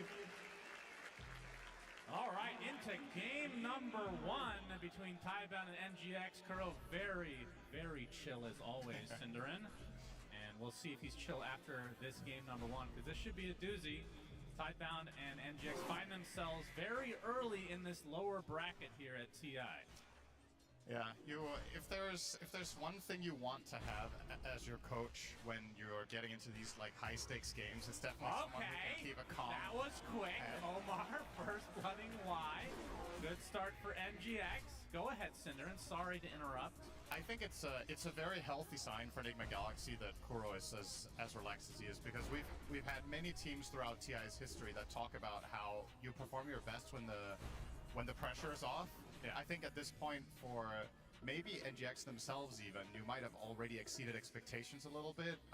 You had an interview with... Oh, hang on. He's in quite a bit of trouble. Omar is going to make his way over, but it's too late. Last right click is enough for Shiro to bring down Noob. Go ahead and continue your point. Yes. I don't see how many kills we get in the meantime. Yeah, well, it's a good start, isn't it? We had an interview with GH in the Road to the International. He was talking about they enter with no expectations because they feel like they will perform better without the pressure. And in reality, this year has been very turbulent for this organization, right? It's been a mixed bag, and so have the previous ones. So I think they're just really enjoying themselves and feeling the moment, and that's kind of what Kuro was hinting at in the interview as well, right? We're out there, we're going to play our best and have fun and enjoy it. And a lot of teams have made crazy runs with that mentality. Yeah. This is obviously going to be a really tough opponent, but worth noting, Team Tidebound had a great start in the Road to the International, and then yesterday they really got humbled. So they're a little bit in the opposite situation in spite of both teams having lost. I think Nigma Galaxy perhaps could be have the better mental angle for today, possibly. Yeah, for sure. I mean, pressure is definitely a big thing. I mean, with NGX, you have a lot of experience on the shoulders of the likes of GH and Sumail, of course, but I mean, a lot of people did not pick them to get to the top 8 to begin with. Of course, there's a lot of hope for that to happen, and that is indeed the case, whereas Tidebound, there's always going to be lots of pressure. Even with 2 TI winners on the squad, I mean, China is very unforgiving with their own teams, Cinderin, as we've seen in the past. And I will say, talking about hope, the elephant in the room that I feel like we talk this to death, but you still have to think about this in Nigma Galaxy games because, you know, the stats don't lie, as a famous man once said. It's a lot of Nigma Galaxy's games when they go late become kind of crazy. Yes. And Team Tidebound and Extreme Gaming, the two big Chinese teams performing in this tournament, have been no strangers to playing very well late. Enigma Galaxy's Achilles heel. Right on top of Baka. We're fighting for this Lotus, and that's the death of Faith Beyond. Planet now on the run as both Ghost and GH will pursue. It's going to be close with this last right click, as GH doesn't have Brain Sap up for a while, so they won't get that second kill, but already off to a very good start. Yeah. And of course, securing the Lotuses when you have a Medusa on your team, extremely important. Yeah, it's arguably the best Lotus hero in the entire game. So even the early ones that aren't as powerful are just extremely powerful, and Medusa, it's way more EHP for her than other heroes, so a nice grab for them and a good start. This Bane Medusa lane, definitely one of the better lane matchups you can have against Underlord. In spite of him being the last pick, he's not picked as a counter to the lane. He's picked more in the broader sense on a macro level. But I don't see any reason why Ghost wouldn't just keep farming up the Storm here. And his carry matchup against Gyro is also good on the Dusa. The bigger question I have revolves around the team fighting capabilities of the two lineups, because what we've seen in this tournament a lot is that games go longer. On the main stage, they've actually, ironically, kind of been shorter on average than they were in the first stage. But if this game goes down the distance, how are Enigma Galaxy going to structure their team fights? They don't really have any key team fight abilities versus a lineup that has Global Silence, Echo Slam, Flat Cannon, everything Underlord brings to the table with auras. They're decked out for that playstyle, whereas Enigma Galaxy is a lot more skirmish heavy, but then you still have the Medusa. A little bit of a mixed bag in my opinion. Yeah, that's true. And also, like you mentioned, NGX bring a style of play that feels extremely chaotic. Regardless of them having a lead, or as we're going to see, a Nightmare. Omar coming in as well. TP support is on the way. Dead shot back into the cogs. Nothing to say, in a lot of trouble. Planet and Wyatt made their way over, but nothing to say is already dead. It might be a trade for Omar, but this is a level 2 support. So definitely not favorable for Tidebound. Really cool combination there. The cogs and Deadshot forcing the enemy hero into that cog knockback. It is, like the panel talked about, it's a tough matchup for Shaker. The Clockwork is a classic counter, and on top of that, you lane him against Muerta, who is a very untraditional mid-hero, but when played in melee matchups can truly bully the opponent. This constant harassment with Gunslinger, with Deadshots. And of course, no surprise here, Sumail going for the quick draw facet, which is the classic way of playing core Muerta. GH, Nightmare, back into Omar. On that level 2 Clockwork, and you can see how hard it is for the Underlord to cast anything. The Battery Assault is such a good counter to these long cast time heroes, and Ghost gets the kill onto Faith Beyond. Omar is everywhere so far on this clock. Also, part of the reason why he's so low level is he's not really taking any lane experience, but of course other heroes are going to be the beneficiaries of that. As long as your lanes can stand on their own, you're going to get a faster level 6 on the Lycan, for example, which could be really impactful. His matchup against the supports of the enemy team are very good. Silencer is terrible against Lycan. I'd say Snapfire, one of the weaker ones as well. And these are basically 2 solo lanes, top and bottom, with the supports just roaming constantly. Nothing to say. Gonna know that GH is in the area. Koro asked his teammates, do you guys remember how you played in 2014? And they all say, no, we weren't born then. Nothing to say. Gets off a Fissure, blocks off GH. Omar's going to be fine, but it looks like can he get the deny onto the creeps? GH attempts it, but nothing to say with the Enchant Totem kill. And they can see that there are a couple of stacks, nothing too major to work with though yet for Tidebound. Oh, Omar's just in there. He's going to chase here. There's the 7-minute wisdom that he would love to try to steal. That was part of why this Bane kill was so good when he got it. And Bach is making his way from the north. Omar inside of the circular area, but Planet gets there too. So now Omar on the retreat. Good fissure from Nothing to Say, and this will be the death of Omar. Now his reign has finally come to an end, already with the 1 kill and 2 assists in this game. I honestly don't really mind that. He pulled 4 heroes over there. He's just putting pressure and making space for his teammates, knowing that he's so low level. It's not that big of a loss to make the enemy team run for you for that long. Helm of the Dominator now completed for Sumail. Can't say I've seen much mid Muerta with Helm of the Dom, but yeah, I'm sure it's fine. Just like with every other hero. They have one on Muerta, they have one on the Lycan. As for the Tidebound side, they're going for none of them, it looks like. So, a little bit uncharacteristic. We've seen Bach play a lot of Helms on his offlane heroes. Yeah. Have they used it on Underlord, though? I don't think I've... I don't know how much he's even played this hero this tournament, to be honest. 8-minute power rune is bottom. It's a damage rune as a dead shot does hit, so Planet will be brought down eventually, you would think. The Troll's gonna get him. Troll does get the last hit. More supports dying outright, though, so 2 for 1 across the map.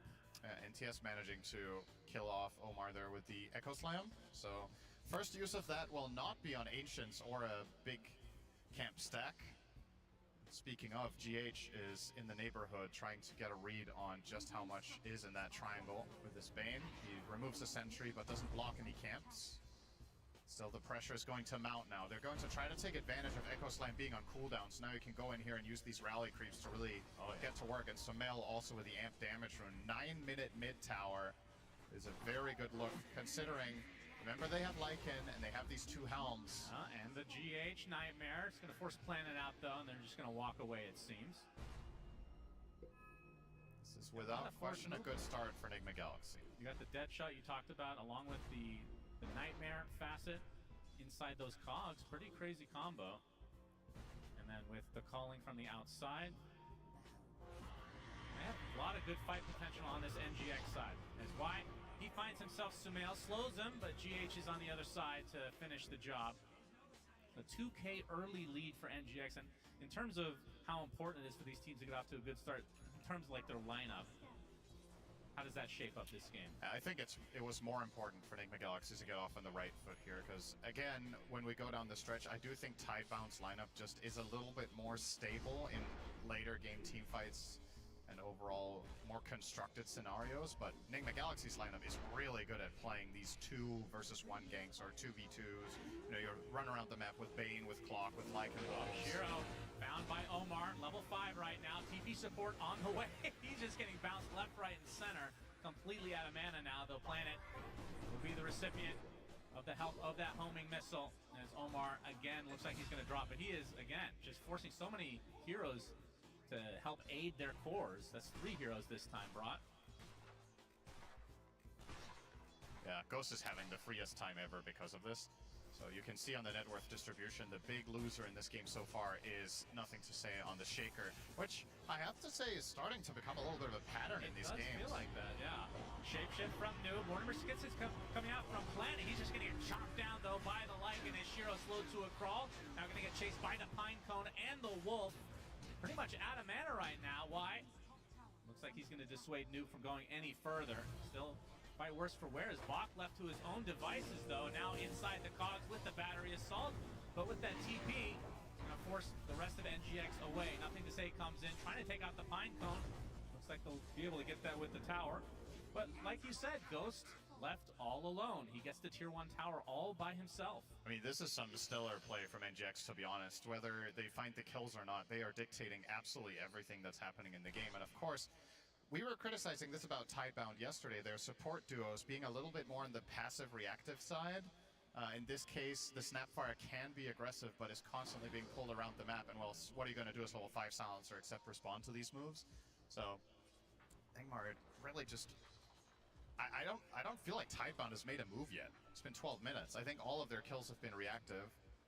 And if Enigma Galaxy can keep this pace up, they're on the way to a very chunky lead. They've only taken the top and mid tower. Bottom tower is usually the easier one to get, and they still can claim that.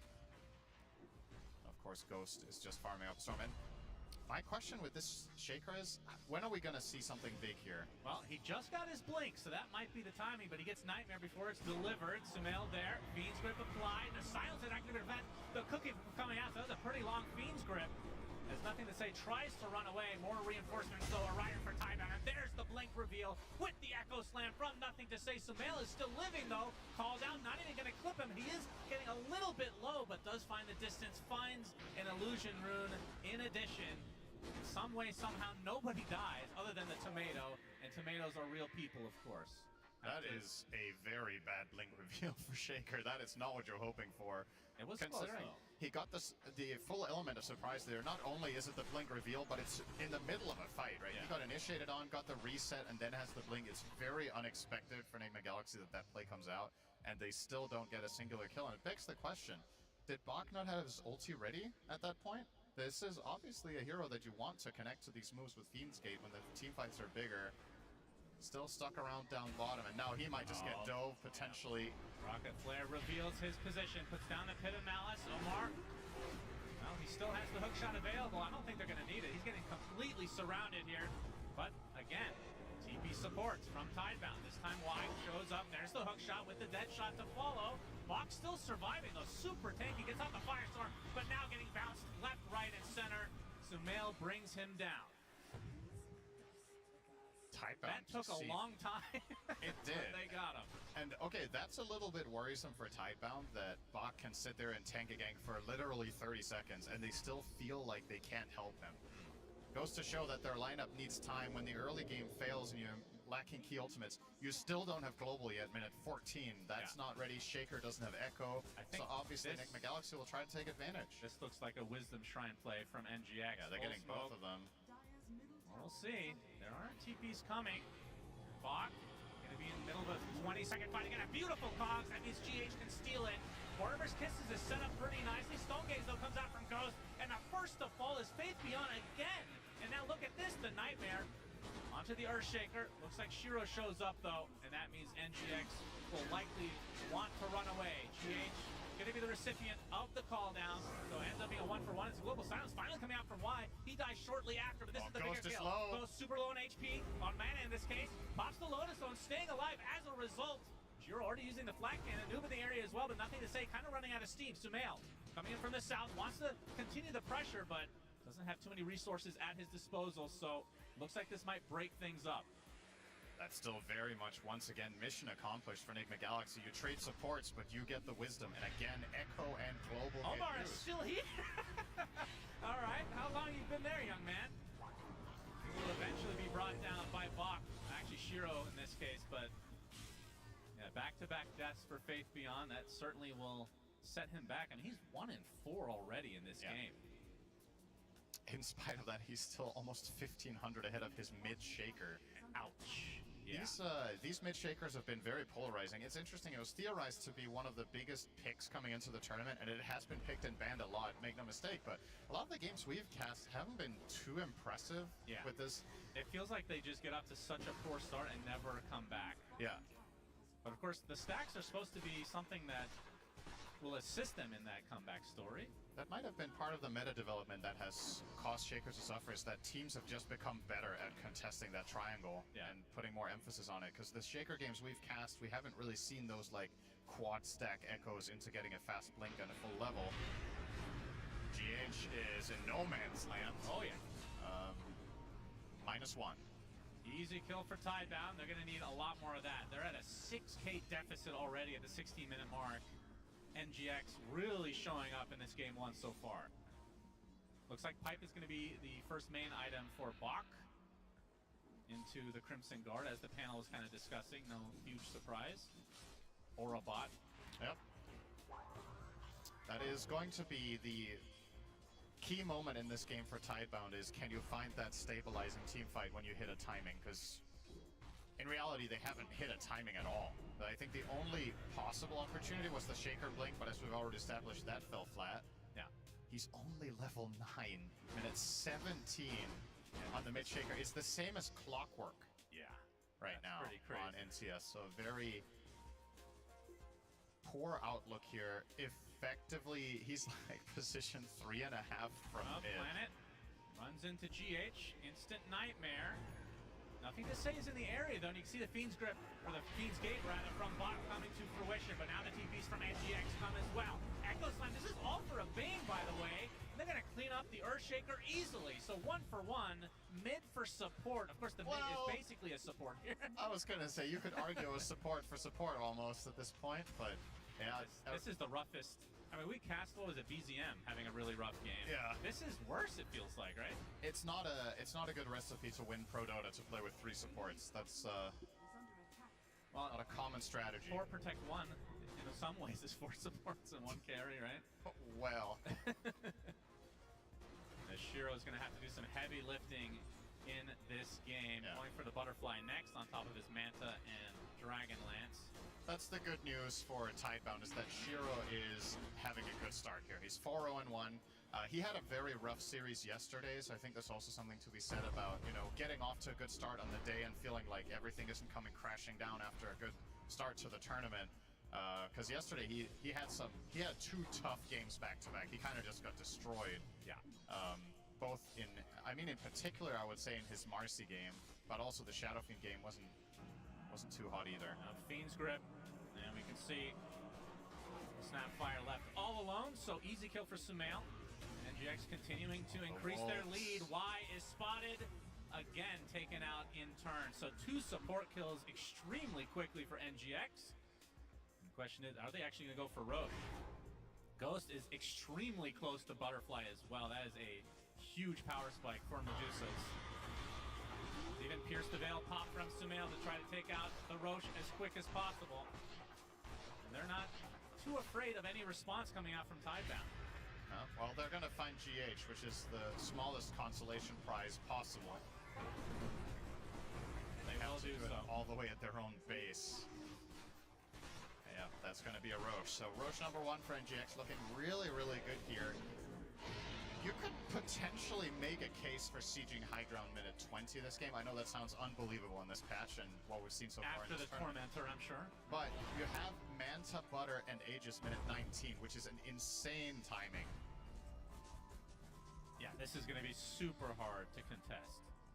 You can at least pick whatever objective you want outside of the enemy base, and it's yours. I just don't see Tidebound standing a chance. So you can take every tower or Tormentor by grouping up. Then the question is, if you're grouping up 5 heroes, can Tidebound beat you on economy by just playing the map more efficiently while you group up? So you got to be careful not to be too slow moving as a unit. And for the time being, Nigma Galaxy don't really seem to be pressing much of the map. They just want to keep farming, which is also okay. They don't have to use the Aegis immediately, but I do think it would be a mistake to just let it expire without forcing anything. And looks like Ghost is already approaching his first target, the top tier 2 tower. Yep, likely go for the tier 2, and then, I mean, maybe you poke a bit, force a fortification, and then go for the Tormentor. It's just plenty of time on this Aegis. I mean, the more you look at this, the better this Medusa hero is in this game, right? The last pick of Tidebound, the Underlord, does no damage to her because Firestorm's percentage-based damage is irrelevant against Deuce's bad HP pool. Yeah. So I'm kind of questioning this choice. I understand you want the auras, but do the pros outweigh the cons of Dusa was the primary problem that Nigma presented in that second phase, and I feel like you did not solve it at all. You have no single target damage, you have no mana burn. Who's going to stop Ghost when he gets his next item? GH will get the shard. They don't even need to group up to take the Tormentor, so this is also a tier 2 for NGX. I mean, is there... This is more of a Thompson thing, I guess, from back in the day. Is there any consideration for Diffusal on Gyro? I think he has to buy it eventually, because otherwise I just don't see them killing Dusa, but not yet. I mean, when you say eventually, how much time are they going to give you? Exactly, yeah. That's the question here. If Nigma Galaxy go high ground here and take a lane of barracks, I feel like we've gone into a time machine from 2 months ago when people played the game normally. I know, what happened? What happened in these 3 days off? Here we go. I love this. I really think this is a good siege. I think they can commit harder to it and bring Lycan Walls and everything, but... Yeah, they find a little tasty snack in the form of Planet. Even uses Pierce the Veil to get that kill. Planet with a rare sight here, 6 items in his stash. I don't think I've ever seen that before. Huh. He has a full solar. He just hasn't picked up the power, except the energy boost. He must have panic buyed right before he died then, huh? I mean, he did AFK after getting nightmares, so he was just mashing his quick buy button. It happens to the best of us. As Ghost gonna get some pressure applied to him. A call down his place. It's gonna be A-okay though. Obviously, still with 2 minutes on that Aegis. But it looks like their strat is to go for all the tier 2s. I mean, 2 or 3 tier 2s and Tormentor for the first Aegis is, in the average game, a very good result. Also, a little poke damage on the top tier 3. He got about a quarter of that on his own on Ghost. And yeah, this mid tower, not long for this world. Shiro's trying to be annoying, but that's all he'll do. I really like this first pickup on Clockwork of buying Force Staff, by the way. We've seen different builds. Force Staff is just exceptionally good against Underlord. It's good against Snapfire and Shaker. The enemy team is creating debris for you to cross, and Clockwork with this can do it for a teammate. You might even see him buy the shard, potentially later for himself too, for even more ability to traverse terrain. Well, this is quite the expedition for Y. He's certainly aware of Noob's general presence, puts down a couple nice wards. Only question is, will he be spotted at some point? No, we'll be able to TP out, so some good vision now. See if they're able to use that in the coming minutes. As again, the lead just continues to grow. This is not one of those games where you get an Aegis and it kind of plateaus, which has felt like it's happened a couple, like maybe more games than we're used to seeing in the earlier games that we have cast. But this time around, NGX continuing to expand. Yeah, they're going to finish this bot lane as well. I think even if the Aegis expires, they're still going to try to commit for this tower. But of course, the dream would be to not get into that situation. We've got 25 seconds. There is a glyph. Tidebound are thinking about it this time. They sure are. It's a little bit more of a commitment as Shiro will burn about half the mana from Ghost, even more now. Butterfly online for Shiro. 12 seconds. Keep an eye on the timer here. And yeah, Ghost will respect it. So they do defend. So 2.5 towers, a Tormentor, and a quarter of a tier 3 is what Ghost will get in this 5-minute period. Not too shabby. Yeah. Almost has Scotty as well. That's pretty good. Not too bad farming. You can see Tidebound. Yeah, they're going to try to do something. Nice headshot on the smoke target. Smell didn't even see him. This is one of those moments where you go, I was here, Shannon. They are making a move on Tidebound. We were here to witness Tidebound moving as a unit in smoke. Their creeps are killing all of the neutrals in the meantime, as finally Tidebound is revealed and they find absolutely nothing. This is what I bought the postcard for. That was really uninteresting to write home about. All right, nothing to say is back to farming. Yep, doing his best. He'll have BKB relatively shortly, so just the recipe away at this point. That's still so far behind. Oh, they're gonna try again. Right through the gate. So Bach is queuing up Aghanims now on the Underlord. We both love to see that. Of course, coolest when you've got the Gleipnir. Oh, this was scanned out. Noob. Oh, that's a very, very good read. This might be 2 smokes in a row kind of waste, although Noob, he popped his ult inside the Pit of Malice, though. Reinforcements are going to arrive pretty shortly, but the Global Silence comes out and the Mortimer's Kisses destroy him. But incoming Sumail with the BKB pierce the veil. First to fall is the Snapfire. You can see the Fiends grip onto the Gyrocopter. Do they have the damage? They have the lockdown. They have everything.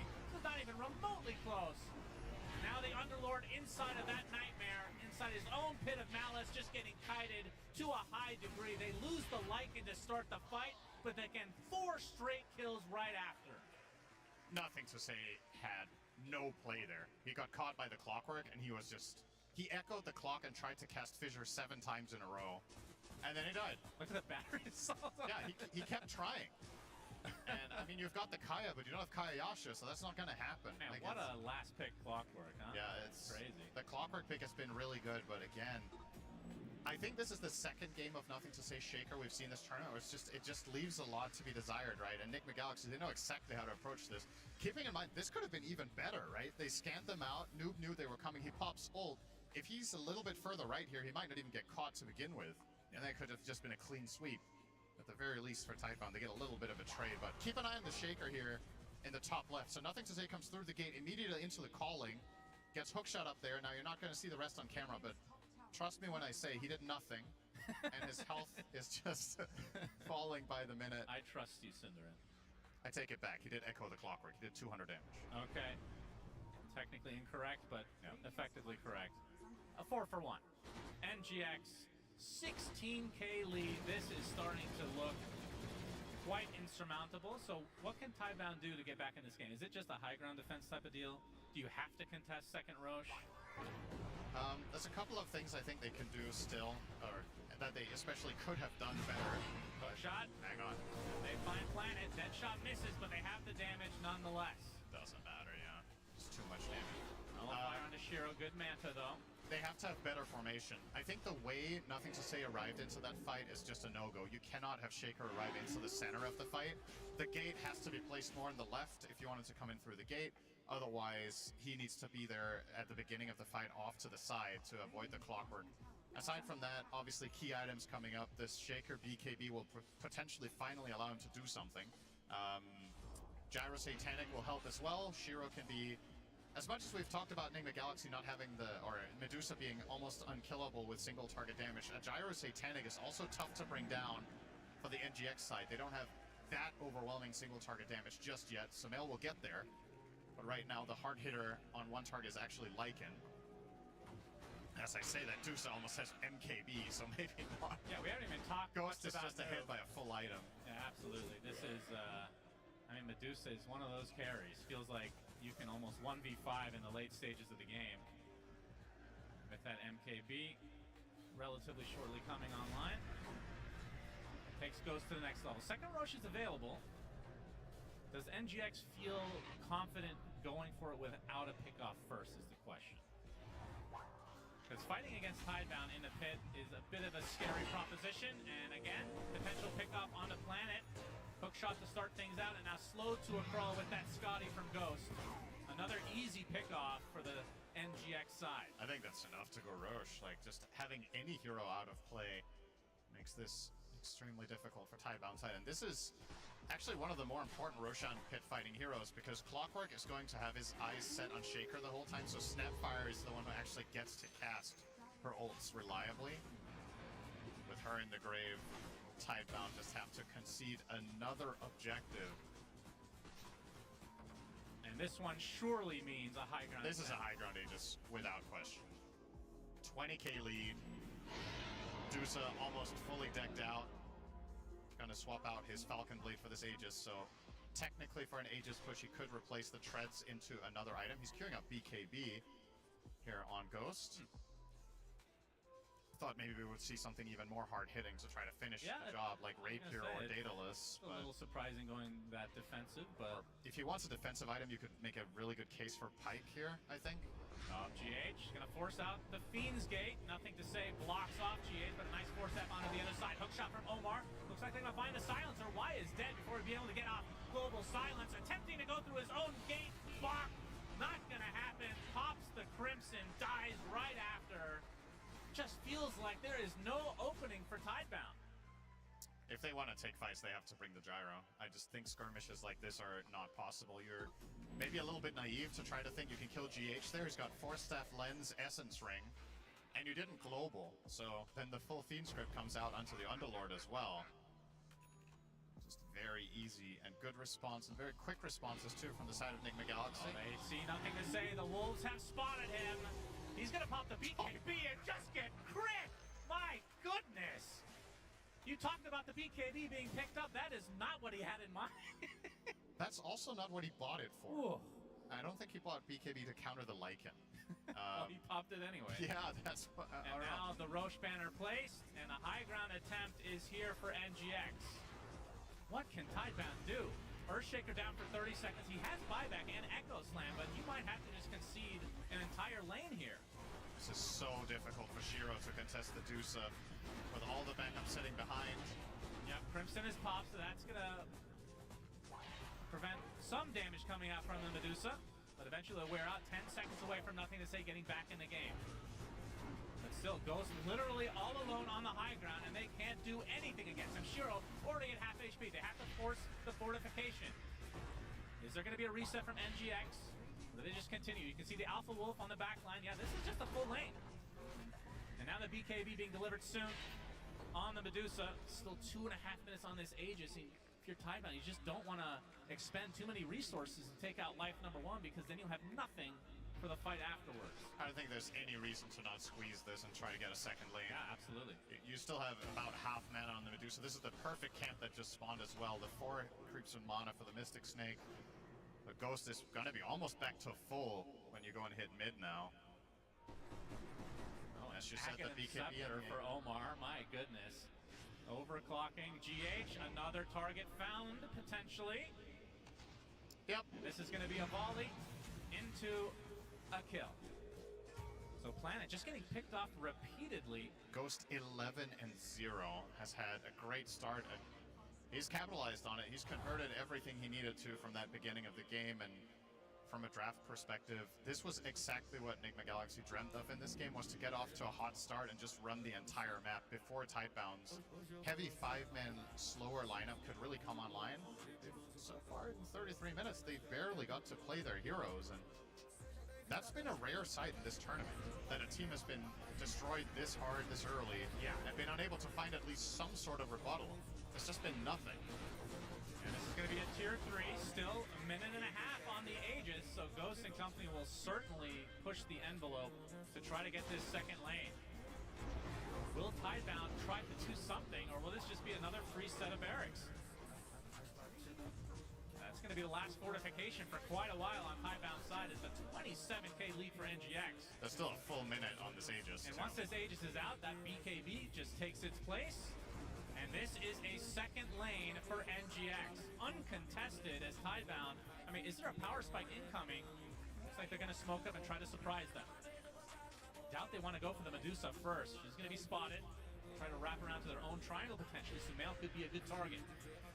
The smoke on the other side for NGX. Omar's going to pop it. Overclocker plate into the hook shot. The Silencer stuck in place. You'll be able to get off the global silence. No! The Silencer dead right off the bat. And you can see, nothing to say does kill off Omar, but now he's going to get chased by Noob as Shiro full grip on the sideline. Blocks the right click dash from Noob as the GGs come out. NGX just absolutely stomped Tidebound in game 1. Wow, that was not even remotely close. And we were talking about this at the beginning of the game.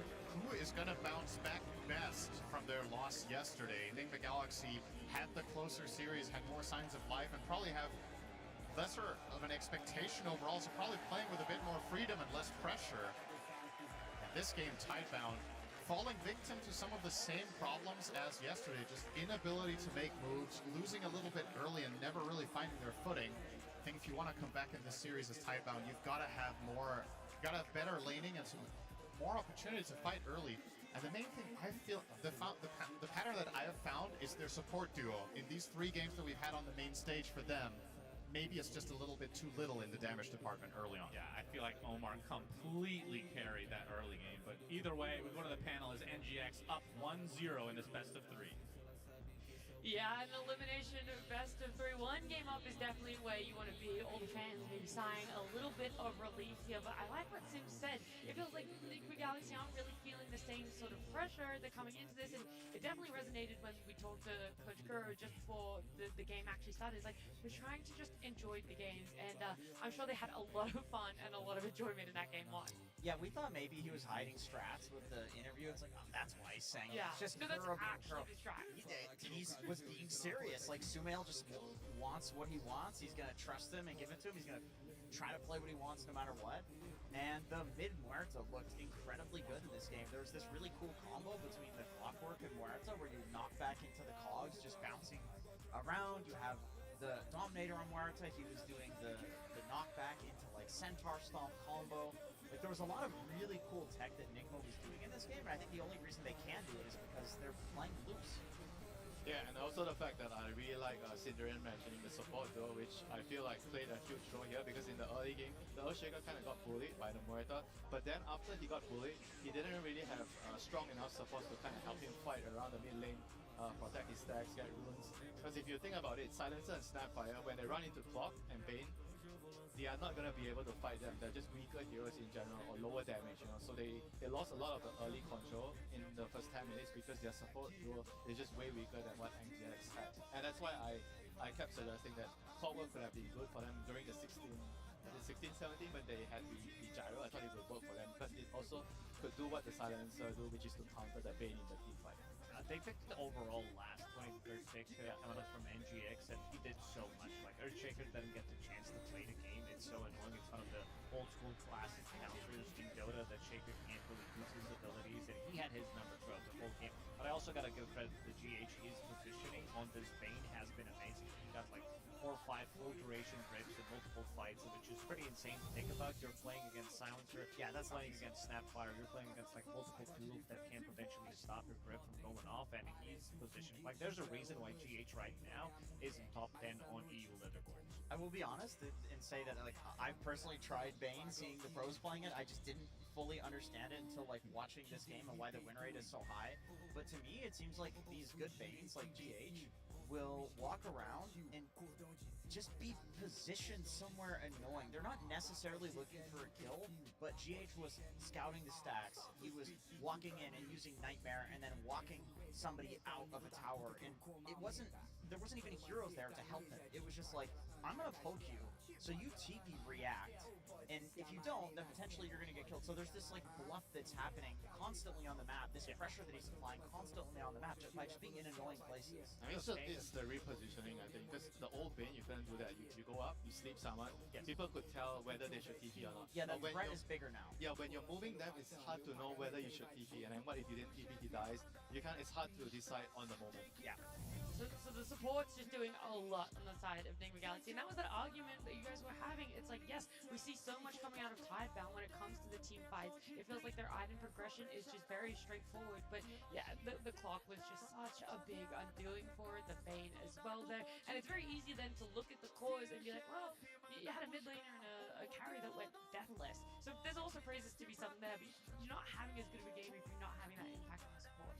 Yeah, I mean, it's the tri hero, the trifecta, the mid hero and the 2 supports. So every time when you talk about just the 2 supports, you also need to talk about what mid hero you're pairing with the supports, right? So you kind of need to enable each other. If you need more of like a range support, or you need a more melee support, for example, or even the duo right here, with the Snap and Silencer, they kind of feel like they don't really complement each other enough. They feel like they are overlapping in roles in some way where they stand behind and they cast their spells, and they don't really contribute other things, in the game. We're looking at the earlier part of this one, because everyone talks about it. How do you pair a mid hero with this? Sumail on the mid. Whilst we look at the stats at the end of the game, you're like, yeah, he had a great game. Everything for him was fantastic. It definitely was, but this is the fight where he comes in with amplified damage, Helm of the Dominator. I think this item makes any mid hero viable. Like we saw Spectre being viable, we saw Faceless Void becoming more popular, but it does allow him to play his own type of a game. I was a little worried that he's not going to be, if you're pretty much building into the standard stuff coming up from mid-Huerta, if you're going for, Mjolnir, you're pretty much becoming another Medusa, but he found a way to be able to be more active, pick up that Dominator, and then go for the Witchblade as well, having a bit of a mixed damage as well, but be very annoying on the map. This is also a fight where NGX, they're 4k gold ahead. They're trying to initiate on the Earthshaker, and his Blink Dagger is being delivered pretty much on the Courier, and he's going to get delivered straight away, even though he did have a little bit of a survivability there. He gets the Blink. It seems like they're going to be able to grab the kill. Shiro joins, but they don't even pick that one up. Like, when you get that second Echo Slam, if you're not using it on Ancients, you want to be getting that kill. And we saw multiple times around that when they go with the Earthshaker, or when he gets initiated on by a Clockwork, they're basically taking the fight 4v5. No. I think anytime a game like this is snowballing so hard, it's almost always like down to the supports. It's like, how are those first like rune rotations going, like when these heroes are actually connecting together? And I would definitely agree that when I look at the trios for Tidebound, I'm like, who are the 3 heroes that are supposed to play together? Like Underlord in the supports, Earthshaker in the supports. This game was kind of rough. Like, we saw the Blink Dagger play, but the moment that doesn't connect, like, this is the moment for you. Sumail just walking out of that is like the most devastating thing possible in this game. It felt like they were trying to give that kill to their core. It's like, okay, maybe that's a way back into it, but then you're questioning, how much does the Earthshaker take? Are we actually gonna, let this Muerta walk away? Yeah, unfortunately you do. Things start to fall apart, but there's still plenty more team fights that you can try and find something for yourself. In the middle part of this game that cost 28 minutes, that was where we saw another one where it's like, okay, can we see Tidebound really step up? This is also going to be another fight where GH gets insanely good grip, but first the fight starts, they're going to be killing off Wolf immediately, so Noob is gone, but this is basically 4 versus 5 fight. You have 2 auras on Bach. It feels like they're super strong, but look at that grip. Immediately burning his mana, and then Sumail comes in.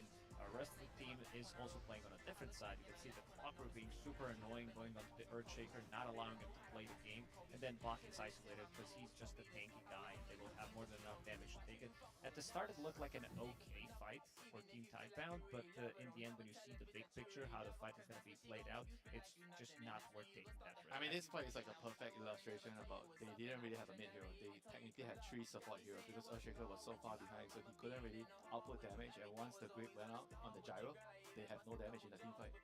The really small thing about that play as well that I think was so great for Nigma Galaxy is you see Noob die immediately, and that's what you're talking about the numbers, but he places his creep, right, his Helm Gnome creep, at a point where when the smoke breaks, everyone else around in his team is able to position to take the fight better. I think that's what's so amazing is, yes, he sacrifices his life, yes, he's a core, but the vision he gave and everything else set up for that perfect nightmare, set up for the Monster to be in a great place. And the creep still has impact after he's dead. Like, this is why the item is so strong. It's essentially like another hero. He helps the Clockwork zone the Earthshaker. I think the only way you turn a fight like that is a big Echo Slime. Like, that's the whole point of this hero. This is how you get back in the game. So identifying that and punishing that is another thing where we can say, like, Omar, he played this game extremely well. Not only did he carry the early game, he carried the team fights. But what we didn't see, because he played well, is that big echo into comeback potential. Okay, we keep talking about the Shaker, and we said how rough his game was, but Purge himself is going to break it down a little bit more as to why these things happened. Thank you, Nat. Yeah, that was the most integral part of the game, in my opinion, for Enigma Galaxy going forward, and it all started with their draft, basically.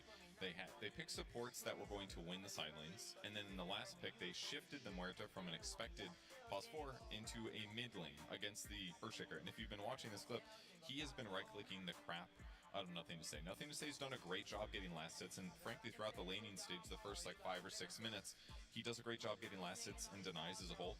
But the constant pressure from Sumail that comes is causing him to spend more money on regen and make different decisions that he normally wouldn't want to make. So this pressure from Sumail's not spending money on resources. He does not buy a bottle. Nothing to Say does purchase a bottle for himself because he just needs it. Every time he's going for last hits and Sumail's ability is off cooldown, he's going to hit that to get some nice harass in with right clicks. Even watch this range creep here. This one that he's going to. Nothing to Say he's going to want to go for a deny here if he can manage it. But if he approaches at all, he has to worry about this nuke into multiple right-click. Every shifts at the 2-minute mark. That's the first water runes coming. Sumail even gets to get his own water rune. Again, he hasn't bought any resources other than a single set of tangos. And Nothing to Say on the other side doesn't get to refill his bottle a single time. The supports won their lanes, and then the Bane's going to rotate towards the bot rune. Towards the top rune, and the Clock can also do the same on the bottom rune. So Nothing to Say just doesn't even get access to refilling his bottle, which is getting him farther and farther behind with regen. And this obviously cascades even farther. Here's the 4-minute mark, same thing, Clockwork, Bane, moving to the water runes. They end up collapsing and getting a kill on Nothing to Say a little bit later.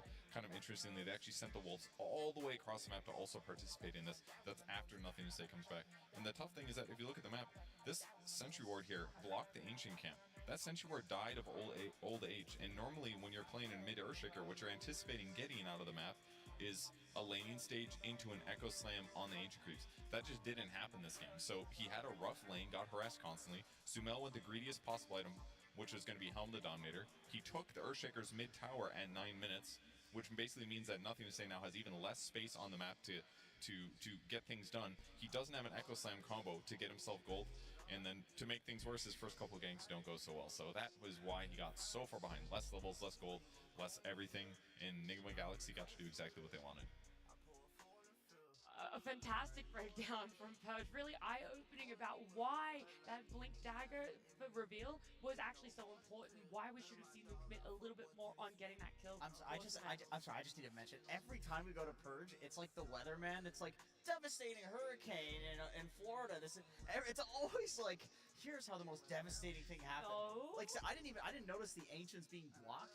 It's not that bad. They learned a lesson. Yesterday when they were playing against BB Team, that game number 1, they tried to invade into Earthshaker's triangle, and they got one hero immediately deleted from the game. So this time around, they were just, well, let's take it slowly. Let's just put a sentry down. It's a much easier approach, and they also did manage to shut him down completely in that mid lane, killing his tower, which resulted in NTS not having a game.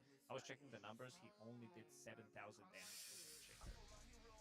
Yeah, devastating news. I don't know if that's the time that we wanted to drop it as our teams are walking back out on stage.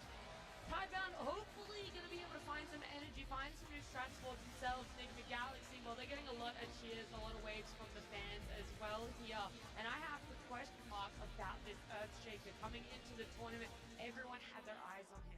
It felt like he was doing great in the road to the international playoffs, but now that we're on stage, it's not garnering the same success. More things about blocking Ancients, more things about bullying in mid matchups just aren't going the way of this hero having the good setup it needs. I think NGX is just smart. They found a counter. Like, I legitimately think if Earthshaker comes out again, they're going to pick Muerta mid. To me, this looked like a counter. Like, all of these little plays. I thought you were going to say if someone's going to be picking Earthshaker, they're going to be banning out Clockwork. Yeah, that was also looking like he was definitely going to say that, yeah. They banned Queen of Pain, which has looked good against Earthshaker, and I think heroes fall out of favor whenever they're really overpowered, when there are like 2 to 3 really good solutions to them, because then there's always going to be one where you can't ban it. Like, you can't ban them all, and this is when a hero falls out of meta. So maybe the stock in Earthshaker should just go down, or we should start seeing it be flexed more to the other roles like we keep talking about, but it seems like it never happens. I mean, it's the lane, right? I think they expose how vulnerable Earthshaker is in the lane. Maybe teams overrating the hero a little bit. He's still strong, but you don't want to open the draft with Earthshaker quickly because he can run into lanes where he can't really play. Ranged heroes definitely destroy him in lane. Yeah, ranged heroes and probably blocking the camp. Those are the two things. Those are the two things you have to look out for. And obviously also the supports. You need to have the right supports to enable you to be able to do that. But if you're an offlaner, there's a lot less stock in like committing to shutting the hero down, like in blocking the camp, because then you could stack the other camps on the side of the map, right? Like, there are other options, and there's like less value in like, okay, we need to get this Blink Dagger super early because this is our mid hero. We need to play around it. So maybe a flex should come into play. Yeah, it's also maybe not relying on just your mid player being the playmaker. That's something that's normally very like cohesive with, okay, a mid laner is going to be our playmaker. They're the one that's going to run around with the support. Maybe you're still fine if your mid laner has a rough game if there is a backup in an off laner. Yeah, definitely the case. Like, I think Underlord is just a weird hero to play around. Like, a lot of the time that it's not in the meta, this is the thing that we point to for why not, is that you need a lot of levels before you can start really being active. Like, it's more like you're active with other heroes, and then he ults in and gives auras. These teams aren't wasting any time, by the way. They're back in their booths, and they are back into draft for game number 2. Team Tidebound versus Enigma Galaxy. Game 2.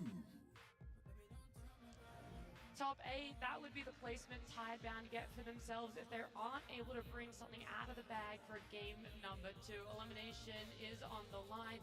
Enigma Galaxy, they kind of just want to repeat what's happening, hoping for themselves that it's going to go the same way, and at least for draft's sake, it's going to start out in a very similar fashion. They're having first pick here. That leaves Invoker in the pool again. They had to switch things up, removing this Lycan, which did cause a lot of issues for them. But Enigma Galaxy, they don't want to mess around. Muerta, now that they've shown that they can play this from 2 different roles, and I'm also pretty sure that Ghost can play it. He has to have that third option if necessary, because Muerta with the other facet does allow you to play from the carrier role, and she seems relatively good, I would say, but what Sumail has shown in the previous game is that he can pretty much play anything Kurotokin and Inter. It's Sumail. He's going to be playing whatever he wants, and the King is back. I'm not just talking about the Sand King, but also Sumail. He's having some top-notch performances. Yeah, this is going to become, I think, a very high value pick here, going maybe deeper in the tournament. This Muerta hero, if you can actually play her mid with the Helm build, I think this hero just gives you so much value in the draft. You open the draft with the hero, it doesn't reveal too much, and you can swap her to a support. Yeah.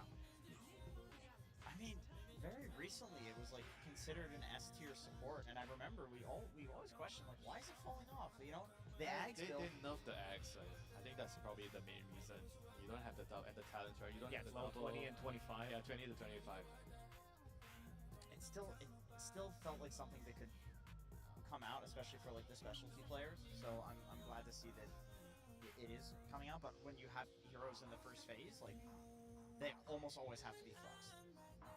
Yeah, I mean the Sand King is like a appropriate response to that. Kind of like also a mid hero slash offlane hero, flex hero, so you can decide it somewhere down the road.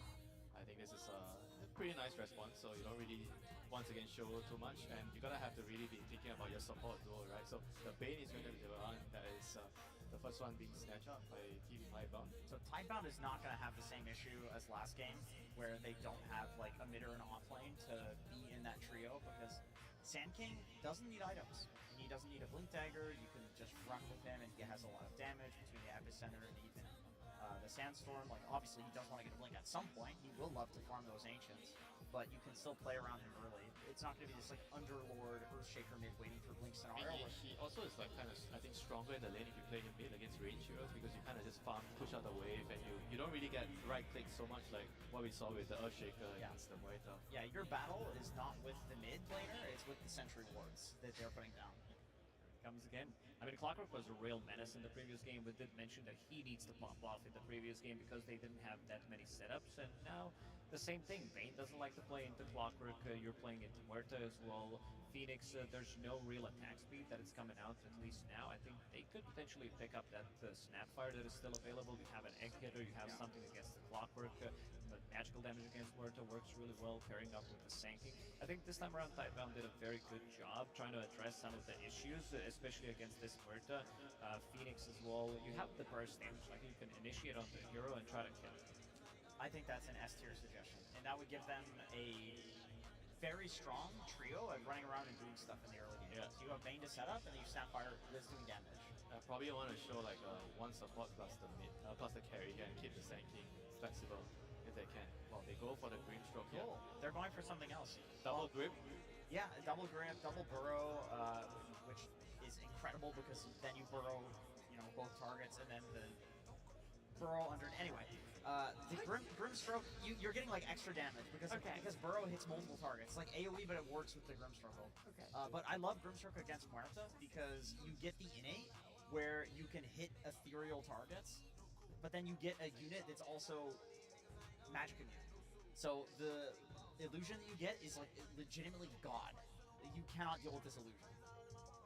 Yeah, Phoenix also hates the silence, the ghost, Yeah, true. You can't really deal with it. And they have a pretty nice Inkswell target with the Sand King. I think every time you see a Grimstroke being picked, immediately you think, oh, does their lineup work well with the Grimstroke? And right now they have the double grip and the Inkswell target on the Sand King. Undying, okay. That's a bit Sand King in the core, Undying. Offlane Undying.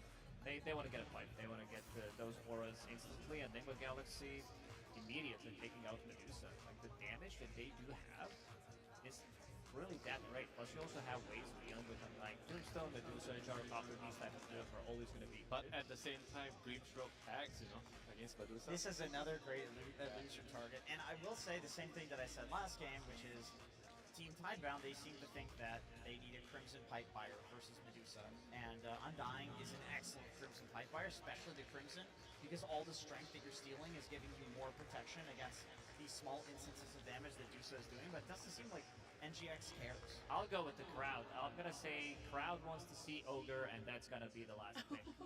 It's all that clapping, right? I like how Lacoste can make anything work for his imagination here. What is your... Wait, which team is picking Ogre? Just said that think without even thinking for Galaxy, he doesn't care any of them. I mean, if we can have Muerta mid, if we can have these punch carries, why not Ogre? If it comes out, you need to go down there and start driving. I will. Let me ask you, do you buy Helm on Ogre or Midas on Ogre? Midas. Midas 100% of the time. There you go. 100% of the time.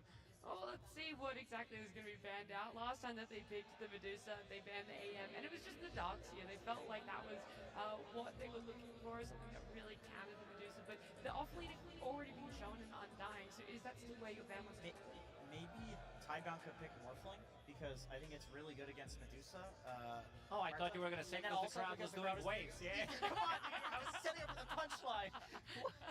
Come on. Yeah, Yeah, it was a wave type thing. But then I thought Shiro actually plays Morphling. It's not genuinely not that bad. Turning into Medusa is very powerful. Now full of Very, jokesters on this panel. Having too much fun.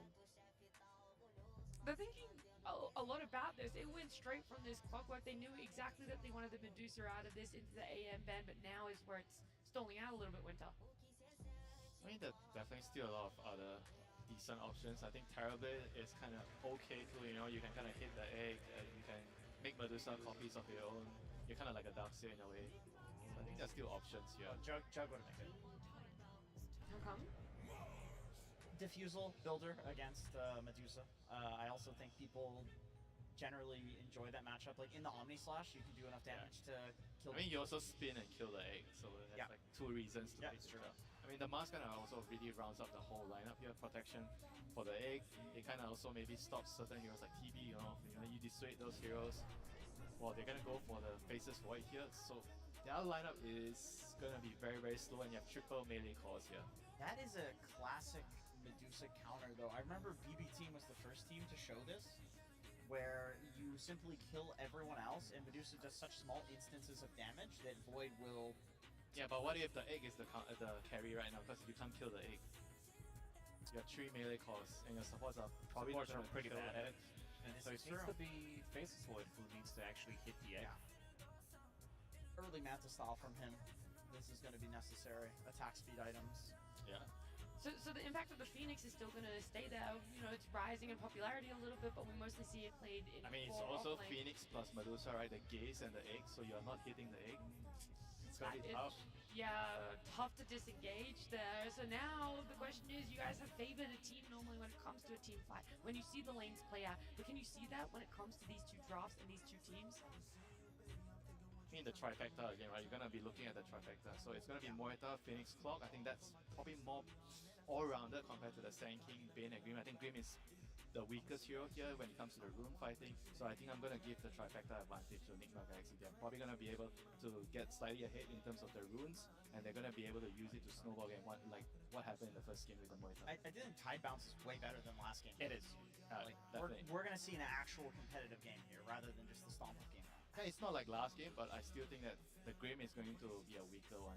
The weakest hero among the Yeah, he's playing into Mars, which he doesn't like to play Clockwork as well. I think these two supports from Tidebound could suffer a lot if they're getting initiated on. Sure, there is some counterplay to it with the Sanking Stun, with the Undying using the Tombstone, popping the Aura's Chronosphere from the Faceless Void, but overall, if Enigma Galaxy is being the one who's super aggressive, they're initiating the fights, I can feel these two supports having a really rough time. And yourself, Jenkins? Yeah, I agree. I would say I think NGX got something very similar to what they got in the first game, perhaps even easier to execute. It's just they're dealing with a Tidebound that has an actual good duo on their supports. Yeah, Tidebound powering up, having a bit of drive for themselves in a game number 2. Let's hear from their coach exactly his thoughts on it. Thank you very much. I am standing by with the Blink, coach of Tidebound, with Helen helping to translate, where we are seeing something interesting 2 times in a row. Sumail Muerta mid. Now, I haven't seen this before, but I was wondering, how prepared were you for them to do it 2 times in a row now? 我们连续2把都看到了苏缪的中单重音碧灵奶绿，我们是没有见过，你有见过吗？而且有没有做好准备呢？之前有耳闻吧，也在 TNT 上看到他玩过。就第一把可能是我们没有处理好他这个中单奶绿，但是这把我们想了办法，好吧？我觉得他打不出上把的节奏。So we have seen him play the hero before. In game 1, we didn't properly deal with it. However, we'll find a solution and not let him have his tempo. Well, let's see if the solution works out. And I know behind me, are there a lot of Tidebound fans on this side? It sure sounds like it, so Blink, I was wondering, do you have any message for all the people on this side of the crowd that want to hear you really get them going? 我们身后有那么多太棒的粉丝，有没有任何想跟他们说的话呢？谢谢大家的支持，相信我们中国队的大河，好吧？ Thank you everyone for your support. Please believe in China's Ultra Carries. The Ultra Carries are on the field. Now let's see it in the game as we get into game number 2. Yeah, I'd say Faceless Void is an ultra carry for sure. Fits the bill. Indeed, it feels like it comes back every single TI one way or another. The question is, will it be effective for Tidebound? As already we're getting action planted inside of the cogs. That is first blood for GH. Feels like we've seen this before. Yep. 3 of the same 5 heroes from last game for NGX. There are some pretty meaningful adjustments being made here, though, that do give me more faith in Tidebound to have a better showing than game number 1. The panel is talking about it. I think this time around, possibly the support pairings they have will lead to better laning. And in comparison to the Shaker mid that you and I have had some trouble seeing the impact of, mid Sand King has looked very strong and consistent in this tournament, and also doesn't lose its lanes very hard. When you have bad matchups, you just pull waves, you farm with Sandstorm, you semi-jungle. So if that is indeed the case against Muerta, again, playing that melee matchup into that, this time around, I just don't see Nothing to Say suffering as much. He's also better at getting rotated by Clockwork. You can actually stun your way out of cogs. There's a lot of upsides compared to game 1. But that said, Tidebound again have a relatively slow lineup. So can Enigma Galaxy play the same pace as last time, then we could see the same outcome. Well, they don't have a Lycan this time, so gonna be less action in that regard for sure. Okay, I'm gonna bring up a storyline. We'll see if it comes to be Cinderin, but it is gonna be mega hype if it does. So you remember we cast, it was Tidebound versus Extreme. Bach was playing Centaur with the cart, of course, which we're gonna bring up the singular time in this cast, I promise. And on the other side, XXS was playing the Undying with the Tombstone. It was save versus save. Undying prevailed. This time, it's Bach playing Undying with the grab ally versus GH Supernova save. Which one is stronger? Yeah, good question. We saw GH having massive impact yesterday. Even though they lost the series, his Phoenix against BB team was no joke. It seemed almost uncounterable at that stage of the game. It feels like you just literally can't kill Egg anymore. And the range that he had was insane. Like, you can't do much about it other than try to jump him and just deal with him outright. I guess the one upside here is the only... They have technically 2 BKB piercing abilities on the side of Enigma Galaxy against Void, which is Hookshot for a little stun and the Stone Gaze. But potentially Void can kill the Egg. The panel is talking about how he almost has to do it on his own. Oh, nice find there. Planet will get him. Indeed. Blood Grenade. Looks like Tidebound is now on the board for game 2. And in terms of the Chronosphere damage this time around, we've talked about that being kind of a lacking thing in some of these lineups. You have Epicenter, and what else? Epicenter, Inkswell, Stroke of Fate. It's not bad. Does Tombstone, the zombies continue to spawn, I assume? They spawn, but they don't attack. Yeah. Yeah, so it's mainly the Sand King, obviously, but Grimstroke can be a bit of an X factor in those chronos. It also allows Void to make plays that he usually can't. Giving him that Inkswell can be very powerful. And how's Dark Portrait this game, if the Ags ends up coming to be for Planet? I mean, it's really good against Medusa, so that's the only hero it's good against. It's pretty bad against Muerta.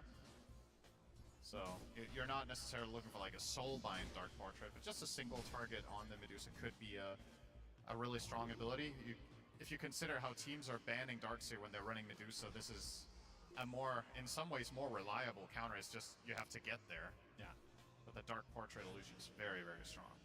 Nightmare Force so that the Courier survives. Omar already with less action here at the 4-minute mark. I feel like he was involved in 3 or 4 kills at this point last game, so Tidebound has certainly made some adjustments. In similar fashion, though, the laning stage is still going well for Enigma Galaxy. It's not through kills, now it's just through the raw laning, but they are once again off to a head start. Shiro on the Faceless Void is struggling, 11-4 against Noob, 22-10 on Mars. This is, of course, a lane that you would argue favors Mars Clock, but probably not by this much. So I think a little bit of just raw outplay here as well from the side of Enigma Galaxy in their off lane. And that's probably the lane of theirs in this tournament that has leveled up the most. Noob was receiving some criticism earlier on for falling flat in some lanes in some games. I think on the big stage, he has been playing his best.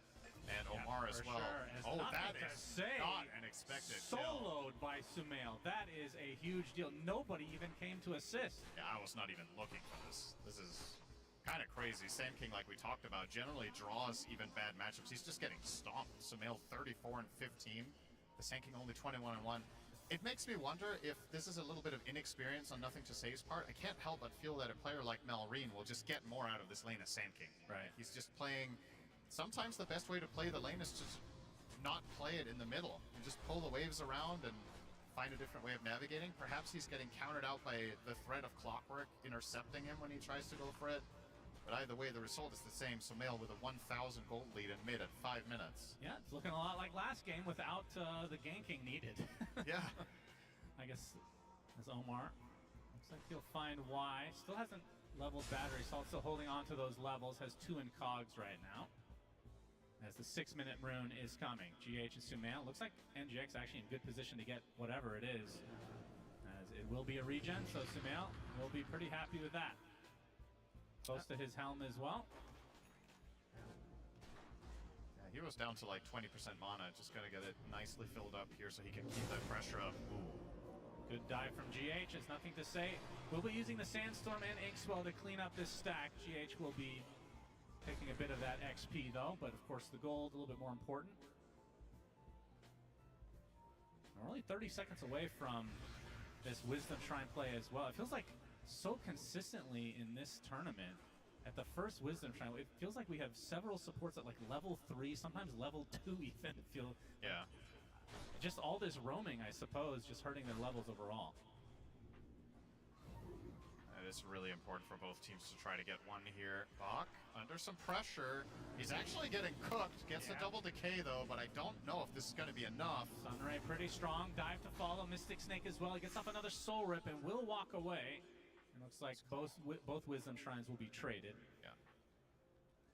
He's going for the Helm of Dom on the Undying. Standard. Let's get a shout out to Helm of the Dom, everybody. All right, mixed reaction. Okay. There's one guy very loudly booing. I love that.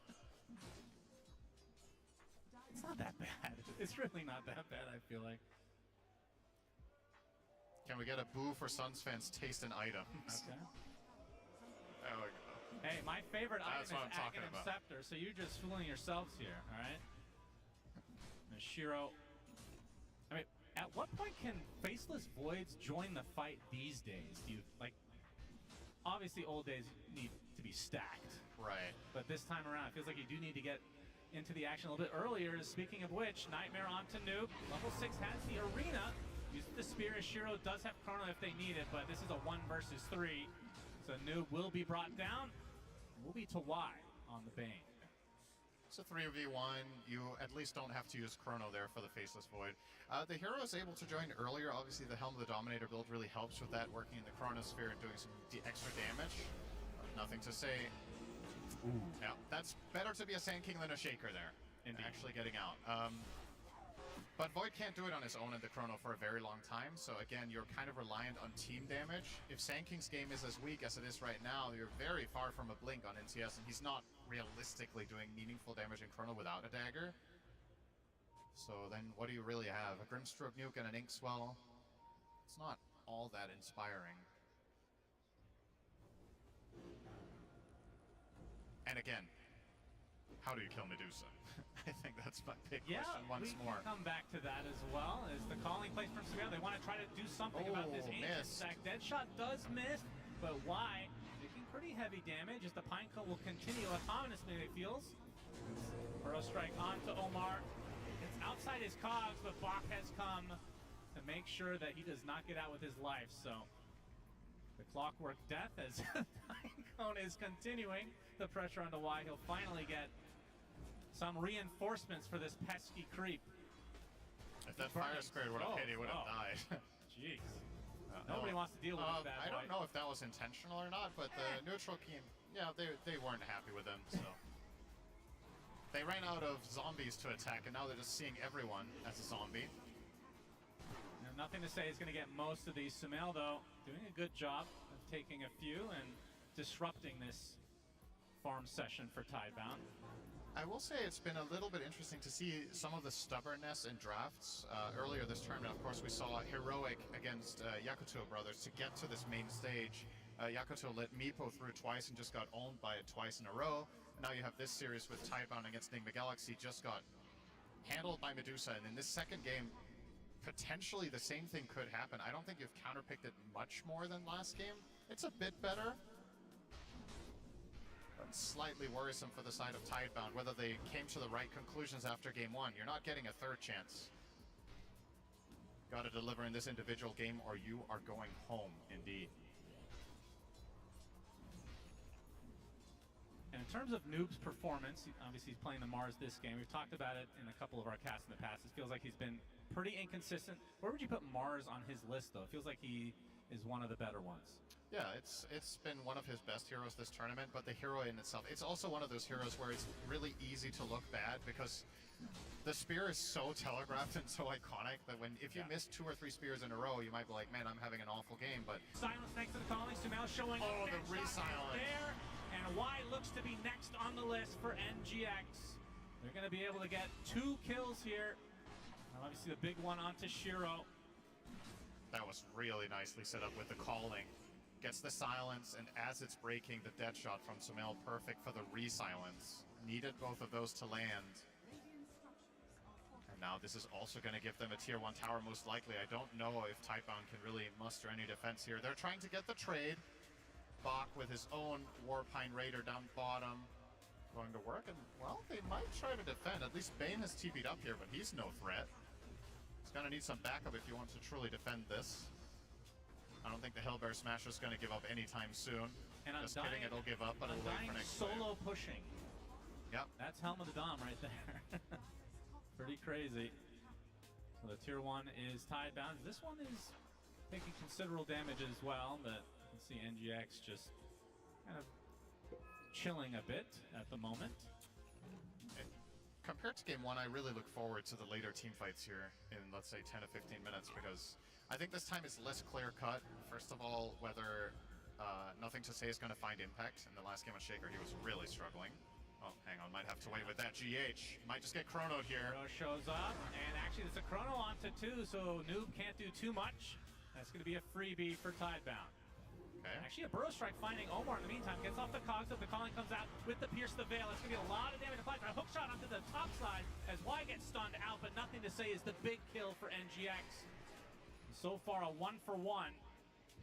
As Tidebound now on the run. Arena is up, and Noob tracks 2 members of Tidebound inside. They're going to be able to get the Tombstone along with the Bane, but Bach trying to go on top of Sumail. The Inksword doing so much damage. Nice cogs though, separating him from the fight. Sumail now in a fight versus Shiro as the Stone Gaze comes out from Ghost at the last moment with the spear to follow. Huge kills from NGX.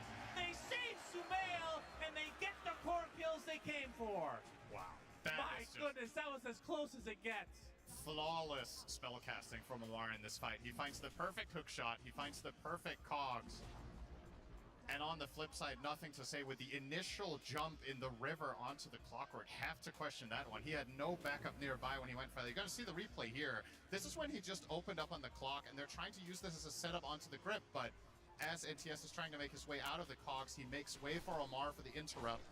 Now this is a nice 2-hero dead shot. Sumail is going to start being in trouble now, though. This was what I wanted to talk about. The Radiant don't have very good ways of destroying the tombstones. This is going to take Ghost a while, but he will get through it eventually with a little help from Noob. And now surely Sumail just dies here, right? Yes. But these cogs are perfect. Nice Lotus coming out as well. Ooh, that was from Ghost, actually. And the volley to trap Shiro in. Man, that was a crazy fight. Meanwhile, GH dies in live play. This team fight puts NGX ahead so far in this game, too. I mean, there's no sugarcoating it. They've just been playing better today so far. I mean, draft is one thing, but you're looking at all the small engagements, the skirmishes, the map movements. One of these teams has leveled up and the other one has leveled down. That's a saying. Sure. We'll go with that. And Team Tidebound, you got to find your footing soon. We're approaching the same state of Medusa as in game number 1. Now 3,000 net worth ahead of the Faceless Void. And yes, while that matchup arguably is a bit better than what you worked with last game with a Gyro, it's still not exactly a great counter when Medusa is ahead by even a slight amount. Oh, hook shot from Omar. Bach gets silenced as well. They're going to use the arena, but the spear misses. They're going to take out the tower in turn, and they might just back away as Bach is going to get reinforcements now. TP via the Bane, but here comes the epicenter from Nothing to Say. A lot of damage applied as GH will drop to the deck, and now Sumail slow to a throw. That's Soulmine, a double grip to follow, and Tidebound have finally woken up in this series. Double kill for Nothing to Say, a 3 for nothing for Tidebound. And this right there is the perfect example of what we talked about with how polarizing Mars is. You miss that stun, you lose 3 heroes. Yeah. You hit that spear, maybe you get the Undying Kill and you just get out.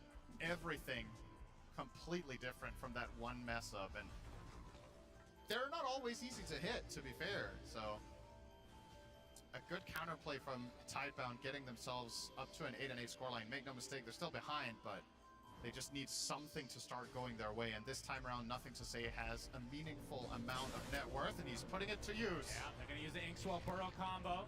Not a lot of damage, but the Eul's is going to save Noob. Meanwhile, Nightmare to prevent Omar from initiating.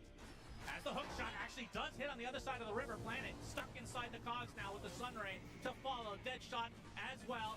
That'll be a dead Grimstroke.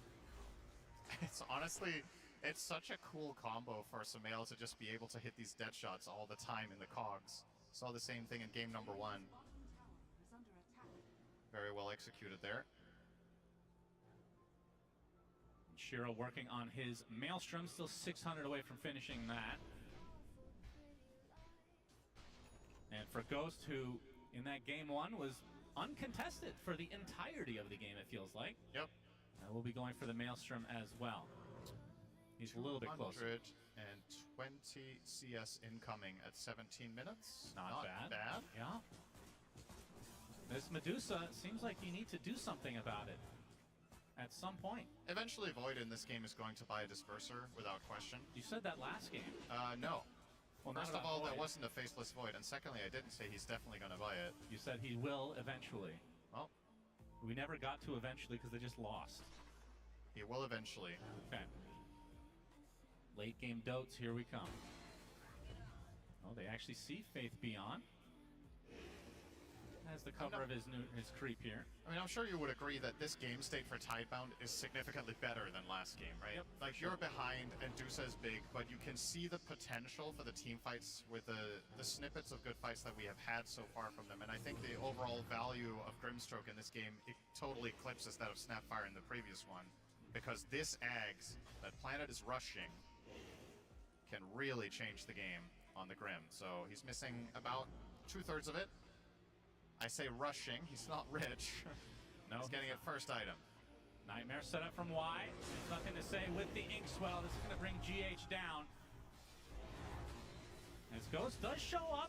Looks like they're going to be able to get the kill onto the Bane as here comes the rest of NGX to easily take out Nothing to Say. A good response after their Phoenix goes down. Nice and easy there for Noob on the Mars Spear, and then immediately forms the arena. Sand King walked into him in Sandstorm, so that one is just a clean hit.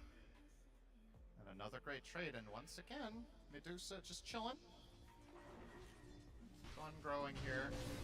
Void will be able to catch up in a relative sense to the farming speed of Medusa once he gets the Mjolnir. That helps you a lot with keeping that higher GPM, but until we get there, expect Ghost to grow this lead now up by almost 5k. The entire lead, as a matter of fact, is sitting in the carry matchup. The rest of the cores are pretty even, which is also interesting to see compared to the previous game, because it does mean that if Tidebound managed to find fights that Medusa is not involved in, you're not in an inherently major deficit, unlike in game 1 where you were just losing in all lanes and all your cores were starting to fall behind. You have the pieces to work with here, you just need to get there. Sand King, 400 away from Ags is a big damage upgrade for them and will allow them to kill in Chrono.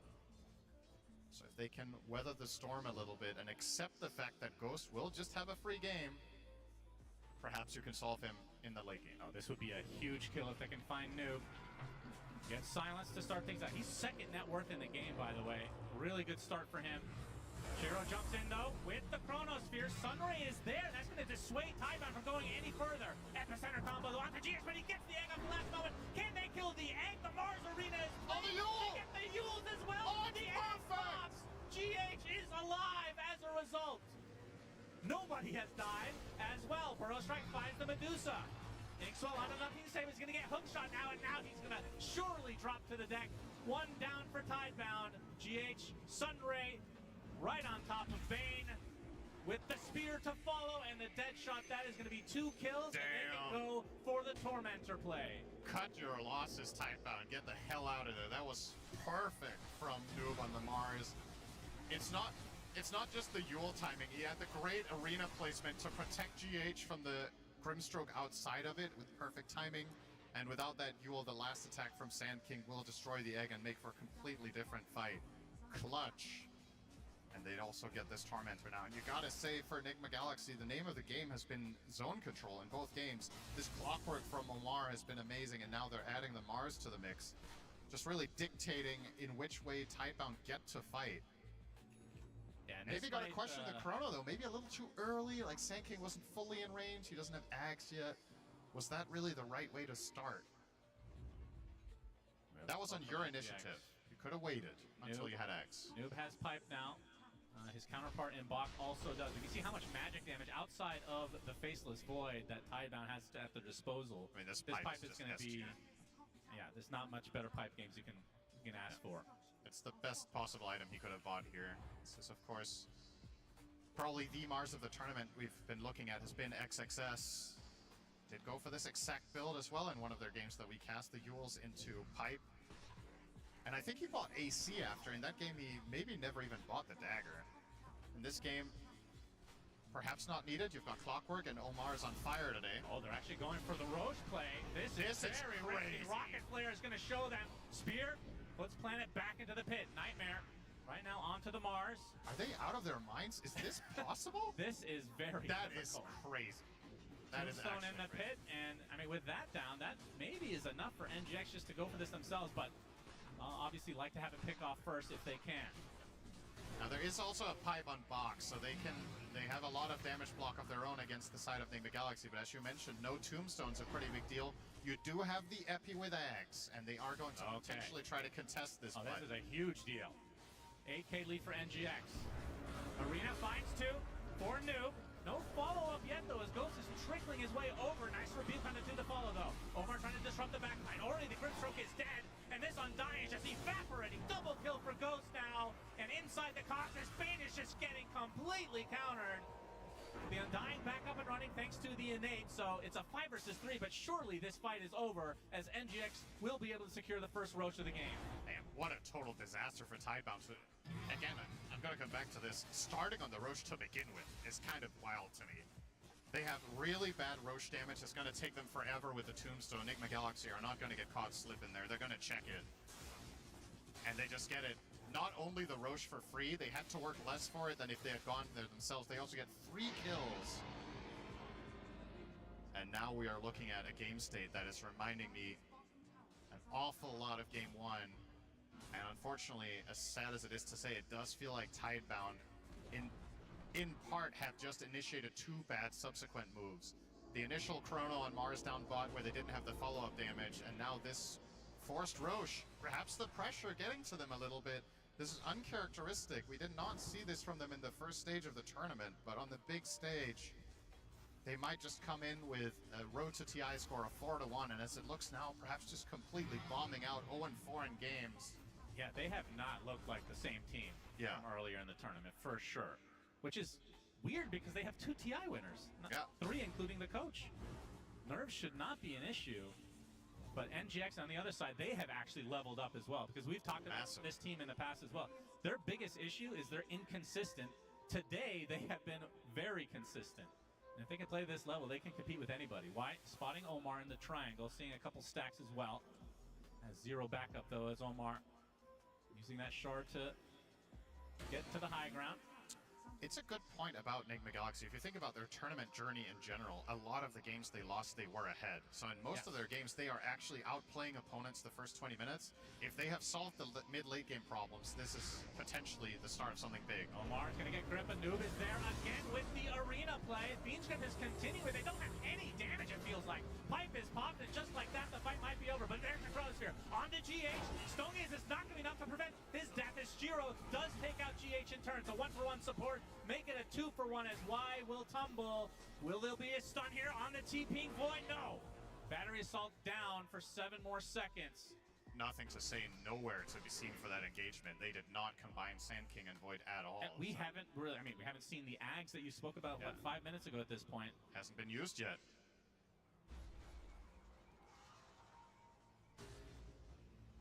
Well, 3 minutes on this Aegis. How much can they get this time out of the first Aegis? Last time around, it was basically all the tier 2s. Oh, looks like they're going for more this time. Yeah, well, there's straight up to no high more ground. They know power. there's no Why not? chrono. Like, no chrono, no grip. In what world do Tidebound kill Medusa twice right now? Yeah, Nightmare to start things out, but there's the creep at the ready. Helm of the Dom for the win. Nothing to say, jumps in with the Sandstorm. Gonna get Dutch shot out of it though. There's the Nail with the fortification. Ags as well on Medusa, or excuse me, on the Muerta. Oh, wow. Okay. Yeah, he is gonna have insane zone. The zone control together with Mars is unreal. And Feeble's gonna make this a little bit more annoying for Ghost, but eventually with the help of that siege creep, they get the tier 3 tower. Tidebound. Bach is gonna pop his ult with the Tombstone placed pretty far away as well. Pipe is activated though, as the Medusa getting pretty low on mana, but this is just life number 1 regardless. Stone Gaze already used as well. Now New coming in with the arena, onto 3 heroes, gets the spear onto Bach with the dead shot to follow. There's a dead Undying. Nothing to say, gets hook shot from out of nowhere by Omar, as these heroes are just dropping like flies for Tidebound. And this is surely going to be a set of racks, if not more. There are 2 buybacks still available, but a spear finding the grip stroke, planet dead. NGX dominating again in this game too. I mean, this might be Noob's best game of the tournament. Absolutely. He has missed 1 spear and everything else has just been absolutely pristine precision on all his spellcasting, decision-making, itemization. He crushed his lane. He's had some haters out there telling him he doesn't belong. I'm pretty sure he's making a case in this game for why he's here. Can't really put a finger on his or Enigma Galaxy's play today, just crushing the opposition. This is not even close. No. We thought this series could get interesting, maybe 3 games, you know, maybe long games, in which Enigma Galaxy has had a history of struggling. Well, the great solution to throwing late game is just don't get there. Just win both games in 30 minutes. What did they eat for breakfast? They need to replicate this for sure.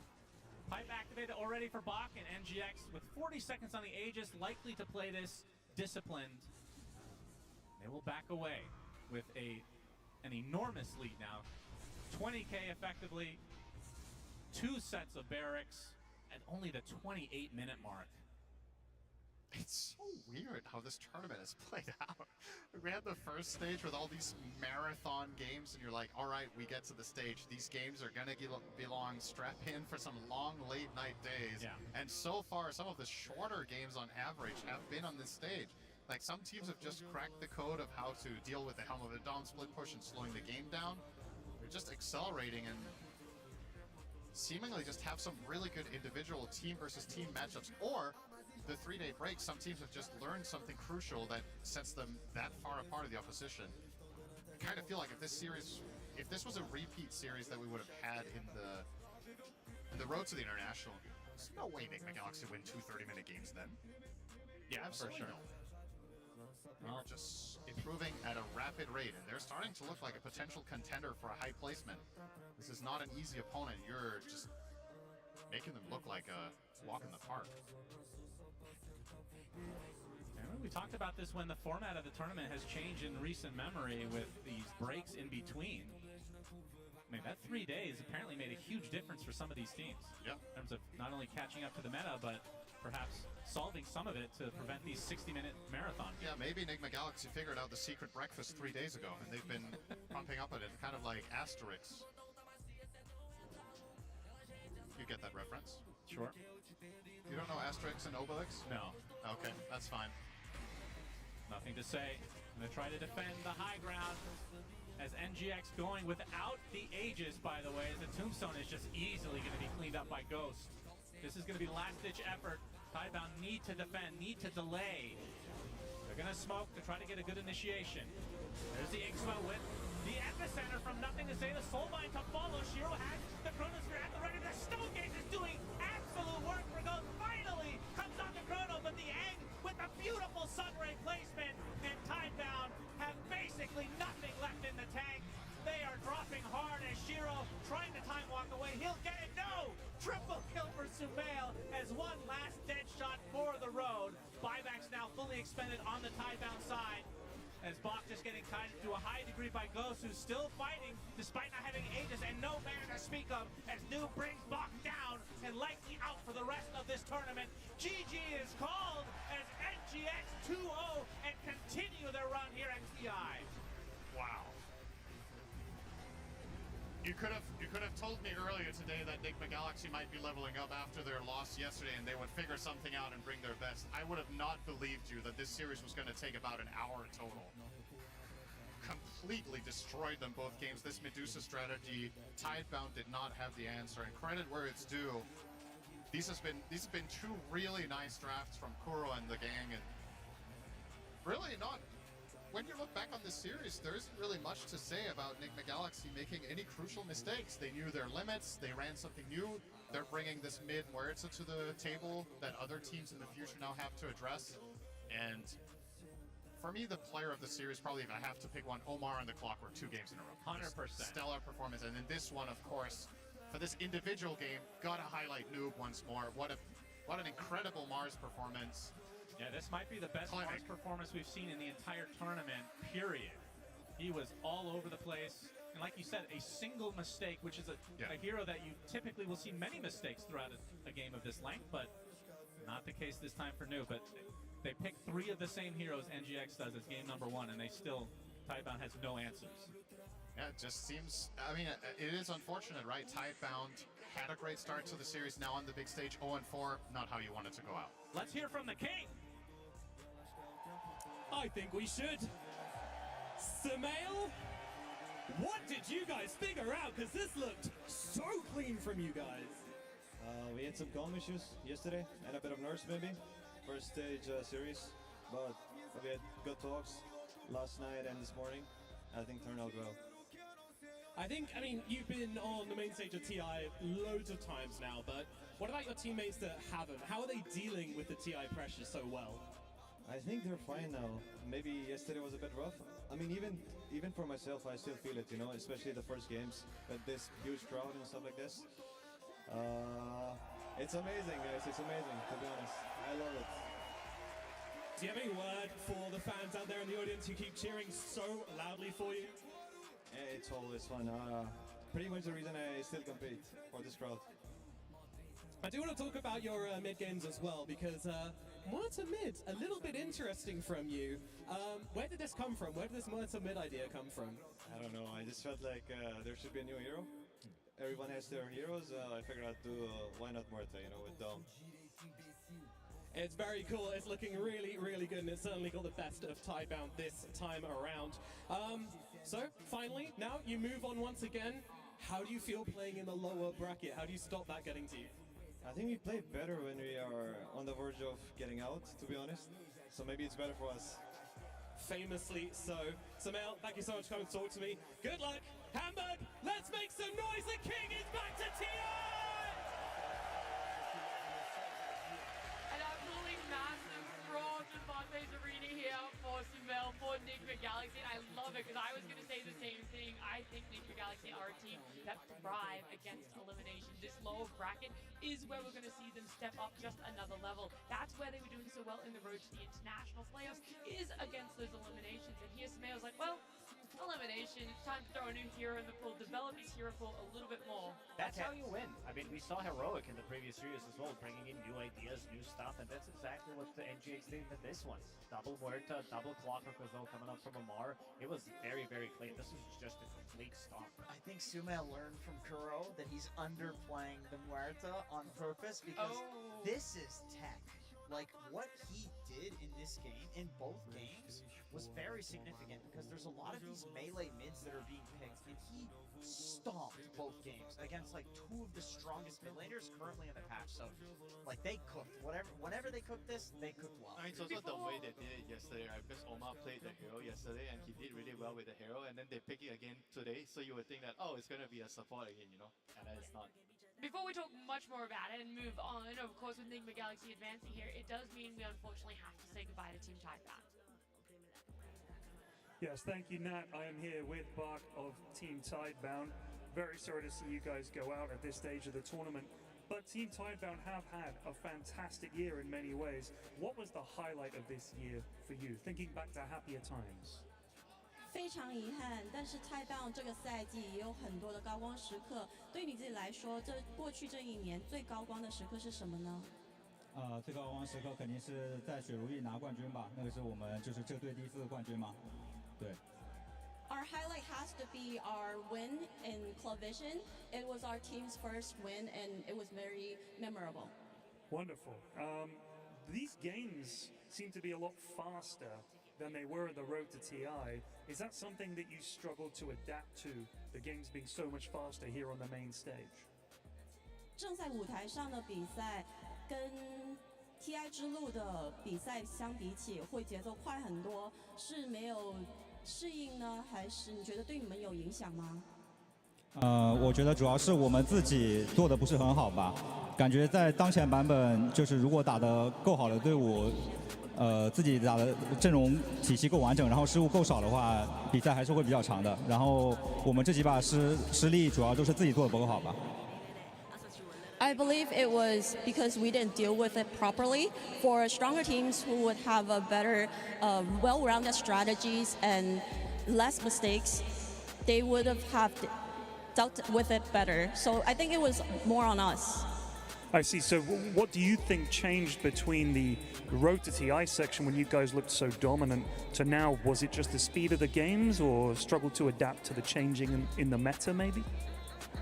相比起 TI 之路的比赛，你觉得是没有适应节奏呢，还是有其他的原因呢？我觉得是经过这几天的调整，每个队伍都有一些自己新的打法和理解吧。就比如说刚才他们的中单奶绿，然后我们就是没有，我们还是在玩一些之前比较老的东西，然后对对面没有做出很好的针对吧，对。I believe it's because a lot of teams have adapted to new strategies. They're bringing out more new stuff to the table, and we're still playing strategies from before. So I think it's because we didn't have anything new on the table. I'm sorry to hear that. Do you have any words for the fans here in the arena and back home who've been cheering for you guys, who've been supporting you guys throughout the year and here? 有没有任何可以跟粉丝这一整年来支持你的粉丝，在家里或者在现场，有什么想对他们说的吗？首先很感谢大家一直这一年对我们的支持，然后很遗憾这个比赛我们就走到这里了，这个确实比较难过吧，因为我们一开始也是冲着更高的目标来的，然后这个比赛还是很棒的，我自己也很享受这个比赛。然后就希望这个比赛之后一切顺利，然后大家也能继续享受这个比赛。Thank you everyone for the entire year's support. I do really enjoy playing on this stage, and I think it's a great tournament. We came in expecting to do better. Unfortunately, we didn't do that. However, for the remaining of this tournament, I do hope that everyone continues to enjoy the event and see some great Dota. Wow, Bak, fantastic answer. Thank you so much. You are a Dota legend. It's a privilege to talk to you, and we're very sorry to see you go out. So thank you for the interview, and back to the panel. Thank you so much, Pyrion and Bak as well. Even in a moment of sadness for him, he's still wishing everyone's going to continue watching, having a lot of fun at this international, see some good Dota. And I'm sure whilst he's sad with his result deep down, he wants to see XG, go on, carry that torch for China. And there's definitely possibility in that. But unfortunately for Tidebound, seeing the potential of the repeat for Y or Faith Beyond / Bak here is just not going to happen. An unfortunate loss for them.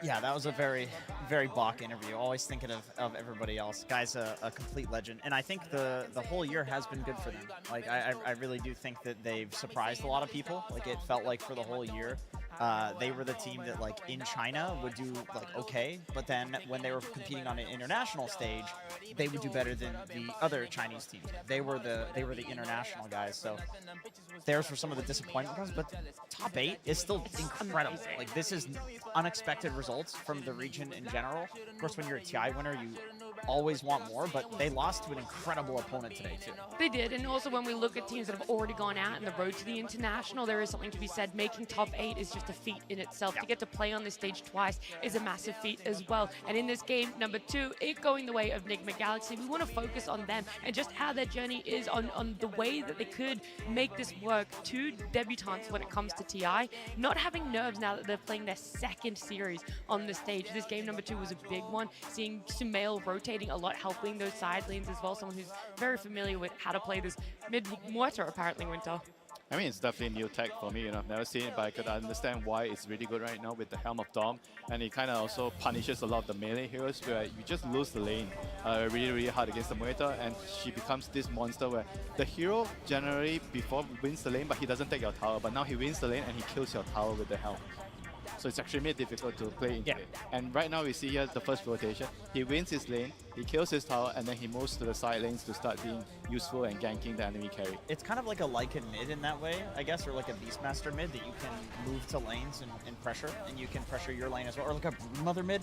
It's some really weird mix of play styles where I agree, like maybe this is something that will turn out to after TI ends, like people consider overpowered because you have this lane dominator that, hey, also can apply pressure to this. Omar cooked pretty hard in this fight. I think he's slightly underrated member of the team. We're not mentioning him enough, but his Clockwork performance in game number 1 was top tier. In the second game, he even did it better, like keeping them inside of the cogs, making sure that they're not dying, and also Sumail really pushing the limits of the hero. GH behind him, making sure that he doesn't die. The spear as well. The cogs, like, this it was just a beautiful execution. Full team play execution. Just S tier.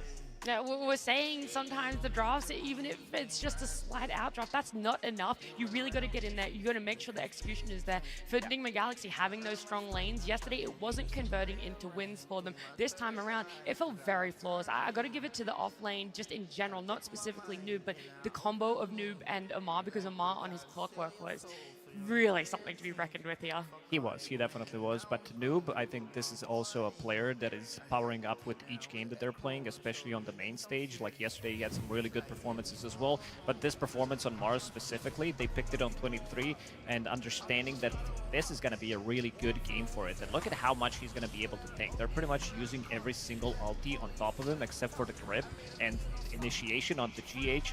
He gets the egg off in the last millisecond, and he's going to be protecting him with the arena so they don't see inside it. Also making sure that he's using that Yule Scepter, making sure that GH Nova is going to explode. And he's playing a bit of a, like, look at his understanding of the game. Knows exactly when Sankey is going to go in, so he goes back and he's going to be ready to round up another round of spells, making sure that they could get another kill. This fight is a perfect example of why you should play as a unit in Dota and how strong it is.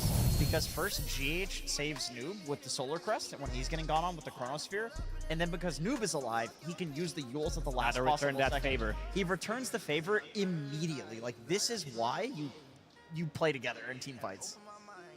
It's a big one there. It's something that I also think is being leaning favorites to other teams as well. Yeah. It's something that's really hard to break apart when a team gets ahead in these lanes, when they start working together as a 5, even as a trio that we talked about was important. How do you break that apart? Was there really a fighting chance against something like this?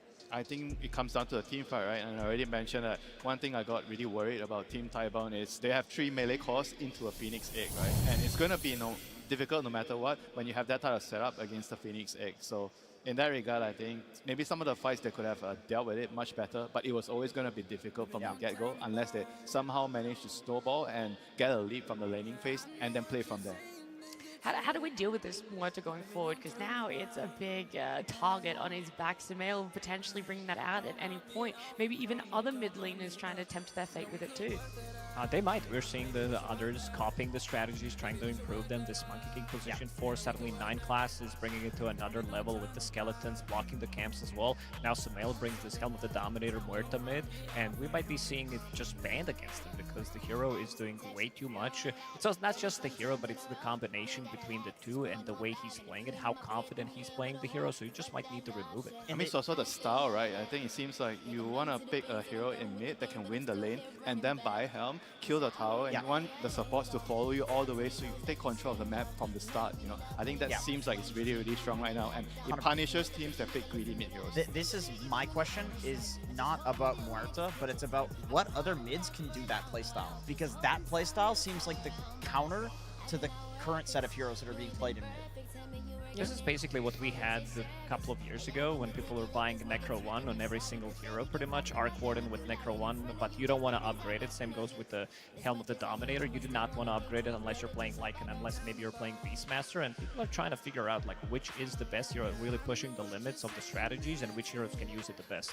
Everyone's adapting, everyone's pushing things to the limit, whether it's item builds, hero picks, exactly what is going on. Eliminations are done for today. We're only halfway through. We still have 2 more series to happen here at Barclays Arena. Before we jump on into them though, we're going to check in with Tsunami and Slacks down on the stage.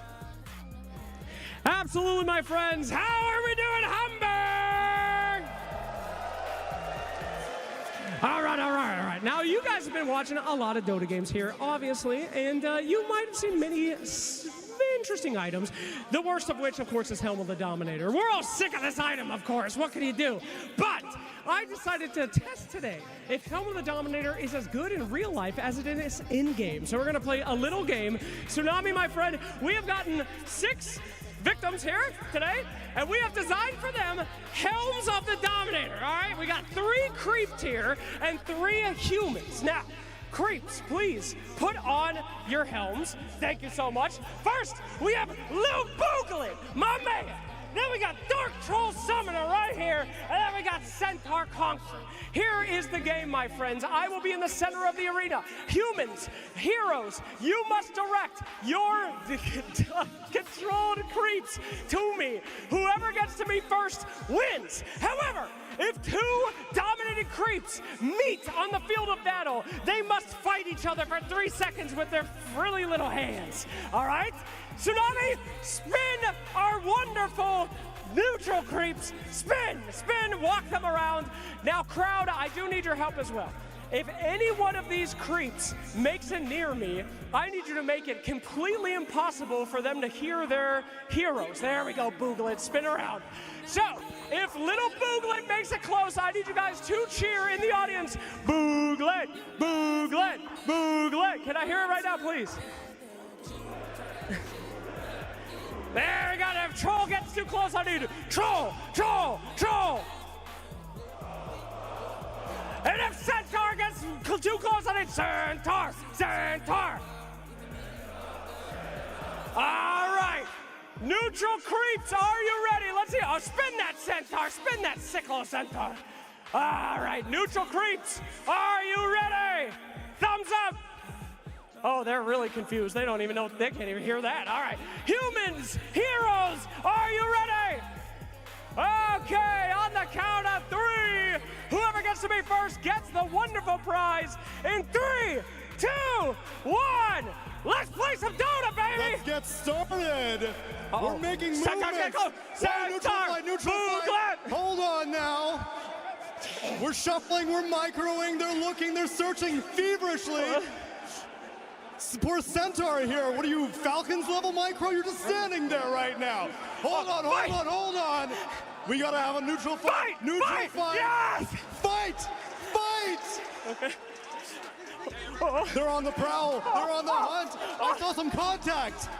That's slight contact. You are so evasive right now. Poor Dark Troll Summoner trying to rally some skeletons off in the distance. The Boglet hoping to evolve one day. And we got another neutral fight. Neutral fight. Neutral fight! Okay. I feel like we're getting close. We are. Little Boglet is on the prowl. Okay. He's hunting. He's circling. He's tripping and falling. Yeah! The Boglet! Boglet! Yeah, man! Congratulations, little Boglet. Any words to the audience? That was stressful, man. Holy shit. Here is your prize. This. Yeah, man! Congratulations, Falcons. Okay, and I got you a prize too, somewhere. Here, you can have that. Thank you. Thank you very much, Heroic fans. Heroic. Thank you, my loser creeps. We all can't dominate like the rest. What can he do? Thank you so much, everybody. We'll get back to the game soon. Thank you very much to Action Slacks and the Creeps and the Helm of the Dominator carriers and Tsunami, of course, as well. They're on stage. It is time for the second half of the day. We've had 2 series with elimination on the line, and for now, we can rest easy. Nobody else is going home today. It's time for some upper bracket semifinals. And to talk all about that, I'm joined by Kezu, Tigov, and Effie. Effie, we're going to jump right into our upcoming first semifinals. We got P-Vision, we got Extreme Gaming. Are you excited? I'm so excited. I mean, the lower bracket was really fun, but here is where we're going to decide the top 3. And a lot of the teams yesterday really showed what they're made of, and who I personally think will be in the grand finals is one of the 2 teams in this series. Ooh, you're not going to say bias? You have to tell me which one. Come on. Don't put me on that. Okay, I'm going to say it. I think P-Vision will be in the grand finals. What? Okay, That's interesting because I can go be the counter one because I have XG winning this one and them going into the finals. I think even like through winning the whole thing. Yeah, like going through the upper bracket, but I will agree. Also, yesterday I feel like a lot of games were actually 2-0. Same with today. I'm expecting this one to go the distance because at TI and especially at this stage of TI, you don't know what's going to happen. Like who shows up better, you know, who's in better form. Are you going to get some double damage runes when other people are not? Like it's a lot about just the form that you show up in today. I feel like this has to be the closest series we have today. Yeah. Like we've already had one-sided series in the morning. When you have XG and P-Vision, you got XG, Arme chasing his Aegis, you got P-Vision, the creativity, a lot of like first-timers. Like this has to be like the closest series of the day. Yeah, and one thing that's going to make it very close is how obviously all the players perform, and we want to put our attention a little bit more on 2 players in particular, Kezu, in the support duo of Extreme Gaming. No, absolutely. Like these 2 supports, they're so damn good. Like first of all, they're incredible like in their own, like the items they buy, what they do. Like here, this is just some, you know, like some normal stats, average stuff, just like their devs. But I just want you guys to remember their faces for the clip that we're about to watch. And you're gonna have to bear with me. This is a somewhat of a longer clip. This is from the Road to TI Game 2. They needed to make a comeback here on XG, and they did. This Rax is 1 blast away from dying, and it's Mega Creeps. So this is how it starts. And pay attention to the spell usage. First, Disruption here is gonna dodge the RP from Amar. So this is how the fight starts. Xingqiu, Disruption save, super good. The Linken's and Lotus also already reflected the first roar on Ame. Because our eyes are on Ame and what the supports do. X-Nova in this fight also leaps in and out. He's going to Lotus and Linken's him again. He's going to reflect the Abyssal Blade.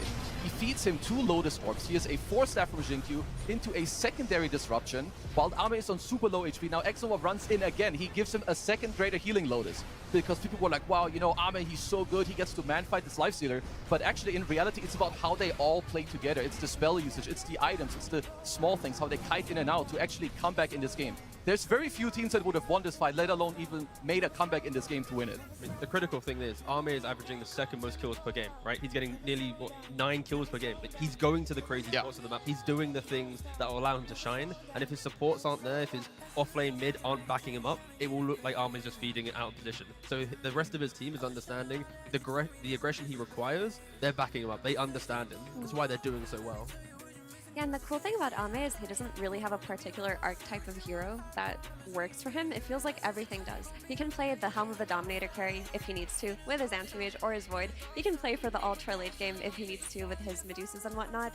Like, he's almost a perfect carry, I would say, in this tournament. And you can count on him in any situation. Yeah, and yesterday he busted out the Klings. It's a hero we didn't see. Sure, you had the Slaughter to like amp him up, and I saw it in pubs, but again, like you're saying, he can play anything, he can do any build, he can play for any timing, just S-tier player. Yeah, and all the players here, Tigov, are also very experienced in playing on the main stage of the International. Yeah, it's been kind of a long time coming for them to find success, For XG at least, we've got 7 TIs attended for Arme, including this one. For XM, sure, it's only 2, but he started in 2017. Like, they've had such long careers, yet to get the Aegis, and if there ever was a chance for them to lift it, it feels like the form that they're in, the way that they're playing, there is a chance that for all these players with multiple TI attendances, this could be their one.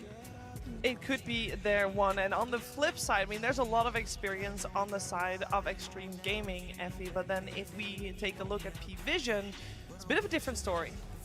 Yeah, I mean, you do have your veterans, of course, in No One and DM, who are no strangers to TI, but we've also got Satanic, 9Class, and Ducalis, who are almost fresh, Yeah. you know?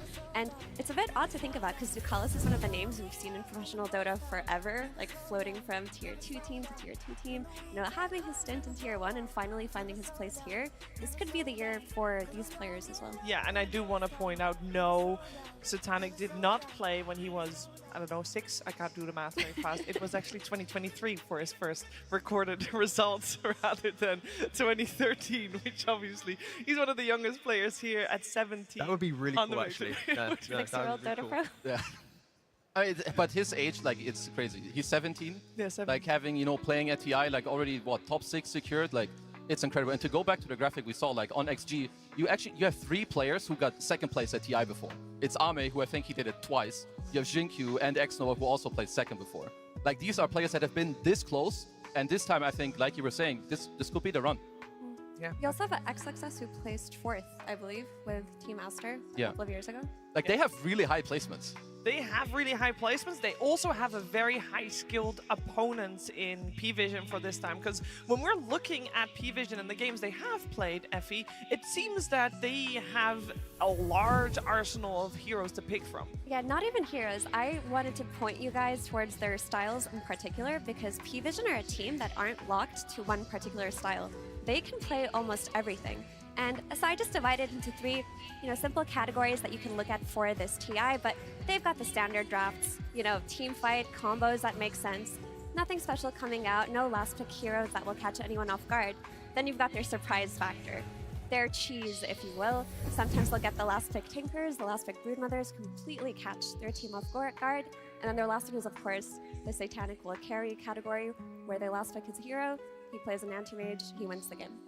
I mean, I'm like super happy with what they're doing. Like, even in one of the first days of TI, I saw their matches with like the Post for Alchemist, with the Tinker, pulling him an axe. It got me really excited because we don't see it that often where teams break the meta, at least early on at TI. So this team, I love how they play and pick. Yeah, and it's going to be very interesting to see them here on the main stage, because I'm sure they have studied each other and they have something in store for each other that we're going to find out very soon. Before we do so, though, it is, of course, time to get the teams on stage.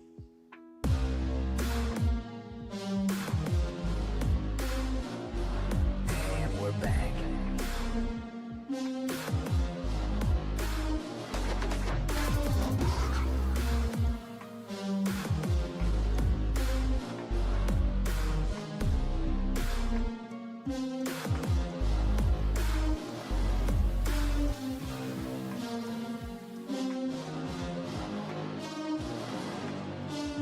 Extreme Gaming!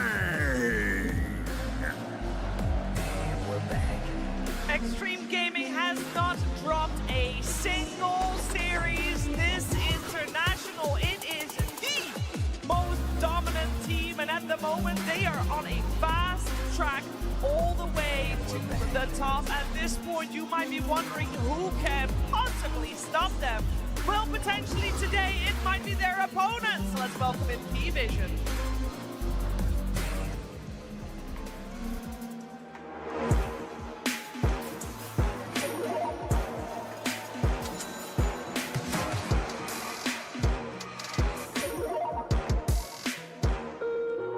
Choose wisely and crush those responsible.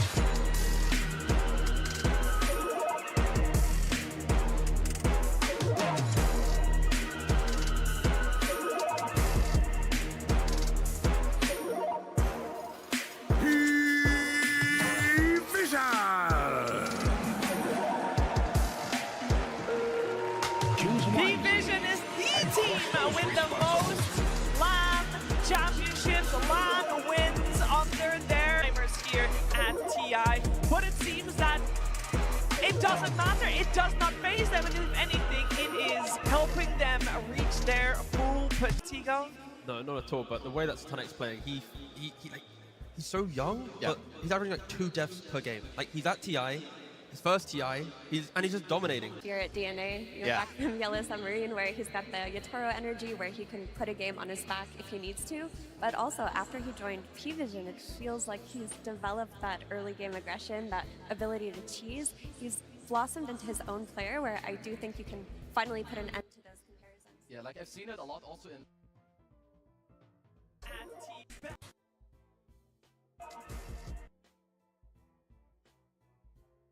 And possibly a sing.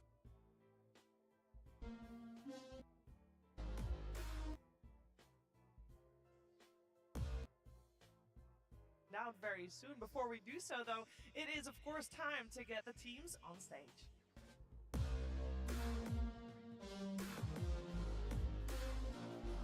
And we're back.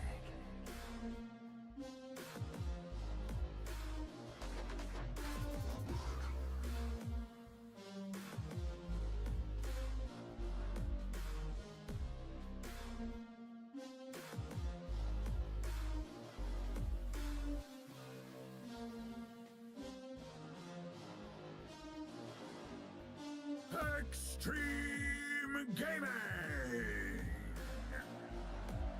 Are such a unique pair, Kazu, with unique heroes coming out. Like for sure, like 9class is maybe like the most like this is kind of what people expect from the post 4. It's like the most free role in terms of what you can do. You walk around, you know, like people like to make this anecdote of you have this dog chasing a ball, you just gotta let him do what he wants. And I think they do it really well. The map play that you guys talked about, it's 9class, it's what he does. And Ducalis, I feel like he's just very stable. People have this meme in pubs that said the Ducalis ABC. When the game starts, you go here, you smoke it 45 seconds, you take this route, you get the first blood. Like these guys, they know what they're up to.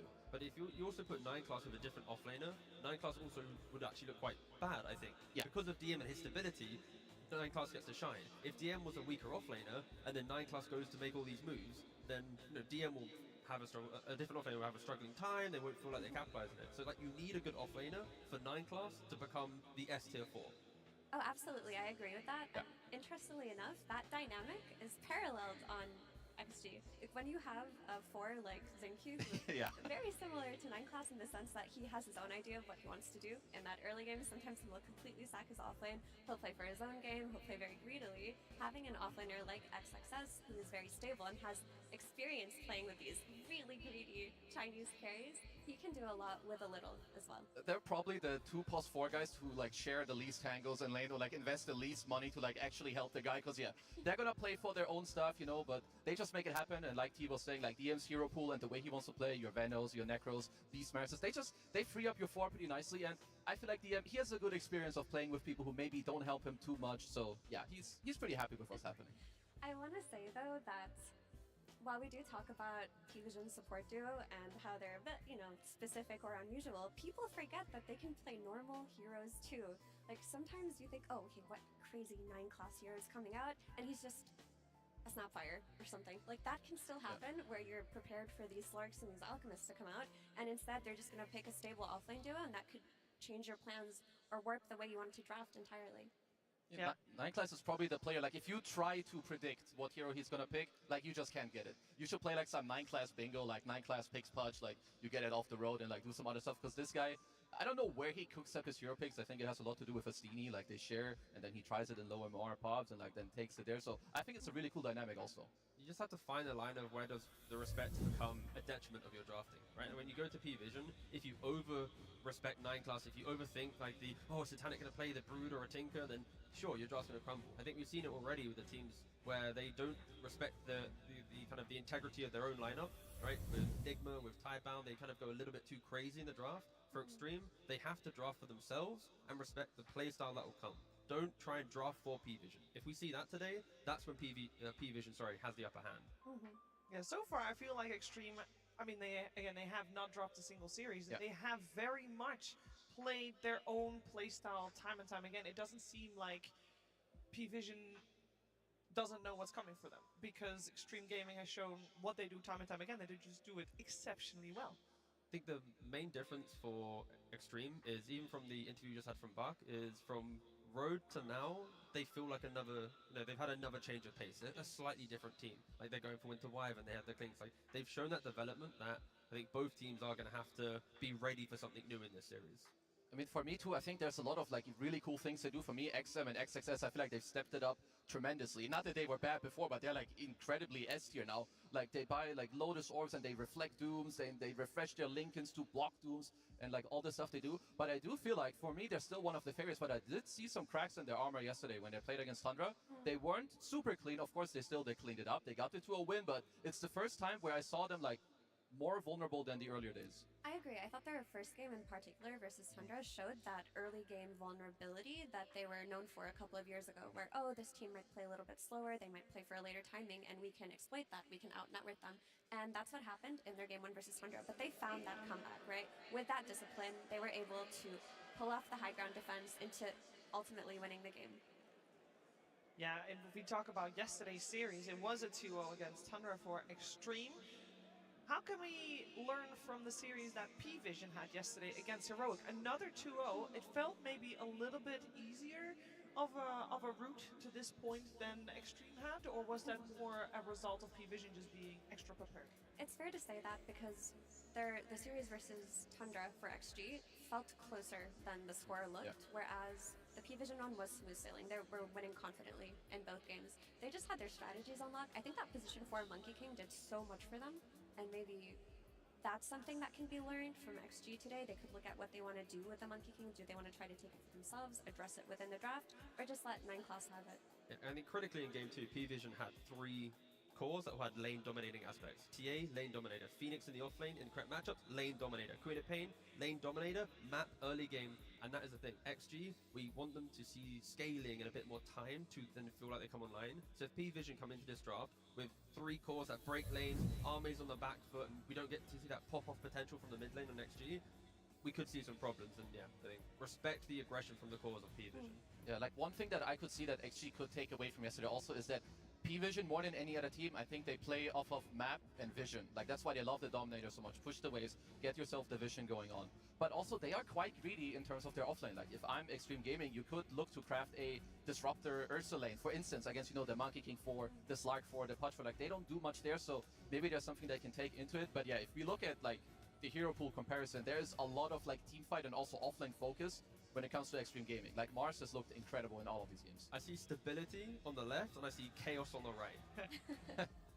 But for stability, I love what you said about the Mars. I was thinking that XXS has not been talked about enough because he has had some ridiculous Mars performances this TI. And that is the hero that I want to see him play today, especially if he's going to get sacked. Whatever, just play for Yule's Blank, play make. Be that stable hero for your team. No, be that guy that anchors the fight. Yeah, and like people, they seem to be playing it so well. Like you have these 4s that just give you all the damage, you lane well. And I mean, XXS's Mars for years has been famous for, you know, the correct builds, the correct items, doesn't feed, just very, very stable players. And the TI not being able to like kill your opponents or you miss smoke ganks, it really gets to you. Well, that is quite the career indeed. I mean, it's one of the players that we haven't touched upon yet that much. I feel like we talk about him a lot, and we want to always talk about him a lot. And we are gonna talk about him a lot, probably in the heroes that he's getting, and also, of course, his counterpart in XM in the upcoming series. But if we want to continue talking about the upcoming series, we should start talking about that first game. Extreme Gaming versus P-Vision. Game 1. Here we go. We got Extreme Gaming on the Radiant side for our opening match. We got P-Vision Dire, and it is first pick going the Vision Dire, and it is first pick going the way of Extreme. And I do still want to touch upon that mid lane a little bit, T-Gov, because both things happen, but also that's where the Ame versus Satanic happens. We got the position 4s that are interesting to talk about, but mid, it feels like fairly they both got very playing the spirit heroes, they're playing, you know, the odd shaker, or, you know, they just want to be part of the team, part of the game. And of course, when you think about those type of players, it then goes back to the side lanes, unfortunately, whereas how well do they go? Do the supports get freed up? Can they then activate these mid laners that want to be on every rune making the moves? And I love the bans from XG. The fact they go for the Enigma and the Phoenix ban, both off laners for DM, but they're the off laners that make the opponent draft for that hero specifically. Like if you pick Enigma, do you have wave clear? If you have Phoenix, do you have Dispel or some type of healing from your support to survive the lane? So get rid of them. Don't force Ame to play a single hero. Oh, here it comes. Here it comes. I mean, it looked good for this tournament. Like, Slark has seen a lot of nerfs over the last few months, especially after 4 Slark became so popular because of P-Vision. But this is the one team that didn't really give up on it, regardless of the nerfs. With this hero, you can just play for superior vision, play for D-wards, play for that superior movement during nighttime. Yesterday, I think they ran a Slark plus Night Stalker to capitalize on vision. Maybe they could look towards doing the same. Yeah, for sure. And it's just like what they want to do. Like they know that, the offlane, it's not necessarily designed to win. You just get your stuff, then, in the mid game, that's where it really kicks in, the D-warding, the vision. Like you mentioned, like that is what they're going to play through. I do feel like Extreme Gaming, you mentioned the bans, I'm also completely on board. I think it makes the Undying a lot better. Maybe for P-Vision, there is a route also where you could flex the Slark. I think most likely not, but again, it is something that they value a lot. Maybe it's very low chance for it to happen, but you cannot disrespect it at this level of play. Let's see what is coming afterwards, because with these openings, not much that either team is giving away yet. We have seen the Undying in the hands of XXS, very successful. We've seen Nightclass be very successful on his Slark. Not unexpected heroes, but also not heroes that you could really know what route the draft is taking. We got an Invoker ban and we got a Medusa ban. Medusa ban coming out for Extreme. Already. No, go ahead, T. Thank you. Yes. Undying in the offlane, right? No stun, it's no control, therefore the Slark is going to feel like he has the free game, right? The ability to just run around, do what he wants, like you already mentioned. But that then gives Satanic more time. Because the Slark support, even if his lane presence isn't the strongest, pulling waves, kind of opening XP for his offlane, when you do want to go D-ward, it's an extra 20-30 seconds of, oh, Slark's here, gotta wait 1 second, hold up. And then Satanic's like, thank you for that extra wave I farmed, indirectly because of what Slark is doing. So XG, they need more control and a way to get rid of Slark quickly to then find Satanic. On that note, I wonder to what extent do they want to address the Slark? Because there are heroes that are good versus Slark that they play. The Leshrac, for example, on XM is something they could run. He's been popping off on that hero. You get that early blink, you punish this hero. You could also choose to address it from the support role with a Disruptor. That hero is a popular pick versus Slark as well. You glimpse back into the Static Storm, but I don't think you want both.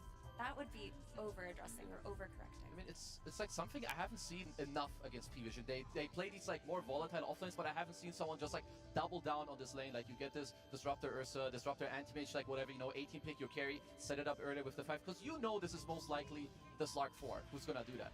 P-Vision get themselves a snap, solid laner. You have Low Shredder against the Tombstone if you want. Cookie safe. Just overall, probably one of the best supports of the tournament. Yeah, thank you for reminding me. I actually have XM in my fantasy, and I get 90% more fantasy points if he's a blue hero. So I do hope it's like a Leshrac or a Storm. Wait, his Lesh is legit as hell. It's so good. I mean, it's pretty good here. You see a Snap or a Slark, you don't really care. Just jump on them, kill them. Yep. Blue hero, please, XG.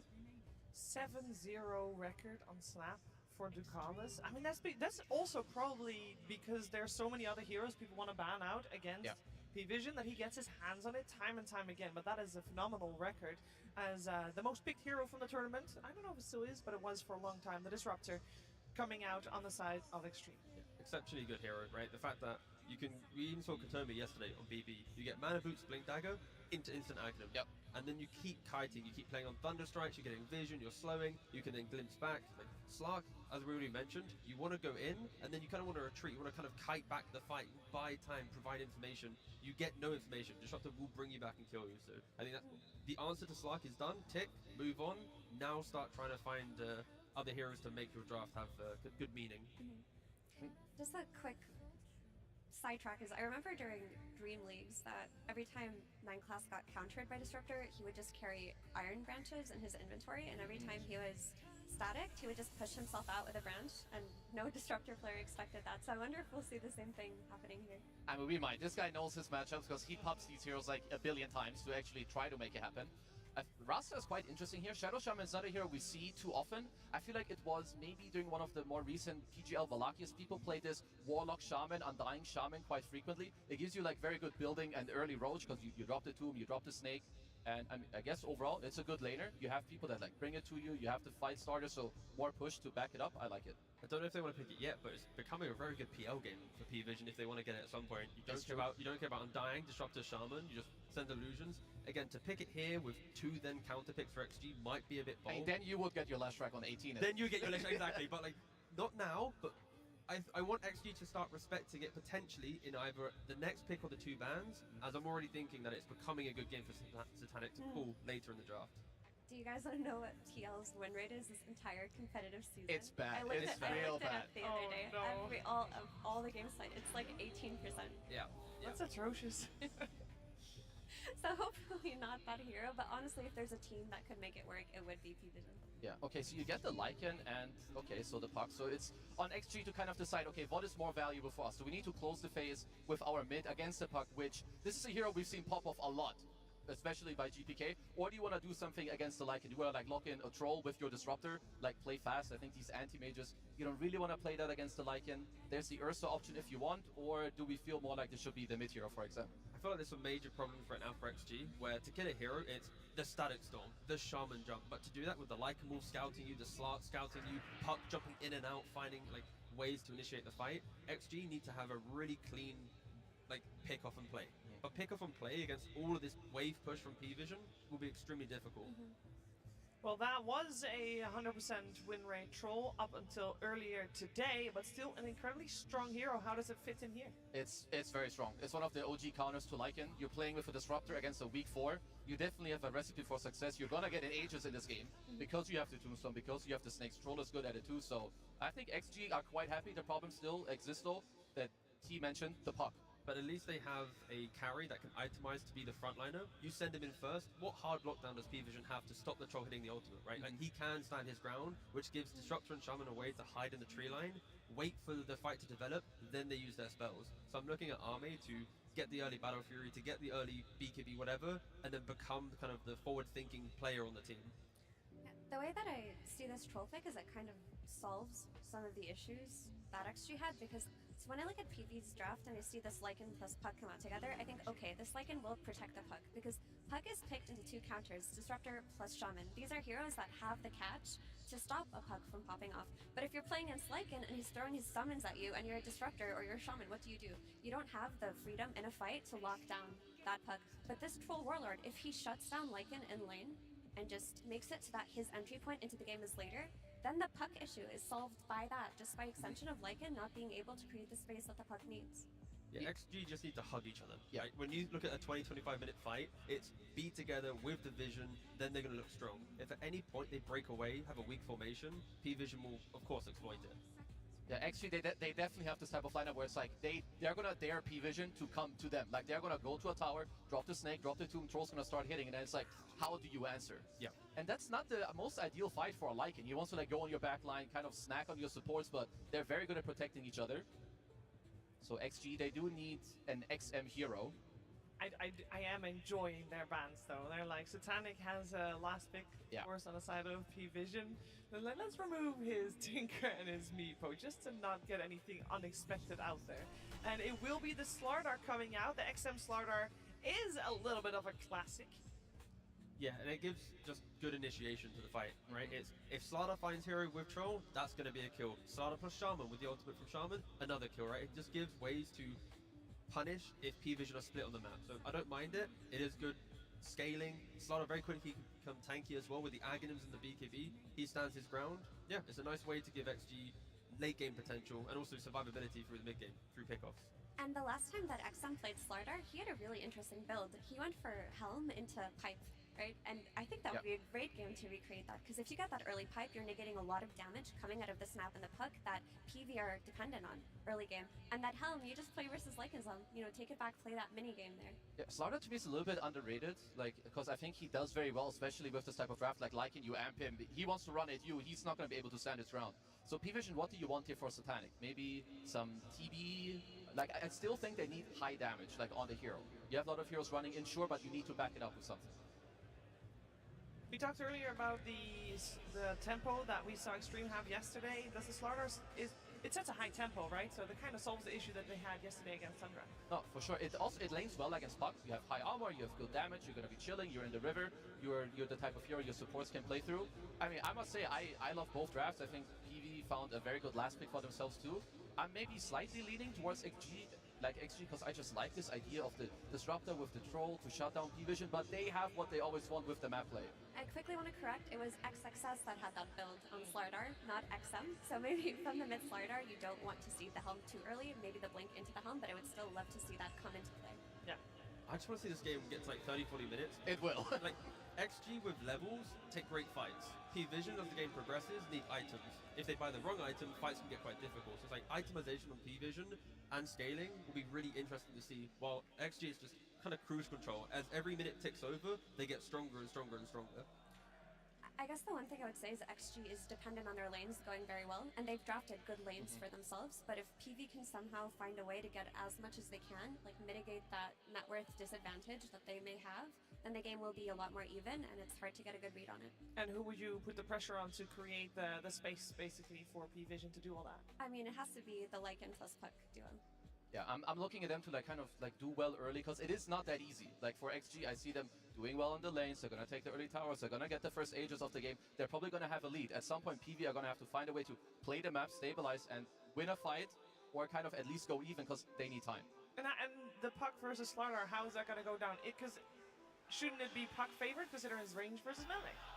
Slardar gonna be chilling. Slardar's gonna be chilling. Slardar loves that much. Yep. All right, we are going to head over to the stage because before we get into this game number 1, we are going to hear some words from Coach Estini. Absolutely. The crowd quite split here on this match. We got a lot of cheers for both teams coming out here. Sir, how are you feeling about this draft here today? Now, I don't know if you watched this, but there was a certain Lycan versus Troll matchup yesterday. Didn't go too well for the Lycan. How do you feel it's going to go this time? Garrus, there's a reason our Lycan player is still in the tournament. Okay, let's relax. Just better. Let's relax. Goodness gracious. Very well, very well. Great. Well, it seems like you're very confident about your draft. If you had to rate your draft out of 10, what would you be putting it here? I mean, we got some Puck, we got some Lycan. They do have a lot of lockdown. Did you think you did well? Yes, I put 9 class in my fantasy with coher kills. So I go for Slark, and I'm pretty confident he's gonna make a lot of points. Fantasy players, get ready to be pogging for this match. Absolutely. All right, my friend, you've had this crowd in the center cheering your name every single time. They go right where you look every time. Thank you so much. Any words to those 5 people standing up right there with those signs in particular? Yes. Bora caralho.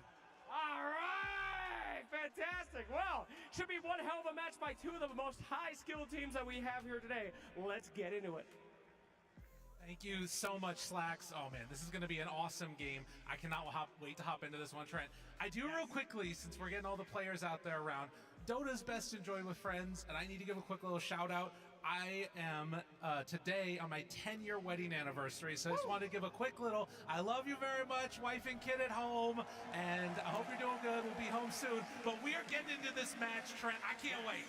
Yes, it's Dota time. The fans, man, the fans are going crazy today. We got a whole section here cheering on XG. I'm sure you heard them there during some of the earlier interviews as well. Very dedicated to the success of their team. So we'll see how well it goes for them here in this draft. Last time these 2 teams met, they haven't seen each other so far this tournament, but a few months ago they did play, and it was P-Vision taking the win 2-1.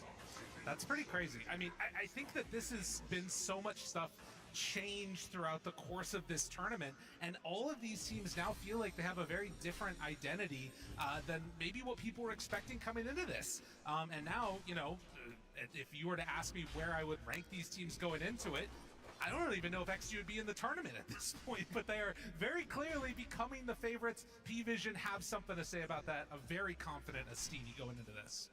Yeah, a team that's been gaining confidence for sure as this event has gone on. XG just kind of started dominating and haven't stopped, obviously only losing a few maps through this entire event, whereas P-Vision, it felt like there were some struggles. They were having a hard time enabling their offlane duo and really feeling like they were getting a lot of both of these 2 picks.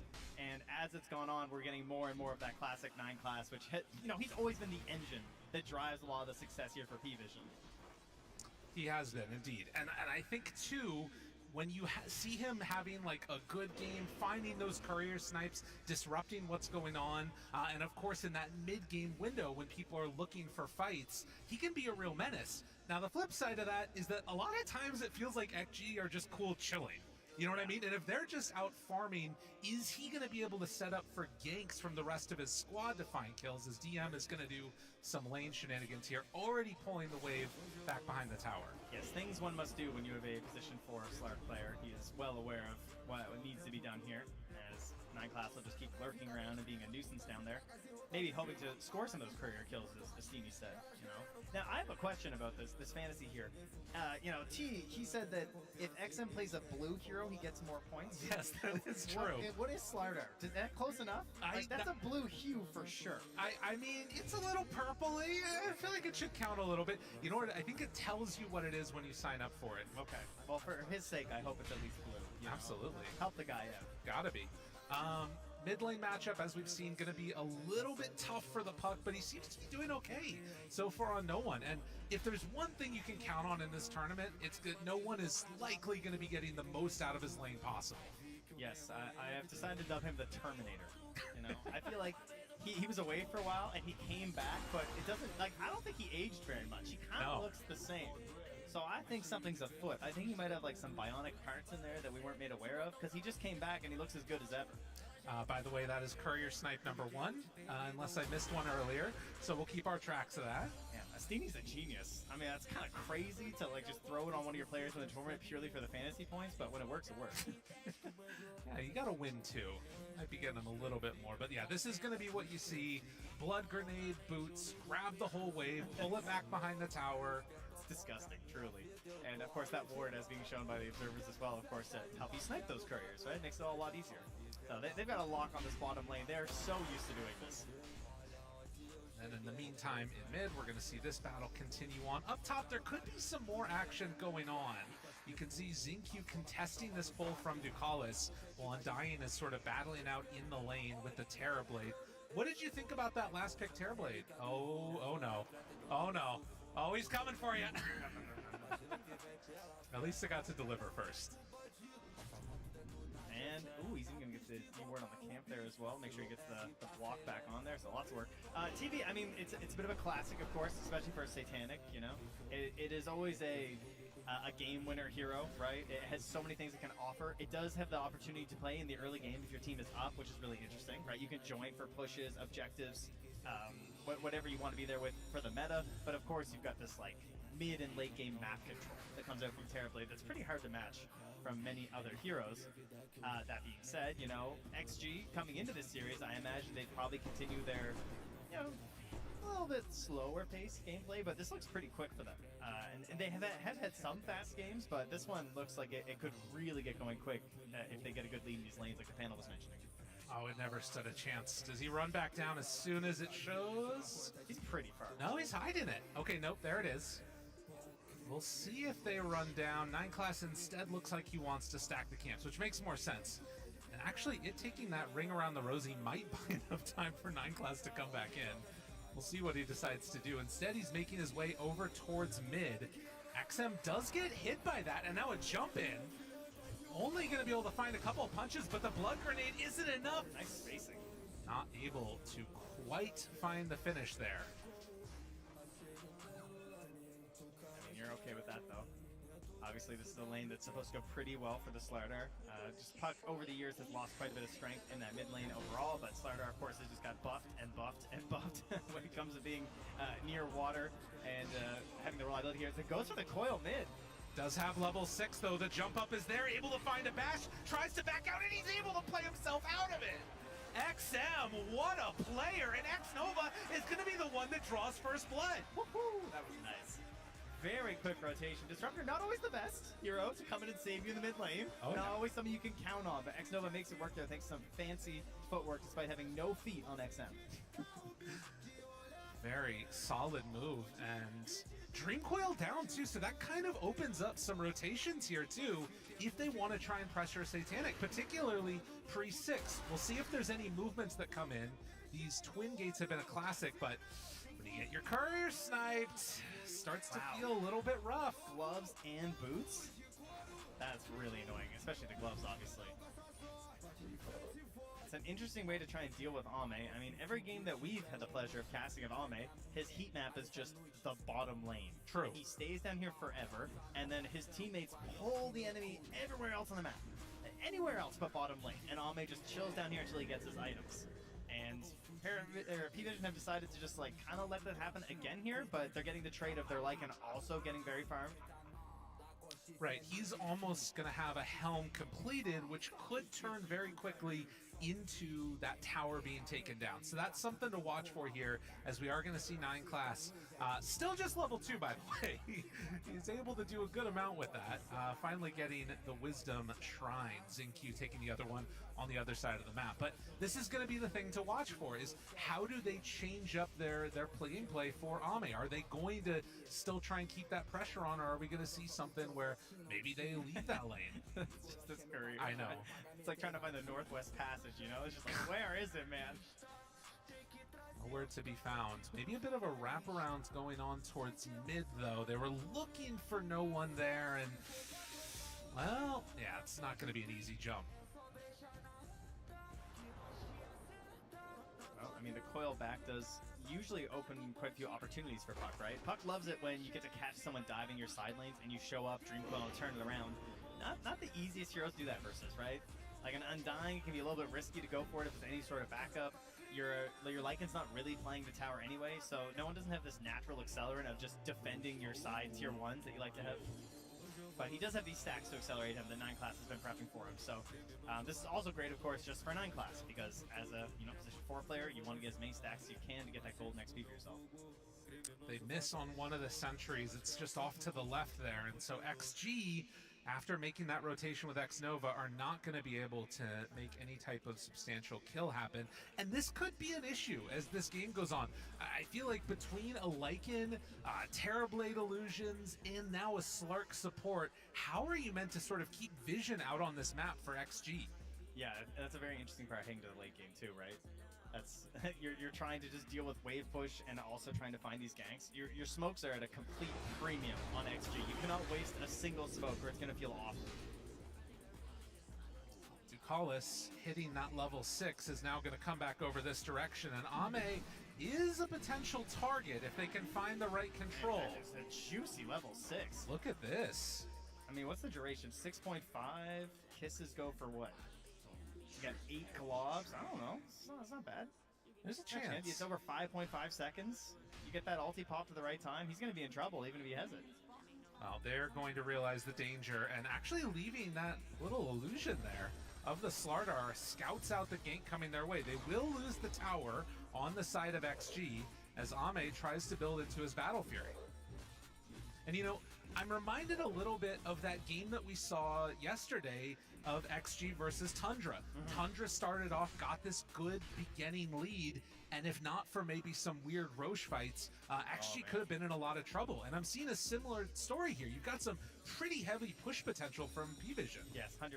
I think that will be the conversation I could imagine Astini having before leaving the booth, right? It's like, you've got to make sure those first objectives are going to be so important because they can take it very quickly on XG, but you can as well on P-Vision. Moves. The Hex is there, already hit. XM backing out though, and the Kisses not doing quite enough damage. They will be able to bring down Xingqiu here. But and finding any more than that, well, they'll pop the glyph. Is there going to be any defense here? Look at this army. I mean, it's really hard to fight against this. They have the creep there too. XM already taking a boatload of damage from the creep, from the summoned wolves, and they're trying desperately to keep the tower alive. Will manage to. Xnova has a glimpse. It was on CD, yeah, for quite a while, so he couldn't manage to pull back DM there when he was looking a little vulnerable. But they do protect their tower. And the carries just off doing their thing. Satanic's been hitting a lot of jungle creeps. He's back on the lane now with the attention put towards mid. Ame's been farming through the agents of the bottom lane like he does every game. Tower or not, he's still confident enough to stand up here. Well on his way. And then on the other side, it's really XM. The fact that he didn't die there, I think, is really important. Working towards that Blink Dagger, almost has it completed. But do they need to do something to deal with Satanic here? I mean, he is just free farming. Yeah, I think chasing him just sounds like a bit of a problem, right? It would be nice, obviously, but when the Blink Dagger's up, you could try one smoke at him and try and go for it. It would be nice to have 6 on Xnova at that point, which is probably why he's here camping mid, trying to catch as much XP as he can here on the tower. So you could go for it once, at least drop some good vision as well. But I imagine that attacking the structures could also be a solid play to go for it too, right? If you get 6 on your Shaman. The call is there to get back underway. P-Vision versus Extreme, in both teams at this point not putting high priority on trying to find a ton of kills, just 1-1, 11 minutes in. Oh, a nice little move in. Xnova able to get the deny there on the tower. Take those little victories when you can. This is a support gamer, you know? Oh, yeah. TP up top here. No one's looking for his first rotation. Oh, finds it there. Dream Coil down. Satanic in the way as well. They have Tombstone, they have everything, but this is a hard survive. And Exodus actually almost able to sneak his way through the trees, but a kill is a kill. Yeah, knows he doesn't have a chance there, even if he pops the ulti, so he'll just take the Ceaseless Dirge and immediately go to his Ancients, which are well stacked up here, of course. This was something that we saw from XG where there was not a big priority on stacks really at all. And there was the danger that the enemy could have came and stolen them away. They're going to scout them out here right now. Looking, hunting. DM about to lose a creep, goes down to Xnova. Does have glimpse, doesn't have vision. Is Zinky going to snake these, or we're just leaving these all for Ame, no? All right, this is Ame's piggy bank. They're going to smoke it up here. So what do we have? We got the snakes. Right under a wolf, though. That's not good. We got the Stack Storm. I think Zinky pinged it. So this is your Satanic hunt that you're hoping for as an XG fan right now. It didn't turn green, though. They just barely walked past it. Is there any way that they actually managed to find Satanic up to the east side? Doesn't look like it. No, he's out. So they can use this with the Helm of the Undying to just push the tower, so it's not too bad. They'll even drop the big bad snake there too. I was wondering if maybe they thought he ran to the gate, but instead ran out to the other side, and they are going to cut through the twin gate. Instantly scanned by 9class, who still walks over here, by the way. Puts a ward on it. Okay. Like, whoa, what? Oh, he planted the tree! He did the tree oh, 9class! It's so insulting. You sneaky, sneaky fish. You scan that they're there. You ward and walk in anyway, and then you do the tree plant escape. He's done this already, too, while we've been casting him as well. Dude, he was so ready for that. Unbelievably ready. And his ward's going to live. That's crazy. I feel sickly watching that. So we take a quick little replay. Let's sum this up for people. So you see how there's this thing called the kinetic field, all right? He's going to plant a tree. It creates a collision box with his own hero. One can stay, one has to go. Hero goes outside the kinetic field. Amazing. Breaks the game. Blows your brain just like that. It's like, whoa, I can't see a thing. Well, 3K gold lead now, and Helm Slark is done. And then you watch Slark pick up a creep. All right, I'm not sure if I'm prepared for what's going to happen in this game, Trent. I don't know. I don't know if anybody is. We've still got a Battle Fury Troll, which has been an indomitable force in this tournament. But I got to say, the Terrorblade is pretty spooky in this one. You're not wrong. I mean, it's a classic for a reason, right? It gives you many, many choices. Ducalis nearby with 9class DM. They know that this Ancient stack is being taken. Do they want to come and contest it? They're moving into position. Vision down. XXS, what do you have in the tank? XM is there too. It looks like they're going to back out, seeing that everybody's there. Guys, that was just one Helm creep. I see another one now. DM takes away the big old He's getting so Ancient many. Black Dragon. Getting all the bounties. Like, his fire pool just destroyed so many Ancients. Now they move in, want to take that down, but Ame is a little bit too far forward, forced to pop the ultimate, in a ton of trouble. They do have control over Puck, though. Do they have enough damage to kill him? Yes, they do. The snake, it's doing work, but it's not doing enough to save Ame. And the dragon lives. Dragon's still alive. They will take out one more creep with the big snake, but this is the power of P-Vision right now. I mean, how much effort did they put into the first neutral there, and then the second one? Right? Like, they're fighting this just massive army being provided here by DM, and then at least they're able to get a catch there on the no one, thankfully for them, but then immediately losing Ame is really going to hurt their scaling. Yeah. Very difficult moment here to try and figure out how you deal with this, because it's really, they need Ame to kill the creeps, and even for him, it's not quick. No, it's certainly not yet. And he's going to need that defensive item to try and deal with the silence there from the Puck to ensure that he can actually play his game. I mean, usually 9 class has been going for these like early orchids, but because of the existence of Helm, we're getting that instead. So at least that gives them a little bit more breathing room, perhaps, for Ame. 2-3 and a 4K gold lead as Undyne working towards the Shivas. That's all, obviously it's very nice versus Lycan and all the units. You're gonna get a lot of benefits from that, and the various healing that you're gonna have going on there too. But it's not really like a game changer item. No. It doesn't really change the flow of things too much. You're gonna have to look to that from XM, and he's hoping to just get to his his BKB after the Blink and Shard.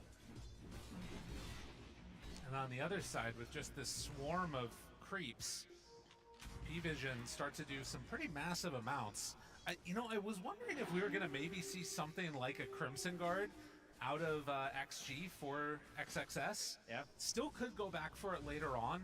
Obviously, tremendous value when you've got all these summons you're dealing with and the Terrorblade illusions. Yeah, it's a bit of a hard choice for his itemization, I'd say. Getting them all eventually would be great. Yeah.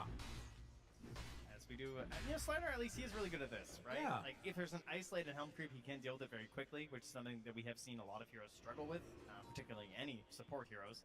But being able to grab those is a nice gold boost for you, if you can guarantee they're actually going to die. Absolutely. And, I mean, you can see, though, that when you have all these summons, the answer for you is just start taking objectives. And they're going to scout this out here with 9 classes creep as well. This is something that the Radiant can do very quickly as well. They have a Slider, they have a Troll Warlord, they have Snakes. Dire are not even choosing to bring Satanic. He's coming now, but they started this without him. A little bit late. XM could go for a big jump if they want, but they drop the coil to start. Backs out, kisses out. How much do they have left in the tank? XXS, there's the Tombstone down. Kinetic Field and a Static Storm to back away. I mean, there's no Ceaseless Dirge here. If he dies, he's going down. And the Dragon is chasing and not quite going to fully commit for that one. So Roche still up. It's not even below halfway HP. Can they come back in here and contest? I mean, Ame is not even in the fight. You got Blink Slider, you got Blink Xingqiu. Is he feeling a little crazy, perhaps? I don't think so. I mean, they smoke back up again, maybe trying to take a fight once this is all over. A big get, though, for P-Vision. This might be one of those hope they split up immediately after taking Roche, right? Yeah, exactly, like this. No one comes down to push the wave. They try and catch him here because they have the Blink on the Shadow Shaman. This is going to be your answer. So Ame's going to drive him back. They're going to catch no one under the tower. Looking. Xingqiu, they need to get vision first. Oh, he knows. Does he? No, jump in. Hex is out, and they got him. The TP, that one probably needs to be canceled, although he did have the Aegis. Are they going to try and do something? They jump on through, 9 class, trying to keep his buddy alive, and they're able to back away on that puck. Ame caught, Cookie connects. Is there any follow-up, though? It doesn't look like it. Beautiful. Very well played here from XG. You take away all the advantages of that Aegis. In the mid lane, they're hunting a little bit onto the Undyne now. They jump Dream Coil in the mid lane, finds him for a moment. He does not look like he needs to actually worry that much. Instead, Xingqiu, he jumps and finds the puck. Static Storm down, also connects on a 9 class. They might try and pull him back in here, but they do manage to get that kill. Back and forth we go.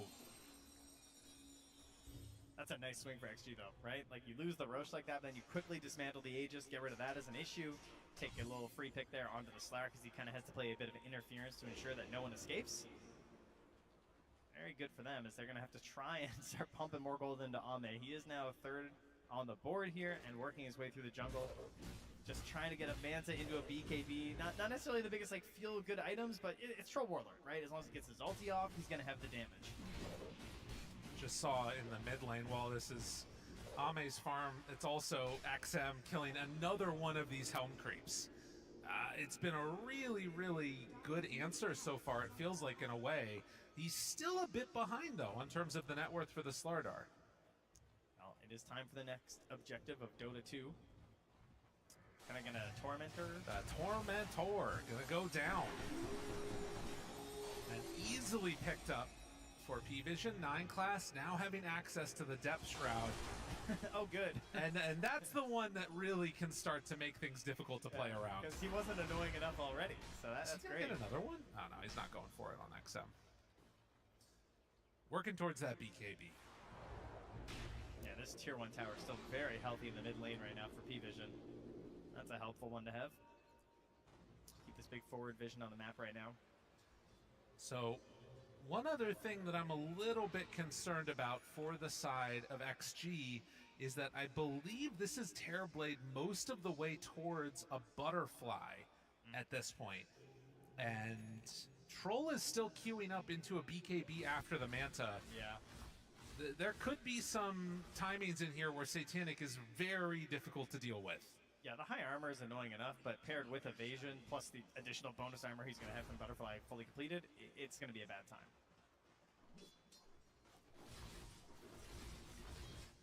See if there are any changes that come up with the build, or if Ame is just going to have to stick to it. In the meantime, Lycan also gets an AC. Man, this timing is going to be nuts. Yeah, it is a very powerful timing. Butterfly plus AC. You have this Depth Shroud. XXS is trying to counteract it by getting the Shard finished up on the Undying. So maybe if someone is, you know, in trouble, he can try and get a big save onto that. During the kisses, during the coil or something. And for both of these teams, a win here would just be so huge for them. Guaranteed moving on, and obviously a ton of love within the crowd from both of these orgs, as we've heard multiple times throughout this event.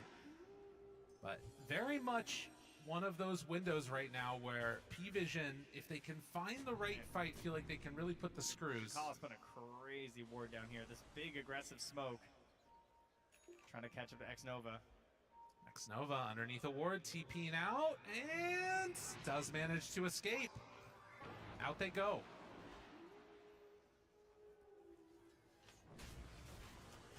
So 3-3. XXS. He's going to walk away from the team as they're going to smoke up here. Kind of shadowing Ame a little bit. Maybe hoping that P-Vision are going to think about Potassium. Crowd is generating power here with the wave. Oh, we do have a little wave going through the crowd a little bit as well. Oh, wait. A little bit of hydro power here, trying to help out. I like this. This is good. And they will take down that tier 1 tower mid. So, you know, it's kind of painful. I'm not going to lie to you to smoke for that, unless it gets a kill in 9 class. Not quite. Because so they basically smoked to kill a tier 1 mid. Yes. Which doesn't feel great versus Slark, Lycan, Wolves, couple Helm of the Dominators. You really need these smokes to make your way across the map. But it does open things up a little bit more and just create a little bit more mystery for P-Vision, so they don't have this giant beacon of knowledge in the center of the map. Yeah, you got to take that one out as quickly as you can. A tough situation now, again, for XG. If they want to try and make another move, it feels like every time they're just completely scouted out immediately. And that's the full butterfly and the finished BKB. That's what I was trying to figure if that was done too for no one. That's a powerful timing. So if they want to kill this puck, it's going to come down to XM, right? That's pretty much it. Oh, a 9 class hunting around, spots X-Nova. Can he push him to the low ground with the effect? No, not going to happen. So X-Nova in some trouble, going to fall here. And the area in which XG is allowed to play grows smaller and smaller. Yeah, still just holding meta right now in Satanic, but I mean, he's got the Demon Seal. That's what's so nice about the Shard, right? Just use that for your smaller pushes, but when like the big fight comes, you can fully commit with meta. The butterfly pushes. We saw 2 games in a row of it with that Medusa in the last series from Ghost. Is Satanic going to be able to replicate a similar type of strategy? Get butterfly, walk down lanes before there's an answer. Jeez, they just really ignored XXS, huh? Oh, yeah. They just had no cares for that guy. He's walking up, throwing Shiva's guard out. They're just like, you are so not worth it, man. I mean, they see Ame there underneath some wolves. So understanding that he's in the area, are they going to try and mount any type of a defense here? XXS steps forwards, throws out some decays, a quick little jump through, a stun onto Satanic, maybe a chance here for a fight. Okay. Do they want to jump onto Satanic though, really? Slowly, steadily, Static Storm down, now a hit, a few more, but they don't have any vision, they can't find him! This walks away! A little Depth Shroud save there. Oh no! Can't get on top of him, and now, with kisses raining down, they're not doing a ton, only Disruptor has gone down so far. That was not looking good for P-Vision either, right? You see that ulti coming, you're like, oh, they've done it, right? They jump in, Satan's getting low, but then just 9 class. able to back it away with 9 class. There's a reason this is his signature support hero. We did see that Leshrac ban that the panel was talking about that could have been a solid fit for this, taken away in that final stage. You think about how different this game could have looked if they were able to get a hold of it. It feels like there's no winning, though, because it also just feels awful to commit so much in your draft to this thing.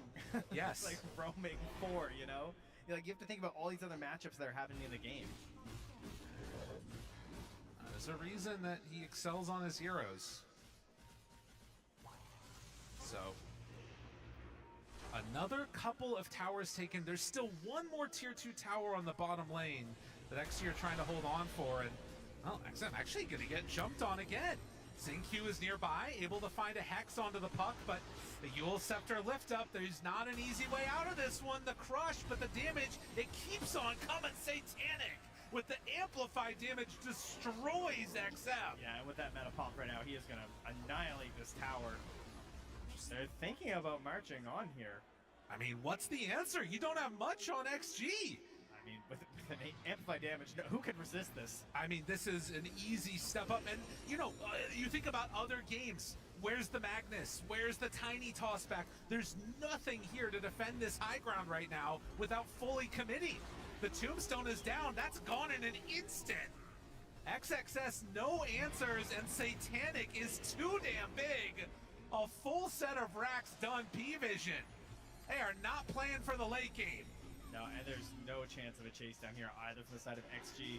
They're going to be able to back away as P-Vision, reset, and 9 class, he's going to know there's a ward here as well as he steps up there. But it just means that they can back away, reset, go to Roche, set up there. And the side of XG, they're just waiting, right? They're waiting for Amin to get these items to feel like he can maybe do something. And he's going to need the most perfect fight as Troll Warlord here, set up by his supports. Can they do it? I mean, you're still looking for another couple items on Ame before he finishes off that MKB. He's going to have to go with just the Demon Edge now. And they are heading into an area that could potentially turn into a full fight. All right, we'll see. How does the Depth Shroud play out in this one? Maybe they can get 9 class first. Maybe they get a Blink Hex onto this puck. Maybe that's how they start this fight. I mean, they walk up there and they take the Watcher, and that immediately alerts P-Vision to the fact that they're in the area. Roche, 28 seconds until it's going to be back up again. And it looks like they're going to have to back away again on XG. Has a single smoke of theirs worked? Like, they haven't been able to get anything. Lyrical, they only have 3 kills, so it's... Hey, you know what? They got that tier 1 tower mid. That's true. Skelly Bros doing work. It can't run away from you. Hit the towers. That's right. As we have some Warpine Raiders here scouting out the pit. Friends, even on opposite sides of the battlefield. Truly a beautiful sight to see. Well, Roche is up. And now the question, as XG, are you going to come and contest this? The Warpine Raider scouts them out, sees that they're in there, can start doing it. We're also only a minute away from Roche switching sides. Lycan Wolf is running through them though right now. I mean, oh, it's so hard to make this happen. There's a disarm. Ame is on the other side of the freaking world right now. He's not getting involved in any of this. He will TP now. And they're smoking. Okay. All right, what's the start? Who are we going on? An opportunity here. Shiva's guard to show what's going on. Roast below. Half HP. XM jumps in. Gank the creeps. Charlie, he'll take you to victory. It is the least maneuverable unit. It is so hard to get anything done. All right, hold on. Wait, he got it. He's got the MKB in time. Oh, they bought enough time, and Ame starts hitting, but no, the wolf is in there. They know about this, and now they start throwing the kisses. Ame, are you big enough? Are you bad enough? Can you take it down now? Oh. You disgusting fish! He got it, steals it away, and only they can look on in shame. Oh, he's still alive. He's not even dying. Ban this hero. I don't want to see it anymore. Unbelievable. Oh, it's a wise man once said, that's a hard fish to find, Lyrical. Oh, he's so good. Even his teammates know how good. It's just tip, tip, tip. And of course, the damage coming in from the whole rest of the squad. 3-8, 16,000 gold lead. I can't carry on after this. Oh no. After seeing that snatch, like if I'm X, that's me. I'm just XXS. Just take it. Dead on the screen, and P-Vision ready to not just end this game, but break their spirits. P-Vision come in, completely destroy XG. You know, there were some questions. Like, who's going to have the edge here this early game? You know, which team could run this game down a little faster than the other? Well, we got our answer. Oh, yeah. It was, in fact, P-Vision who very quickly, you know, there were still some chances there. You're like, okay, you know, they're looking for this randomization. Get the MKB. Maybe Ame can get that perfect fight. Troll Warlord, a hero that's obviously had some pretty crazy games so far. He's not doing too well today. No, it has been a bit of a rough one for the troll picks indeed. And I think some of it is just this answer of these like agi carries that are coming in, buying a butterfly, and just walking high ground. And we've not seen answers to it. I mean, oh yeah, there they are. Oh, they're ready. They're feeling it. The crowd is into it, feeling the love for the P-Vision squad, and still a lot of games left to be played, but that was a statement. There's still a loud segment over there. The XG fans, I know they'll be back. You know, game 2. There's of course some chance to regroup here, so we'll see what XG can try and find. I mean, they did change up, I would say, a little bit from their more common game plans. Like again, they've had some faster games, but this one looked like they were really trying to hit something a little bit quicker. And it's extremely dominant display from P-Vision as they take game number 1. This was a slaughter, or rather, actually, can you even have a slaughter when the kill count is as low as it was? It was just calculated and cool, Kezu. This was just P-Vision in the driver's seat from the get-go. Yeah, it was just very slow from like maybe even start to finish, right? But XG didn't really get to do what they wanted, like do well in your lanes. Didn't really happen. I would say P-Vision, they got everything that they wanted. They got the 9-class Slark, he got through the lane, the DM Lycan, he got through the lane, Satanic got to farm all the game 2 on his TV, so I feel like XG, they really fell flat in this game. Yeah, I think XG's draft were very dependent on these lanes doing well because that was their entry point into the game. That Lycan would have a slower timing, that they'd be able to play without their supports getting completely crushed by the Wolves, but every time they tried to go on this puck, that Lycan just covered for him so well. He just ate that backline. I mean, it feels like one of those games where if XG don't have any kills to their name, it never compounds to a little bit of tempo. A kill was a Roshan, a kill was a tower, a kill was anything, any purpose. That's the whole point of Dota. And for P-Vision, the fact that they just kind of stall the game, chill, take the fights they want to take, reset, it makes it so much simpler. Like when you look at Puck, Slark, Snap, Lycan, Terrorblade with Illusions, like every single hero has a way to wait for the fight because the lanes are always shelved. 9-class is such a nuisance this game. Like we're watching, and I'm just looking at this Slark in all of these highlights, but he was just running circles around them, he was dewarding, he was drawing attention, he was forcing spells, he was pushing himself out of kinetic fields. Like he showed us why so many teams just hate playing against his Slark and why they've been banning it for so long. Yeah, and he also did the cool Treant or the Iron Branch play against Disruptor that you mentioned. He would be already ready for it. Yeah, and here they also, like they did the Dominator, he had his creep in the pit that showed them vision without Extreme Gaming being able to see the Wolf, and you'll see later his entire team is tipping him because not only did he do that, he jumped in, he snatched the Aegis for his team. I mean, likely they would have won without this play too, but this was really like the nail in the coffin. And I'm a little bit worried for XG because I like the idea of this Disruptor and the Troll. You play fast, you try to shut down the Slark, which is one of his weaknesses. But even that, it didn't damage them at all. They just fully free-farmed in their offlane. Already we see from the stats, right? XSS, right? A statement offlaner that we've been praising a lot so far in both the Road and the playoffs. What, 0-3 there on the Undying? Yep. Like, you first pick the Undying, it feels reminiscent of Nigma. They first pick a Nature's Prophet, the draft kind of comes crumbling down, the Prophet becomes one of the problems. Undying, it's a first pick, and down the line, it's like, brother, you got 1 assist. It's like, imagine if this game you had the Mars or the Centaur, any other hero to facilitate the initiation, the fight, and you weren't hoping the fights around you. That's why P-Vision stalled out the game, right? Do you really want to run into a 15-minute offlane Undying? Of course not. Wait for 25 minutes, you can poke them, but when you want to break the game, you're already outscaling the Undying that never found the correct fight. I would definitely prefer for XXS to be on a different hero in the next game because I think you want to shut down Satanic. Like playing against Undying, it's very tailored what this hero is going to do. It's going to decay you in the lane, but he doesn't pressure you on the map because, yeah, I feel like P-Vision, they just got to do what they want. Play on the map. 9class, very deserving MVP on the Slark. Did everything he wanted to do. Succeeded with it, because this game, this was quite easy for P-Vision. Yeah, it felt easy, Yeah. and I want to know in how much, to a degree, this is very impressive for P-Vision, which it was, and I do not want to take anything away from that. But at the same time, I can just imagine myself being the meme and poking Extreme with the pick, do something. Is that unfair to say? I mean, maybe a little bit, because I think like something happened in the lanes. I didn't quite get to see what happened, but their safe lane with Troll Disruptor not going this well, not being able to play through there, and also the Slark 4 making the first move to help no one mid to like pressure XM. I feel like there's a lot of things that didn't go how they had planned that then made it harder to then do what they wanted to do. It's not like they lost lanes, they just needed them to go better because the lanes were even and then higher after they went to the jungle. Like suddenly Lycan was left to his own devices. He got that bot tower early. That whole part of the map becomes open. Like maybe they should have focused more on just playing bot and shutting down that Lycan, because when you look at that draft, that's probably what needed to happen. That's what created the issues with the map and the lane shove and not being able to take fights clearly. Like if your two supports are Disruptor plus Shaman, how do you make a move? How do you clearly take a fight when enemy Lycan's just going to eat you? I mean, you could also do something if you got the Aegis, right? 9class stealing it. Sorry, but there goes tempo as well, right? Like you take that gives you so much more. Like this just going here, if you go to the draft, you wanted to shut down this Lycan, that's what you picked for, but look at the GPM, look at the net worth at minute 7. Lycan is about to have his helm completed, he's 600 gold ahead of the Troll. Like this is what, you know, Troll and Disruptor, they want to win their lane, they want to play forward, you want to go through the gate to your offlaner. We didn't see any of that. So P-Vision did some really cool stuff in the early game, they must have, because otherwise you don't have this net worth in this matchup. It is impossible.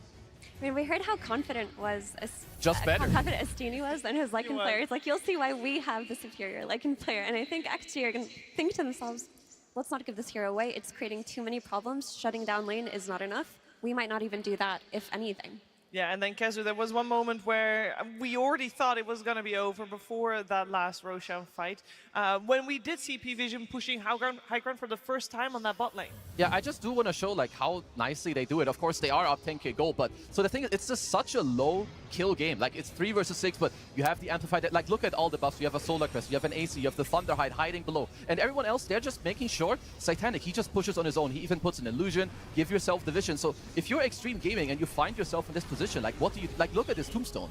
You can just feel the frustration. You just pop it in front. I mean, Satanic, he's just gonna snag it up. They take the free racks and they chill and go back. So if you're Extreme Gaming, this is the type of moment that you cannot let have happen like this easily. You need to do better early on in the game. Yeah, that was some free real estate coming out for P-Vision. And it does make me wonder that if a game happens like this, and it's, in terms of kills anyway, a stalemate, what do you do? Because someone is going to get ahead from farming, and do we feel like already Extreme knew that they were getting out-farmed T-Gov? Was it the nature of their draft, potentially? Yeah, I mean, I've already mentioned the Undying, but if you want to have a stalemate game, you need to make sure that at the point in which the stalemate breaks, the fight is easy to follow through, right? With a Lycan, you have the backline, the puck, you have a jump. Undying, it's like, you need kills to feel good. So, again, I want to repeat it. Extreme, coming into this next game, I don't want to see them first pick an Undying. I don't want to put themselves in this position where P-Vision can identify that a Slark and map play means you will overcome the aggression. Like, Undying's very predictable, very strong, but predictable. You cannot be this predictable. It felt kind of easy mode for P-Vision in the draft. Maybe a big part of that also is just having XM on Slardar mid. He is one of the best Slardar mid players. We've seen him play it a lot over the years. But when you think about the heroes he's typically played, that he's shown on this tournament, it's like the Queen of Pains and the Leshracs. He has carry ability, his pop-off ability. He's not just there to enable his troll or set up kills. He's something that can get a rune, rotate to XXS's lane, make pressure on that enemy safe lane, open the tower. His hero just did not allow him to do that in this game. Yeah, and we must remember that for this first game we had, it was Extreme that had first pick. They went for the Undying. The answer coming out from P-Vision was the Slark. And we thought maybe Extreme's got good plans to deal with this hero, but it seemed like 9class had quite the field day. Isn't that right, Purge? That's right, Shiver. Yeah, he had a really good game for sure. Fantastic game for Slark. This was a hero that was very popular with him 3 or 4 months ago. It actually got the hero nerfed, but what the main little refresher for what it does, you get vision. Now you know when people can see you, basically using a buff on your little bar, so it's very easy to kill observers. And what this basically does is it makes it very hard for high-level players to predict where their opponents are going to be, because normally they have a little bit of ward vision at least, and that ward vision is going to make sure that they can protect their heroes, they can have efficient here's that really cool Static Storm kill that they had against him. This should be a 100% surefire kill, but what he does is he puts himself at the edge of the kinetic field, and then he puts a tree basically right here, and because he was on this spot, it forces him out. It's one of the only ways to get out of this ability, so very difficult to do, but the fact that he got out of this and stayed alive means he's still on the map, getting farm, getting gold, creating Helm of the Dominator creeps. I don't even focus on his Helm of the Dominator in these creeps and in these clips, because this whole time he's using it to doubly scout. He can go spot for heroes. He's going to use the nice puck orb with some vision to get an observer ward here. This means that now Extreme Gaming have to make more risky initiations to go into the Rosh Pit, because they don't necessarily have vision of how close it is to dying. That Centaur dies before it gets close. So ultimately, P-Vision just gets advantage after advantage, knowing that they're going to be able to start the fight on their terms. In this case, Slark escapes once again. Just a cascade of things that are really, really effective for P-Vision. They even get the Shard, luckily, which worked out extremely good as the game continued. But before that, take a look at this map right here. Look at the vision that they're forced to play with. Extreme Gaming basically planting these wards. These are the ones that all these 2K MMR players plant when they're losing the game. Not high-level players, but they felt they had to do it this game because there's a Slark. He's going to be able to find those wards if they're somewhere else on the map. They're not going to be able to protect them, and then they don't even get the BKB finished on Troll. They jump on Satanic on the Terrorblade, and take a look at the vision from Extreme Gaming's side. There's the Hex. They're going to do his full Static Storm and a Kinetic Field, and they go on him with BKB Troll. But that Shard from the Slark just makes him completely invulnerable during this time period. So they get a full disengage. The full BKB is wasted on 2 of their cores and all of their ultis. Just a really catastrophic team fight, all because P-Vision Slark did such a good job this game. Thank you very much, Purge. That seems like I have a very easy solution, Kazu, for the upcoming ban Slark. I mean, it is a problem, right? Because you have to ban so many other heroes too. But I love the clips because it just shows you that there's so many things that it's hard to spot as a spectator, but you can feel it in the game. You know your wards are dying. They have TB illusions pushing. There's a Dominator here. There's a Slark taking out all your other wards. So for the next game, I think for XG, they need to find an answer for this Ghost push. Maybe you take it yourself or combo it with having a playmaker on XXS in the offlane, because something needs to change. XG are a structured team, right? Slark is the best hero to break a structured team. Just ban it. Easy. Yeah. Then we're going to find out what they're going to ban, of course, in the game that is upcoming. But before we are going to watch game number 2, we are going to watch another short film contest. Contestants, it is time for Dream Team.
Dire victory.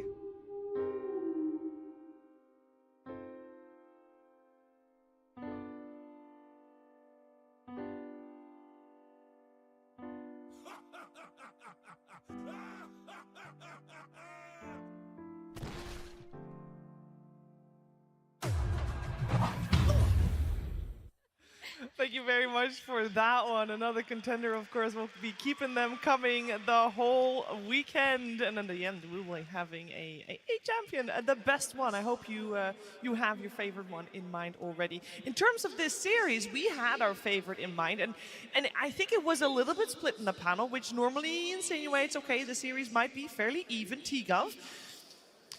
That was a grim look for game 1. Yeah, pacing is just critical. And I think P-Vision, they were a little bit, it felt slower maybe in the road. And at least in this first game, it has shown that they've changed that a lot. Maybe Extreme weren't expecting that. They weren't expecting P-Vision to be as fast-paced on every hero. And when I say fast-paced, I don't mean kills, just to be clear. I mean the speed in which they scale to which you don't really want to fight them, right? Because again, you might think, oh, it's only 6 kills in 20 minutes, but the way that P-Vision just choked the game out with, you know, Purge highlighting the Slark, the way that they didn't overplay their hand, these are the things that stop Extreme ever feeling comfortable. And we've identified multiple things, right? It's the mid Slardar, it's the offlane Undying. There's very clear things to improve on for Extreme. I mean, I underestimated, because I favored XG going into the game. I think I heavily underestimated the Ghost push and what is going to happen if you don't do well early on in the game. So that's what I feel like. I don't know, Effie, do you feel like there's something else that we missed that they should change for this upcoming game? I mean, for XG, I think they just need to draft Teamfight as well. There's no way.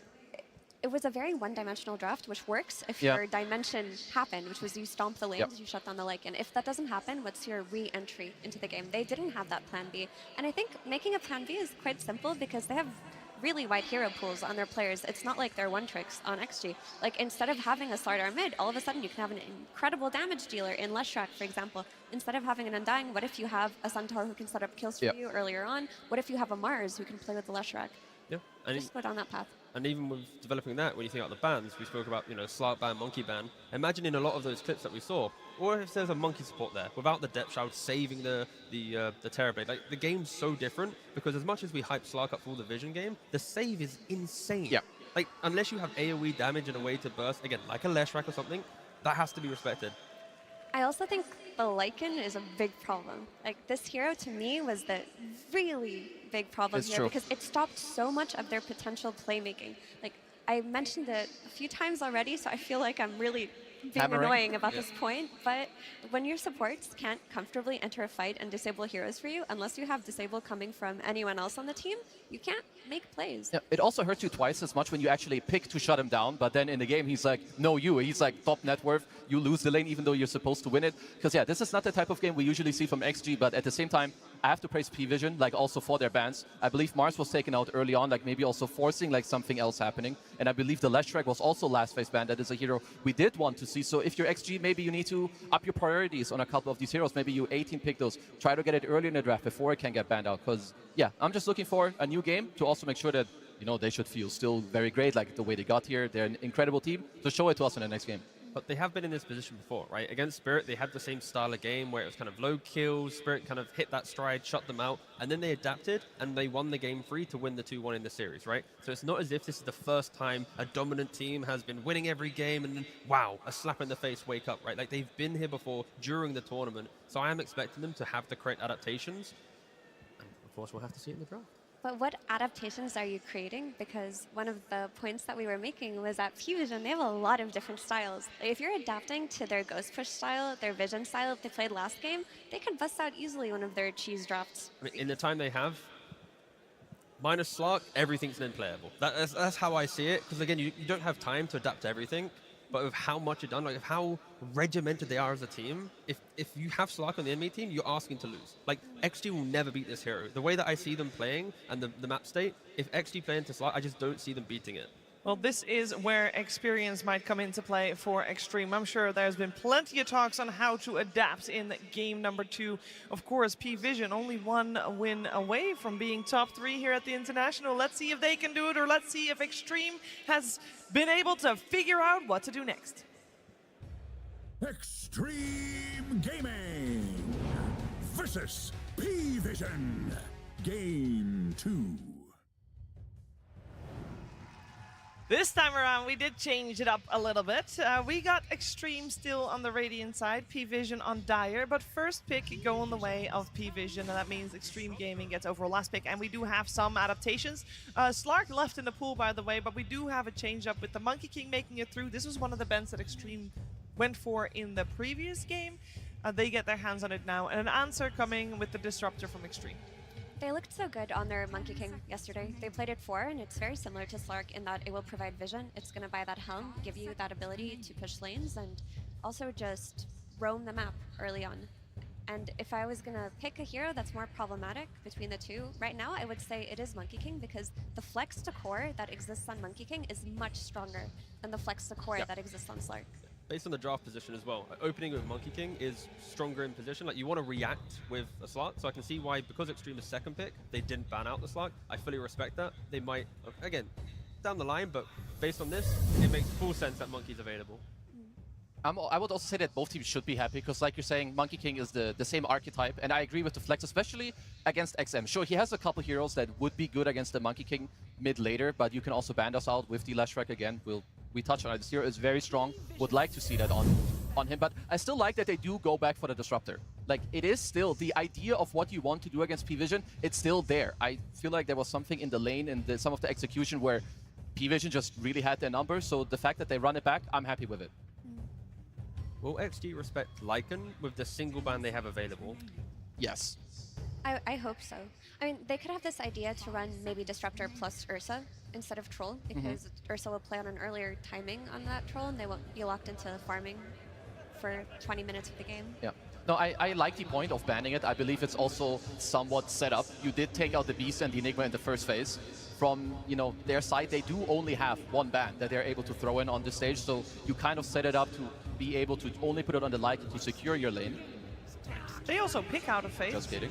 So potentially they want to get their hands at... No, and they don't. They want to get the Storm Spirit. Potentially that can be an answer to a dog that's running wild. Catch and lockdown is always nice in a draft, and we've seen how a lot of the Spirit heroes, if you have the player that wants to play them, they don't care about picking it blind, right? And here it is. You have the catch to pick off the team fight. Sure, pacing, P-Vision can still run at you whilst your Storm's coming online, but they have the team fight that we want to see from XG.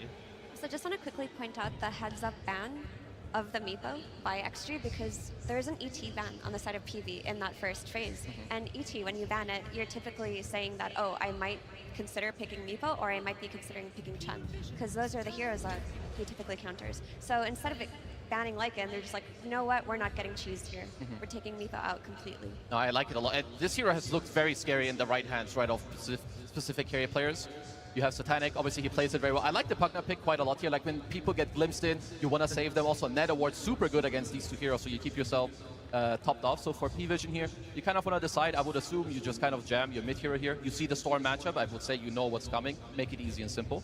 Let's say this is your 4 and 5, right? The Monkey being 4, the Pugna being 5. You've got Pugna with Decrep and Life Drain. You've got the Monkey with the Boundless Strike Shard to be able to jump out. If Storm gets onto a support, if you don't kill the Monkey, he's jumping out. If you don't get the Pugna, he's going to Life Drain something or Decrep himself like this. These two supports aren't instant food for the Storm Spirit. Like, they're making the game somewhat complicated.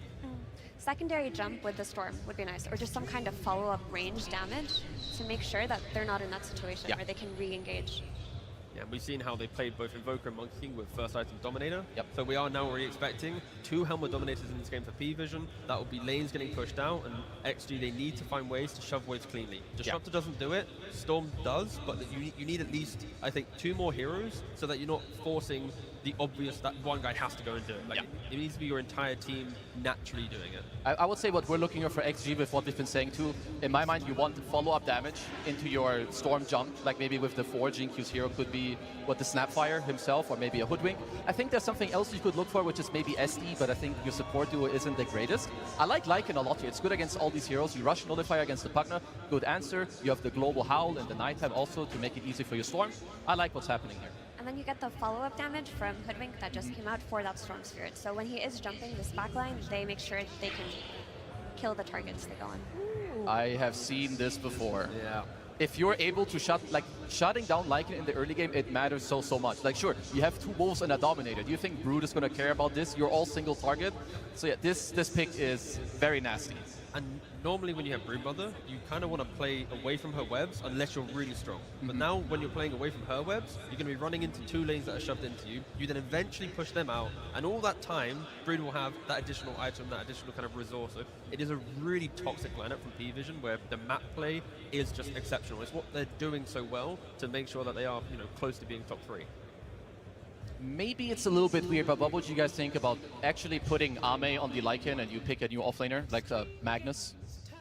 That can deal with the spiders a little better? Or do you just put the Lycan in the lane, it's like, okay, bro, you do your stuff, you buy your helm, farm your jungle, and you give Ame, like, the absolute win condition? I wouldn't mind a carry that could also just twin gate. So when Storm gets 6-minute room with a carry twin gating, you just collapse on the tower, take the tower with the Lycan, and then you can play more traditional game, but that is an option for sure. I would personally prefer Ame just on a standard Ame hero. Yeah, because a game comes to mind from recent times, but I believe it was EWC and it was a Tundra game, and they were playing offlane Lycan versus a carry Brood, and we were worried about the Brood outpacing the Lycan, but the way that Lycan was able to play the map, it made it so that they were just trading map play, and eventually Tundra did get the win. So it's not like this Broodmother will completely catch the Lycan off guard. Like, both teams do have map play. But if there ever was a time for it to happen, I think the Lycan flex to carry, Army taking it, like, this could be the game. In all the other games, probably not, but they need a Brood answer. A simple one, not one where it's like you need level 12 and 3 items. It needs to be a early game answer to Brood that can then just follow them around the map. What is an answer to Brood? Is it like, oh, I need cleave in the sense of like a Sven type? Or what kind of answers to Brood? I would say you want like someone that can lock down the area of where the Brood is in, and killing spiders is kind of what you're looking for. It could be your Magnus. It could be an Alchemist with Acid Spray, Rushing Radiance. You play fast with your other heroes. It could be an offlane Tidehunter for all I care. Like just team fight building block. It can also just be as simple as a strong laner that isn't dependent on high cooldowns, because Carry Brood takes advantage of high cooldown enemy lineups, because every time they're using these big spells, she's taking the entire map afterwards. She's just running at their team. So what is the DM hero here? What do we feel like he wants to have? And I would say maybe someone that goes in. Sure, you have like your Brood. Satanic is going to be incredibly big. He has Alacrity. You have the map play. Maybe they could look for like a Centaur or a Tide themselves. What do we feel like he's looking for? I was kind of eyeing Phoenix, but it's banned. Yeah, it's banned, yeah.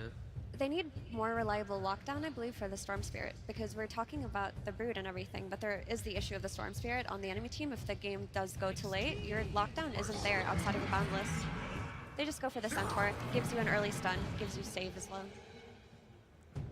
They're going to be tanky so quickly. Like, the first 2 items that every hero buys on PV is, we are harder to kill in the fight, and we want to fight. There's no hero that is, I need to scale, there's no battle furies, nothing like that. It's just all skirmish in these heroes. I mean, what I see is you have the Lycan into safe, and if you want, maybe with a Magnus, you could go for the Arme Sven. You want the Brood answer. I don't really care specifically what exact hero is going to come out, but have high damage, maybe be a nice combo for the Wolf Bite, no matter what role the Lycan is in, and be able to also jump. Because right now, it is all on your Storm, so Arme, I'm sure he's going to find the one.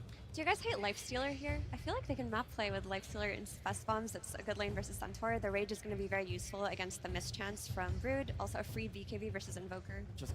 Then there's no hero to stand in front of the tower when Brood comes online. When like two Dominators come down the lane plus Brood, Lycan has to kill the hero. He doesn't stand in front of the tower.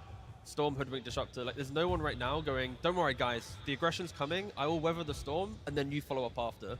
Yeah, be it from an offlane or a carry pick, but that hero has to be able to take the fight to PV at the towers. Yeah, I would like someone who can just like eventually take over the area. Like when Lycan says, okay, I'm not touching this offlane, I'm gonna jungle. Someone's like, okay, when there's a lot of spiders, like I can take it over. Radiant Spire, whether it be your Sven, Alchemist, like whatever. Because for now already, I feel like XG are set up nicely to give themselves like more kills on the map. You have more playthrough with your 2 supports, because last game, I think Jinkyu, he ended the game with like 1-1-1. This is not a stat you want to walk out of with on the stage. You could reference any XG player in this stats, don't you? Yeah, it's not pretty. Yeah. Yeah, that was a rough one. We'll see if they have a better shot this game around with the last pick, Bristleback. Now, this is fitting into the category of you want someone to go in and stand there and take everything. Kind of does that job. How are we feeling? I know you're looking a little thoughtful there, Effie. I think it's good. It's a good pick here. It's something that can play into whatever lane Brood is on. It's a low cooldown hero, which I was mentioning is very important. You can't really be cooldown dependent versus a Broodmother lineup. And with that BKB, it's going to be quite strong. So it definitely fits the bill for XG. Okay, no, he's just going for the Feeding Frenzy facet. Because against big heroes that have regen, like Alchemist and Bristleback, you sometimes go for Necrotic to go for the minus HP regen. But I do think that Broodmother is just going to go for Feeding Frenzy and play normal, but that could have been an option. Ame took Snot Rocket. He might stick with it just because like maybe they're looking to play for, like minus armor is quite good against Centaur, and you have it from the Lycan too. Maybe he wants to play for more minus armor to then get more damage instead of having Seeing Red, which is what we traditionally see from the carry Bristle. Oh, he switched, thank God. He did, yeah. I was going to say, if he stayed on Snot Rocket, I was gonna bet against him. He would have been the first one playing As a carry, Snot Rocket this entire event, but so far Seeing Red is selected. And the main question I have, we talked a lot about how P-Vision, they look like they have got good tempo setting heroes. Can Extreme answer this tempo? Do they have what it takes? Is it going to be similar to game number 1, or do we have an entirely different paced game on our hands, Tiga? couple mistakes and P-Vision just fully run over the map. But at least they have an answer to Brood. Is Bristleback strong enough to be an Invoker as well, plus the all the other layers? Like, Bristle is good to be Brood, but everything else, it's scary. This is still very scary for Extreme. I like their Game 2 draft here. Yeah, I think they have good map play. I think they have strong timings. They also have a really great pick for XM, very different than last game. He can scale, he can do a lot in that early game. And they're going to have that Nullifier on Lycan, which will go a long way this game. I'm very happy that they just have more tempo that they can play through. Like you said, with the Nullifier, with the other stuff, you have the Bristleback. I like what XG have. All right, let's see if we can make that game number 3 happen. It's all in the hands of Extreme, or potentially P-Vision will be your first top 3 team. Before we head into the game, we're heading to the stage where Slax is standing by with Xiao Wei. Absolutely. Thank you so much, Shiver. Mr. Director, Badao, don't laugh, all right? I did it right. Okay. During the International, the road to it, we had very long games. It was kind of a drawn-out meta, and you guys excelled extremely well at that. That was a pun. But now, things have kind of changed. Faster games, different kind of heroes. How do you think the meta's changed, and are you guys going to be able to adapt to it for this game? 那八岛就是想问你，因为感觉在国际邀请赛之路上呢，当时很多场比赛时长都非常长，节奏也相对来说慢一点。现在到了这个正赛舞台上呢，就感觉快了很多，英雄池也有点改变。就想问你，你个人感觉是为什么，以及你们战队是否有做出适当的调整呢？因为打到淘汰赛以后，队伍的实力就越来越强，然后大家的侵略性都越来越强，然后我们需要慢慢的去适应。 然后这一场，所以我们选择一个 M1平时玩的不多的英雄来试一下。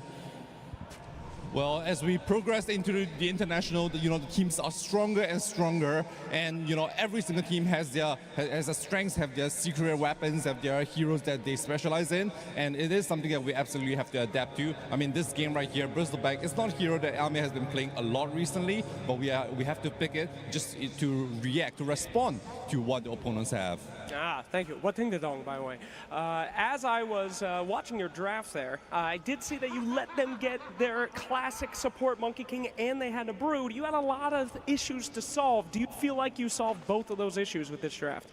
那目前就是 PV 战队呢，他们也选出他们的玉母蜘蛛以及9 class 的这个大圣。那相对于就在他们的 PV 当中给你们出了这2个难题，你觉得你们的阵容是否就是能够应付这些问题呢？这些我们之前赛前模拟 BB 都讨论过，然后不管是蜘蛛还是米波这些英雄，包括他玩的听歌，都是我们都有聊过的，所以也在做针对。 Definitely, I mean, we are very prepared for some of Satanic's unique heroes. His Broodmother, Meepo or Tinker, we've all prepared for it. We've considered the possibility, so I think that we're pretty ready for this. All right, thank you so much, Jit. Thank you so much, Mr. Director. It is an honor as always, and we'll get right in that game. Thank you so much, Slax. Indeed, a lot of questions coming out right there as we get into this game number 2, Trent, and it is an unlikely pick that they run at the end, that they had to do at the end, an Amay Bristleback. Yeah, as you just heard said in the interview there, he's only played it 16 times in his career, which, I mean, for Amay is not a whole lot. The guy's played a lot of games of Pro Dota. And last played it 4 months ago, but yeah, it's a response, right? It's what you have to do. You have to find some sort of an answer to this Broodmother, or you're going to have yourself a very bad game. Back in the day, you used to have to run them in the same lane, was the idea, because the spiders used to come out so much earlier, but these days the spiders don't come out until level 6, so we might see this rotation where XXS starts farming elsewhere, and that's where you'll see the matchup where they'll start just like forcing Amay into the direction of Satanic. But, there's other concerns throughout this game, right? We've seen the Broodmother already. We've seen how it's very effective at shutting down this Helm push. So when you go for this early Lycan, this has been a very solid answer that P-Vision have already used before. Well, and furthermore, there's this other problem, and we saw this during that road to the international playoffs where P-Vision were kind of backed up against the wall, were trying to find a big win, and they ran this Invoker with the Broodmother in response to the Lycan and just completely ran over the game. It's sort of insane how quickly this zoo formation starts building up and taking down your towers, especially because they even have the Monkey King building a Helm in these games. Yeah, and then they just went on a tear, right? They played like, I don't even know, like, I think it was 5 out of 6 games where just now no one Invoker. Like, he just started playing Invoker every single game after that, win or lose. So he's definitely gotten his practice in so far this event on the hero. I will say that it is going to be a little bit of a different look this time, as it's XG with the Lycan scouting out everything and making it harder to find an initiation or an opening, as XM also on a hero that he is very comfortable with, the Storm Spirit, playing out of the mid lane, going up against no one. He's also shifted, at least from some of the games that we're watching, in terms of the facet as well. He's gone for the Galaron using the Exord rather than the Quas build that we had him doing in some of the games previously with the Ice Wall build up eventually. Early TP. Oh, 9 class trying to make something happen maybe up top here. Is it? That tree's looking a little suspicious over there, I gotta say. Yeah, they see him. So that is not going to turn into anything, I don't think. This is the life of DM, you know? You just, your monkey, he just leaves, but you're a Centaur War Runner, right? There's a reason they picked this hero. I think it was a great pick for the game. Don't die immediately as I'm saying that, but it just gives them a little bit more control. It gives DM someone who is sustainable, survivable. You can at least get something out of this laning stage, and you're going to open up a lot of opportunities for 9 class to do 9 class things. And in this case, he's going to give a little back to DM. You know, sure, I left for a little bit, but I'm going to make a nice little double wave for you. And it's going to come to that tower. I got you covered, big buddy. Yeah, that actually is pretty nice now. So this at least ensures that the waves are shoved out a little bit more than they would be otherwise. Now, Xnova does have some ways to play against this. With the Glimpse already online, will force back the tree, dodges the damage at the point it landed at. And even if he dies right here, which I don't think 9 class is going to, it still is going to be fine because it will be a double up wave that shoves to the tower. Yeah, so I thought he was going to go for the shove. He just draws the line, says, I'm coming. I'm doing the long walk, buddy. I'll meet you there. Another thing that is very frustrating to play against as Ame, but as a Bristleback, he might try and go and connect this, and this would be a big problem for DM. They're pulling the wave already over, and he's going to draw at least one away. So this is not easy. Yeah, modern problems require modern solutions here. I'm trying to figure out what to do. Has the wave pushing underneath the tower, and Ame thinking about, oh, do I go into a pressure? Do I hit all these creeps? Both are kind of nice. Everyone is like slightly better at dealing with this thanks to all the helm creeps. What is happening? They're pulling this one over. They don't draw aggro onto the creeps, it looks like. Oh wait, no, the creeps re-aggroing? I think 9, oh my god, he stacked it too. That is just gross. I can't believe he stacked that camp while doing that. 9 class is truly miraculous. Very fired, but not going to be brought down. No one does not have Sunstrike invoked. Could go for it. Xingqiu trying to play aggressively forward. Does he have enough damage? It doesn't look like it. So with 4 stick charges, no 3 one was seconds. safe. Wait, he scanned? No, it's too late. Okay. Yeah, it is way too late. That doesn't feel great though for XM, having to walk all the way back to base there. 9 class, hurting, dropping low, and with the glimpse back, Xnova gonna draw first blood. Taking down 9 class. That's 2 games straight, I believe he's gotten that first blood. Yeah. So another good start for Xnova. But he's, not going for the tree play this time, I noticed. Yeah. Didn't feel it, Thought it wasn't quite worth it. The branches are a little more valuable in the early game. Doesn't want to give it up quite yet, perhaps. Be an expensive death if you die while also losing one of your branches. Yeah, true enough. All right. So, Helm Watch here. We got, what, 3 coming out, I believe? Is that right? We're going to have 1 on 9 class. Oh, sorry, it'll be 4, right? Because it'll be 1 on 9 class, 1 on no one, 1 on DM, and then 1 on XSS. Do you think Ame gets one? I don't think so. Oh my god, Ame's going for a Battle Fury on Bristleback, actually. That is not something you see every day. Modern problems, modern solutions. Oh, Satanic in the meantime gets dove. All right, there. We love to see that. Little squish on the spider. Able to take out Satanic early is something that you definitely want to see if you are an XG fan. They're coming alive. I hear them. They're recovering after game 1. They say 2-0. That's like going to be half the kills of this game. That's true. We're already crushing. They're ready. So the Wisdom goes over to Xingqiu, while down bottom it's going to be 9 class picking it up. Ducalis spots Xnova, and that ward is immediately going to get taken out. So XG getting control of the vision here. And this is the benefit. Like, think about how many times we've seen teams just run at Ame and try and knock him out. You're not going to do that against a Bristleback. No, that's certainly true. That's, I mean, he's he's gonna be looking like a lot of his other games, though. I gotta say, he's gonna be in the same part of the map. He's gonna be firing, like he's going for this Battle Fury. He's gonna use it in combination with Seeing Red. He's gonna have all this big damage. It is an interesting way to do it. But a little bit of a change-up, deciding to go through the gate now, and with the Disruptor nearby, this could be an easy kill. It looks like they're just gonna make the move to secure the tower for the moment. We'll see if Xnova is able to find and hunt down Satanic there. It doesn't quite look like it yet. So yeah, Ame just moves on in.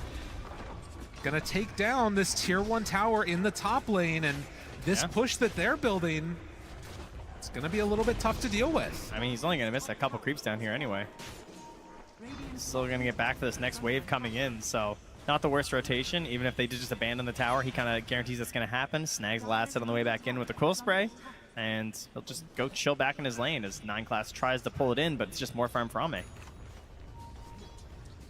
Now one, Helm done, Xingqiu nearby.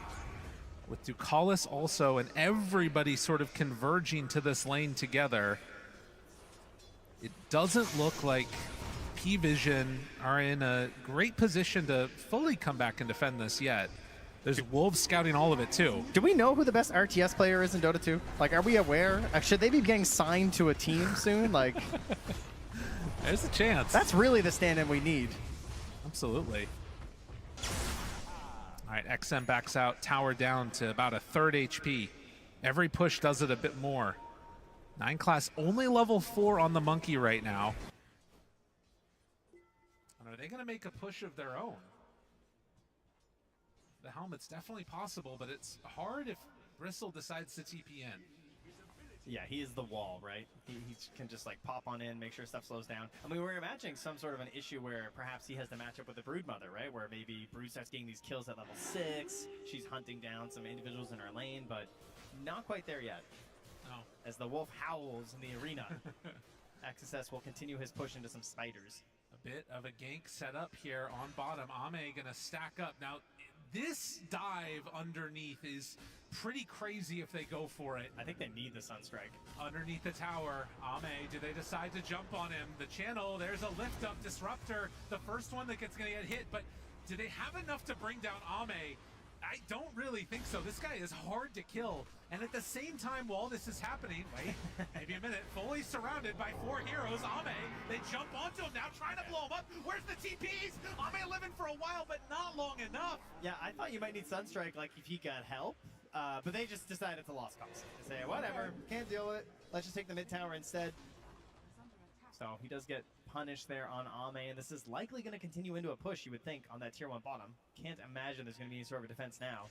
So now we got to think, how do we hunt this spider again? 1 death so far on Satanic. Can they get another with the help of XM Storm Spirit? And of course, the ulti from Xingqiu will be the other part of that. Does have a regen rune ready to go if XM gets wind of where that spider is at. No Orchid yet done, but is building towards it on Satanic. So something to watch for there, as 1 component is already completed. Still nursing this 2K gold lead. XG feel to be in the driver's seat a little bit in spite of that death on Ame. Yeah, I think his Battle Fury is coming out right now, so not bad, right? You take that. 12-minute Battle Fury, obviously standard for Bristleback. I am curious to see what the numbers are. Pretty sure it's the first time that's bought, but we'll see. 9 Class tries to get out, and will be able to. If it's an annoying hero to play against, 9 Class is going to be on it. You know that's true. And almost a full Helm of the Overlord as the gank onto the creep will be good enough. They take down the tier 1 tower in the bottom lane. Xingqiu spots Ducalis, can't quite hit with the bushwhack there. A little bit too far away on the low ground, and Ducalis is the one that takes the Arcane Rune. Xingqiu in some trouble. They heal him back alive. It's not going to be enough to keep Xingqiu up. And instead, it's going to be the Pugna trying to run away from XXS, but the hits, they're there. And it's enough to bring down the Pugna. Support for support. Okay, just a fair trade there in the mid lane. They did indeed finish that tower afterwards as Ame backs away with his Battle Fury towards the Ancients. He just looks like he's playing Troll. Bought for the first time on this hero. For this tournament, shocking. It's such a... I want to see what he gets next. Like, I have no idea what's going to happen, but he is the most net worth in the game right now, despite that earlier death. I want to see a big Ancient stack with just the Seeing Red. Like, I want to see what it looks like when he just goes at it with his Battle Fury. I mean, he's going to hit hard. It's a pretty cool hero for him, I feel like, in a way. So, still farming quite well.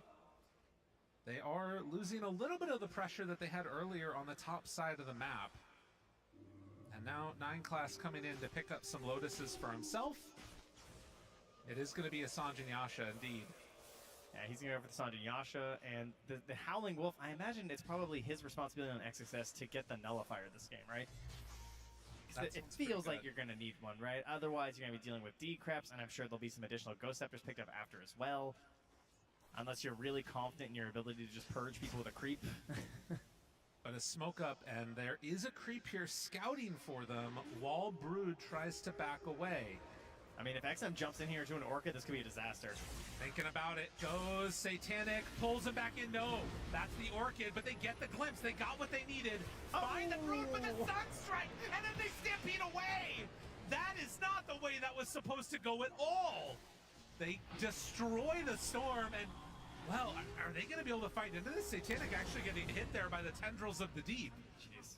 You know, sometimes the best defense is a strong offense. That's right. So you get jumped on, you just throw an Orchid into Sunstrike and say goodbye to your mid laner. Wow. A quick blow up and XM punished. And without that Storm, the entire rest of this engine does not function. It's just like, it's a house of cards. It just falls immediately. Like, you all just retreat back to hitting neutral camps the second Storm isn't able to jump on someone for you right now. You don't have the levels or the items on anyone else to provide that same ability. And XXS, you know, as kind of expected, because that's what he's been doing, he's going Aurus. He's not going for that Nullifier, which is why I brought it up, because I didn't think he would. So I wonder just how much value you're going to get out of this D-Crap this game when you've got Ame, who's, you know, now moving in towards a BKB next after this Battle Fury. He's actually abandoned the SNY, at least for now. A lot of strange itemization that makes sense when you think about it a little bit. Storm Spirit now, after getting the Kaya, is trying to build into a Manta to help deal with the Orchid. That might be another first of the tournament for us, depending upon... I think I did see someone else do it. Oh, really? Okay. We've had at least one. All right, another Manta. I want to say it was BZM, but I'm not sure. That would make sense. 4-4, 15 minutes in. And a lot of questions about the direction of this game. I have no idea how these heroes are going to scale against each other as we get to the later stages. Everything is all funky now in Dota. Yeah, still pretty close close here. here. Thank you, Crowd. I appreciate that. It's nice. I really like it. Yeah, thank you. I think they get louder when it's nighttime. That's what it seems like. And the more levels. Like, right now it's only one level on Howl. Just wait till it's 4. Like, it's going to get so loud in here. It's going to be crazy. Werewolves of London. That's a great song. Wrong Glimpse city. back. Maybe next year. Chance. And a Boundless drop down with the creeps. Is it enough to find the kill onto Ducalis? It will be. But they also bring down X-Nova. Now Ame running in at 9Class. The Wukong's command ineffectual and sad as Ame gets the double kill. Yeah, not exactly the forte of the early game Monkey King support, is it? Not a very terrifying Wukongs to have to deal with there, but geez, no one, he cannot miss right now. 5-0-0. He's killing it, man. Nailing these Sunstrikes, and now 1,000 gold away from the Aghanims, which, well, that makes more Sunstrikes, Lyrical. Oh, that's true. That's a lot of them. That's a lot. It's a lot of damage, and he's got a little bit of help to set them up, too, with the Centaur. Is going to depend upon that Centaur to find some good hoof stomps to really make it all work in concert, and I'm not sure if that's going to happen too quickly, because Centaur is going for a Crimson Guard. Finish the pipe first, has the Crimson queued up next. DM just wanting to be a big body. This is why you have 9Class, right? He's going to be giving vision. Oh, hello? Yeah. Goodbye? No problem. Yeah, he'll be the one just, like, giving some vision, letting them know what's going on, and then he's going to rely on Stampede instead for initiation as XM jumps out of that one. Good decision. And Ami standing right and running right into them is going to have to deal with an issue there, which is the Quas Invoker A lot of team fight out of him, and Ame pops the BKB, but he's already so low. Ame in trouble, tries to get away. Do they have enough to slow this down and keep Ame alive? Xingqiu throws it out.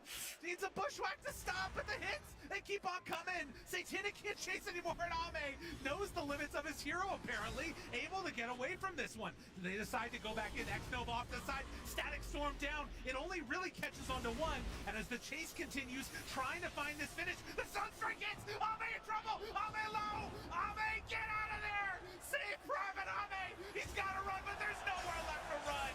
They get the finish off the back of another beautiful Sunstrike from no one. It's just the confidence there. Another. He's in trouble. Ame low. Ame, get out. Trying to find this finish. Storm down. Bot coming. Satanic can't chase anymore. Do they have enough? He's already. Boss Invoker. A lot of team fight out of him, and Ame pops the BKB, but he's already so low. Ame in trouble, tries to get away. Do they have enough to slow this down and keep Ame alive? Xingqiu throws it out. Needs a bushwhack to stop, but the hits, they keep on coming. Satanic can't chase anymore, and Ame knows the limits of his hero, apparently. Able to get away from this one. They decide to go back in. X-Nova off the side. Static Storm down. It only really catches onto one, and as the chase continues, trying to find this finish, the Sunstrike hits! Ame in trouble! Ame low! Ame, get out of there! Save Private Ame! He's got to run, but there's nowhere left to run. They get the finish off the... I mean, now you can see he's the one who has to go for the nullifier now. Oh, yeah. Which, I don't know, doesn't feel that great to me, I'm not gonna lie. But someone has to do it, so he's gonna be getting it. The problem is that you get bonus damage and movement speed per stack, you don't get attack speed. So, like, he's adding all this flat damage, you know, but it's not that threatening, you know? Right. Just as a count on what he's getting with the combination of Warpath.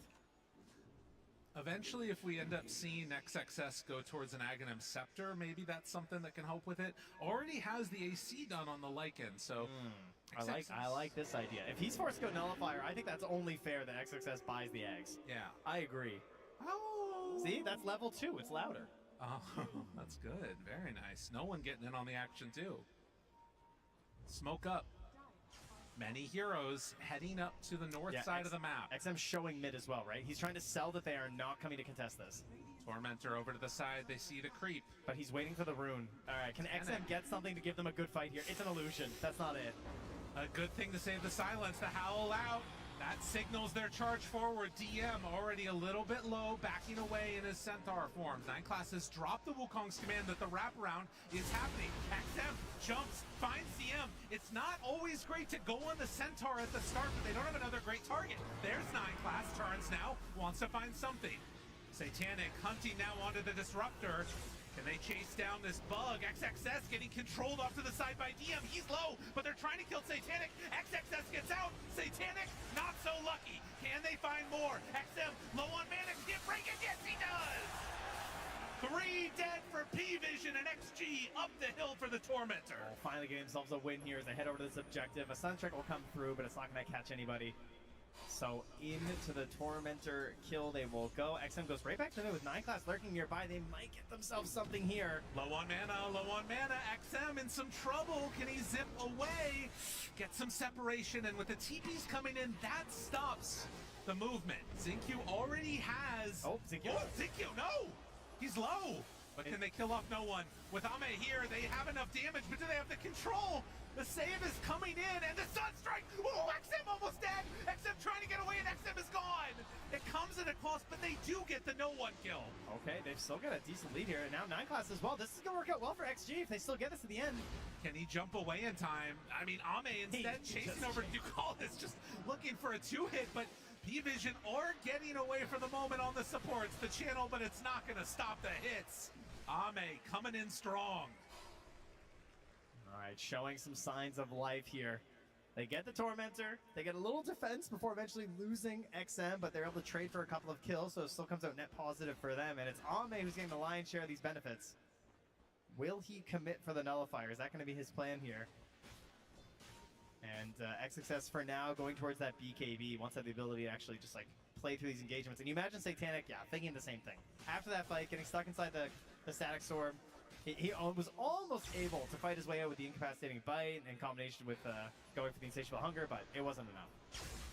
Well, some of that too shows the value of having these two really quick heroes in the Lycan and the Storm Spirit, and they were kind of able to pull the fight apart for P-Vision and just sort of isolate that Broodmother left alone.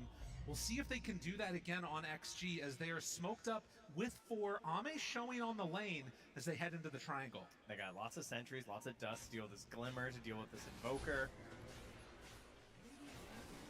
And they're just going to start out on Roche. Now, 9 class is nearby. Sunstrike comes in. Crowd howls. That's level 3. Good work. Good job. I'll tell you when it's level 4, then you got to get really loud. And an Aegis onto Ame as XG. They will lose the mid tower, but Ducalis is going to pay the price for this one. They even dropped the Static Storm down as they glimpse, pull him back in, but Tornado is there, Sunstrike to follow. Damage out, he's okay. Oh, baby. That Manta coming in clutch there. Ame now dominating as he walks away with a kill, an Aegis, and a Nullifier. It's gotta be frustrating though that that's the position 5. You're running him down trying to find that kill, and it's so difficult to make happen. That's true. They did make it happen. You're not wrong. I would just be angry. Yeah, P-Vision though choosing to kind of take this slow, right? Like, I think ever since they decided to go for the double auras on DM, it's kind of what they've resigned themselves to. Is the inability to actually go for any aggressive plays, really. Right. It's been pretty slow paced because of that. They don't have that Blink Dagger initiation. He's going back for it now, but it's still going to take a little while. And I think XG has done a good job of taking advantage of that, kind of forcing these objectives. There's not a great way for P-Vision to start these fights. And even though if they have these visions from like the Helm Creeps, the Spiders, they have their own vision with the Wolves, that they're able to just like find these good fights and take them.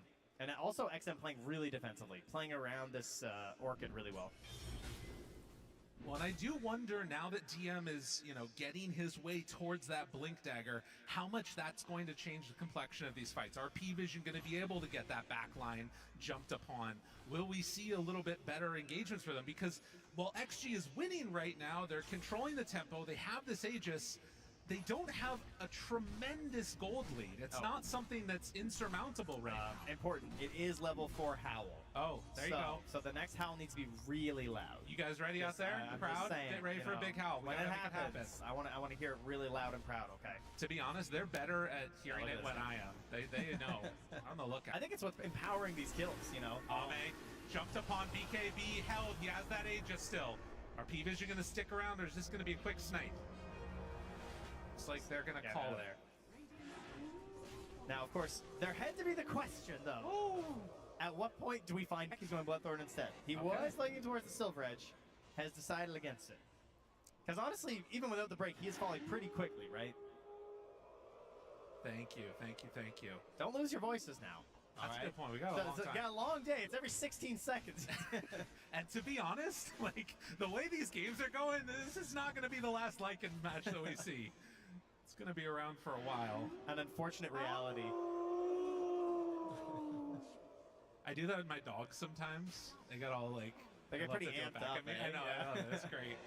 Sometimes. That's how you know there's still some of that feral blood in them. Much like there is in XXS. Absolutely. Oh! I need to stop. I'm gonna lose my voice. All right, DM. Thinks about killing the hero, realizes that's impossible, so instead tries to kill the Croaker. Now they turn on to the real hero, and with Ame here, they actually have enough damage. Forced to go for that Stampede, but the pullback in is there. Cataclysm ain't gonna happen. I mean, he is just on an island. Absolutely no one nearby right now. As class is being very annoying. Just trying to be a tree. Don't mind me. How well do you know your mini-map? You know what that is, too? That's like... It's like he got that huge Aegis steal before, and now he's trying to do it again. He's like, I just got to make it happen. I need one more. He's going to have to wait a while, though. Oh, yeah. It's going to be a bit. He's just, scouting it out for next time. That's what's happening here. No, what if he got a Quelling Blade, cut the tree, and stood in its spot? Oh, I like that. That's really good. Just sell it, Some good cosplaying. I mean, that could win you the game. You never know. I mean, he's got the inventory for it. The guy, he just buys one item at a time, That's true. Speaking of which, I believe his defusal is done. once he can eventually get back to his side of the map to meet up with his courier, who's just sitting under the tier 2 mid. And that could become an issue for Ame potentially. Although his mana pool's all right at this point. It's almost up to 1,000. Yeah, it's true. It's a strange one in a way because you also have a lot of activatables later on. I mean, I guess it's just mainly right now the BKB, but regardless, Blink Dagger is completed now for the Centaur. Oh, always so nice. Love to hear it. Satanic underneath a wolf. All right, well, we're at 28 minutes. Yes. We've got, 14 more kills than last game. That's cool. Something like that. No one's really feeling too aggressive right now, Lyrical. That's true. And we might just be waiting for the next Roche. If something happens, we'll let you guys know. But in the meantime, I want to hear from the crowd. How many out there think that XG is going to take this and we're going to Game 3? XG fans? Ooh. All right, now out in the crowd, how many think P-Vision is going to close this one out? I think they won 3 games. I feel it. It's pretty even, I gotta say. It is, honestly. I think people just like making noise. That's where the howl comes from. That's fair. Yeah. Yeah. Thank you. That's good. Yeah. That was the loudest cheer of them all. They just love Lycan. You picked the perfect TI. Yeah, you do a good one if you're a Lycan fan, that's for sure. Ame's looking to change the game. He's going for the Abyssal Blade. He's almost got the recipe done. That, moving into an engagement, plus the Blink Dagger on DM. We got a couple different ways that these can now start. P-Vision, again, they're starting to play the Vision game, right? You're trying to battle up against this Lycan. You've got the gem. Oh. This monkey. Satanic? Okay, no, they're just ganking spiders. And remember, that still has 9-second BKB, so you don't want to waste this on anything too bad. I think back to, again, that, interview that we had this morning with Tundra going out and talking about, this idea of what these top teams are doing, which is either taking risks or not taking risks. Yeah. And it feels like both of these teams are very risk-averse right now, not wanting to give anything up for free. Yeah, you want a lot of knowledge before you go in. Because even though they look kind of crazy game 1 on P-Vision, it wasn't really risky because they knew everything. Because they had all the vision, right? And right now, when they can get their vision and feel confident like this, they're very happy to step up. Glimpse back, in some trouble, jump forward, XM, trying to make things happen. Ame also hitting now onto that spider. But all of the heals coming out from Ducalis, it stops the action in its tracks. XSS is ready to chase though, he wants this. 5 heroes all grouped together for P-Vision. Do you run in with Ame? Is it a bit too scary? They're gonna hit creeps, kill creeps, still looking for heroes. DM there, glimpsed about 20 units. Look at how they're just planting DM up front, right? He's just sitting at the top of these staircases, daring them to engage into them right now, and they just can't. There is almost a BKB done on XM. He's trying to get this done as fast as he can, because he wants it in case we start a fight in the Roche pit. We're going to find out in 10 seconds how quick this Roche is. A really fast Roche would be great for P-Vision if it stops the Storm from getting a BKB first. Anything later than that, I'd say probably favors XG. Let's see what the timing is. 2 minutes. That should be enough time for him to finish off this BKB and group up with his team again. So already out across the mark. Tormentor. They do scan it. They know this is happening, but I mean, XM standing nearby holding a gem with a BKB on the way. There's no chance you're going to be able to get in there anywhere fast enough to stop it. So BKB is completed now for all 3 of the cores of XG. And on the other side, we're still waiting for 1 BKB on Centaur. Has it eyed up at the moment. And less than 1,000 gold separating these 2 squads. Anybody